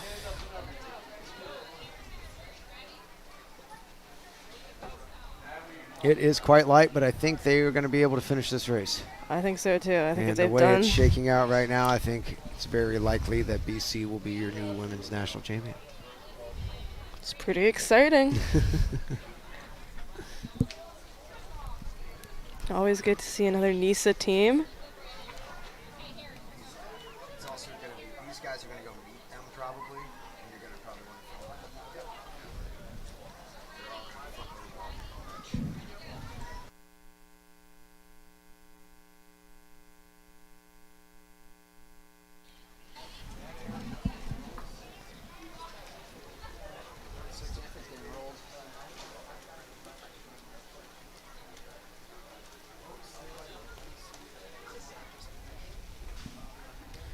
So I think the Stanford Cardinal are still holding on to first place in this race. That'd be awesome to Pretty see. impressive to see the A division win the race and then B division win the race in the last 2 races, the Nationals here. It's a great way to finish the regatta. Boat 4 being UPenn. Boat 10 being, oh, I can't make out their penny. Who's in boat 10 here? Boat 10 is Cornell. Cornell. Kind of not too much of a shake up from the weather mark. Nope, it seems like things are staying fairly consistent, which makes sense because the breeze is It's really consistently it's really low. slowly dropping here, unfortunately, but that's okay. All we have to do is finish this race.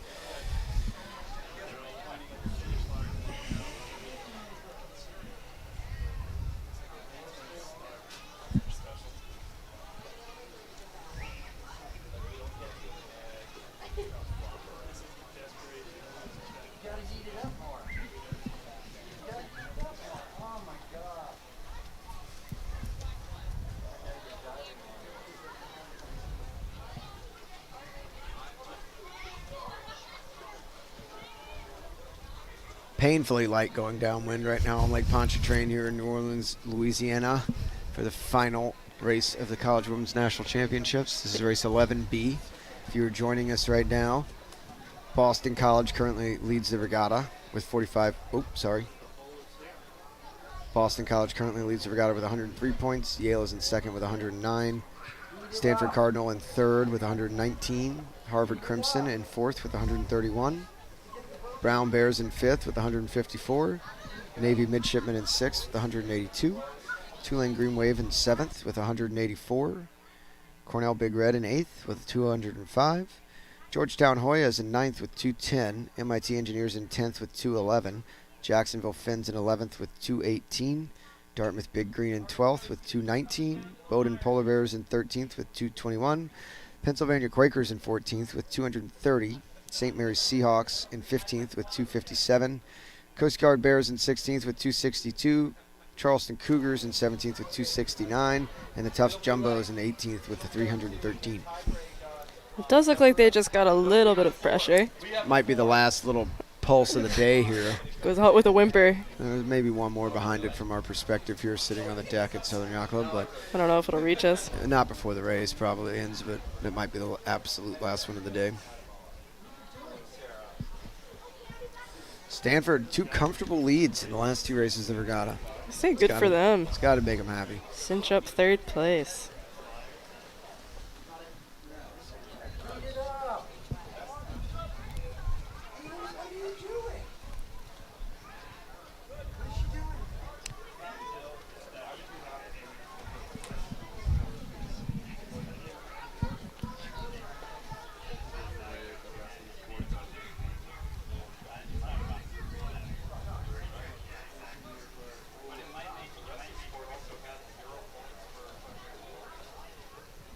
Stanford sailing really nice last 2 races. Congrats to the Stanford Cardinals.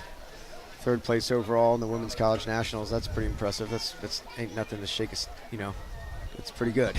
And out of the top 5 teams, they're the only non-NISA team. Fun fact. I think. Wow. Is that right? BC, Yeah, that's Yale, right. Harvard, Brown. Yep. Yep. And of the top 3. Depending which one you think is more impressive.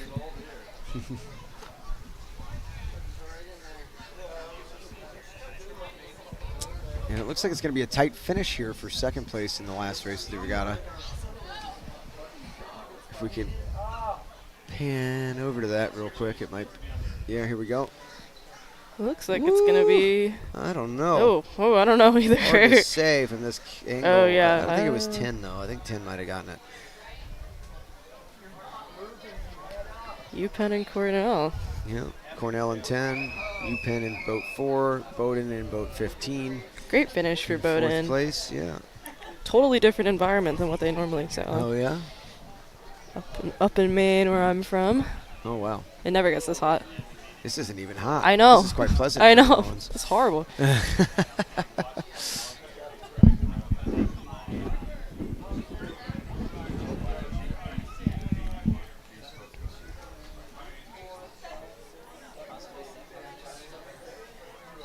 Oh, painfully light right now.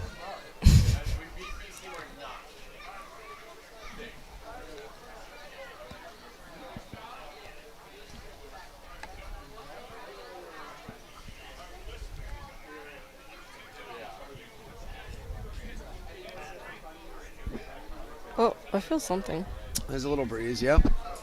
Yale's going to have a few boats on BC here, though, but I don't think it's going to be 5. They are making it exciting for us, That though. is true. Look at this. I They appreciate were it. neck and neck a minute ago. Now look at them. They've got 2, maybe 3 boats in there. Maybe. Man.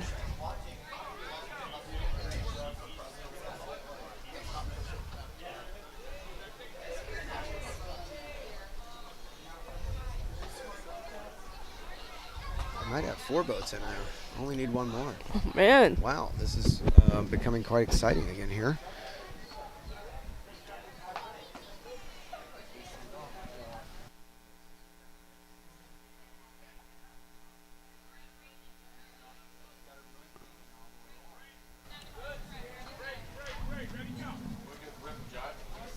Coming down to the last little bit here. It looks like Yale is going to cross the line in just a moment. Now they need 5 boats between them and boat number 6 to tie. Nationals ending in a tiebreaker. That'd be exciting. That sure would be. I don't think they're going to get 5 boats in there, but No. it's pretty close. 1, 2, 3, 4. I think it's 4. All right. But nice effort by the Yale Bulldogs there in B division. It's pretty hard to do. Scrappy. Put 6 boats in between them. I mean, it's out of That's your an control impressive pretty much, effort, you know? yeah.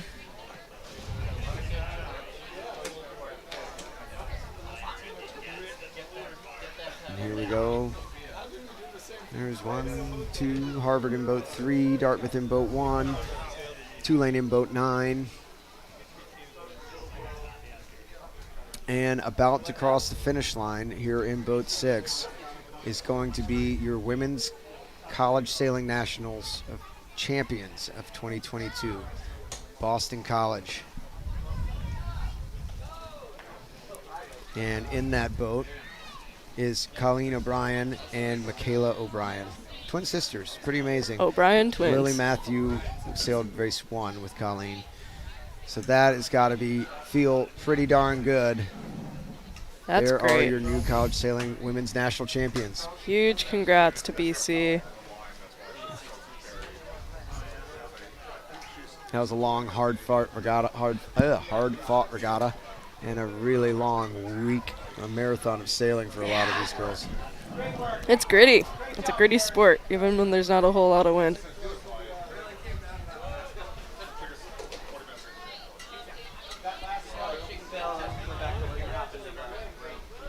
I mean, I just got off of sailing for a few weeks, and they said it wasn't all that hot. But down here in New Orleans, that's a lot. College nationals is a lot longer of a day on the water. than all the stuff I Absolutely. was And they're doing. from Boston. That's crazy. That's really impressive.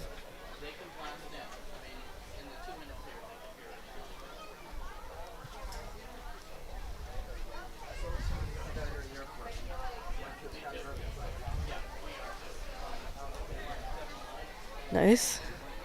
Good celebration there, having some water. It's an appropriate celebration, I think. Yeah.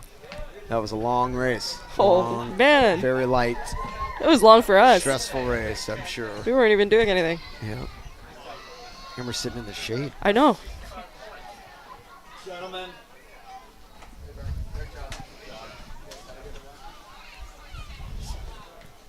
Good job with your women, man. And the whole team. What an amazing, you guys had an awesome year. I don't know if it's really settled in for them yet. Either that or they're just playing it cool, like they've been here before. Yeah. Well, nice job, guys. I think they have. BC's always been good. They're a great team. Always a perennial powerhouse of college sailing. They do seem pretty calm. I don't know. Maybe they don't know. I'm pretty sure they know right now. I think Sophia knows. Our A division skipper. The guy with the camera in the coach boat there sure looks like he knows. Yeah. He's There got it a is. radio. That, Congratulations. It's starting to come out now. Whee! Way to go.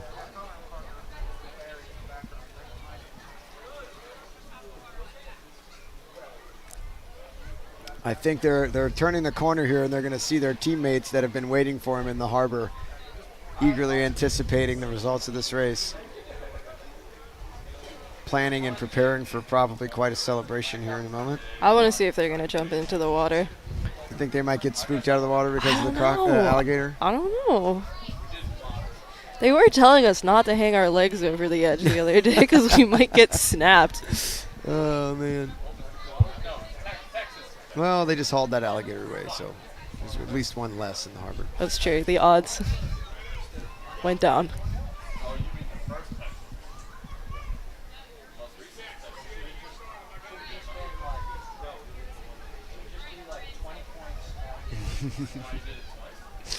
All smiles from the BC women's college sailing team here.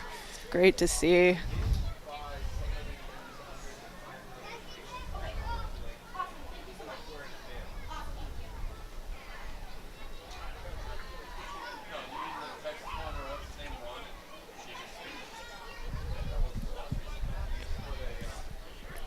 Sort of a merciful little bit of wind to get everybody in. I know, just barely enough to finish that race, barely enough to get the boats back in and end the 2022 college sailing season.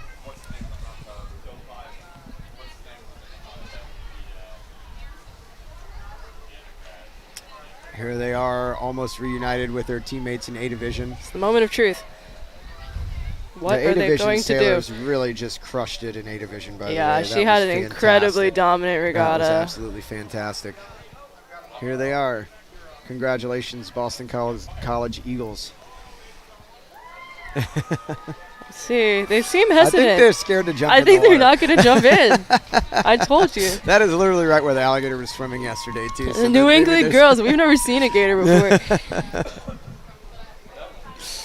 Oh, man. All our coaches were telling us that it ate somebody. Oh, come on. They did. It did not happen. John Mulligan swore.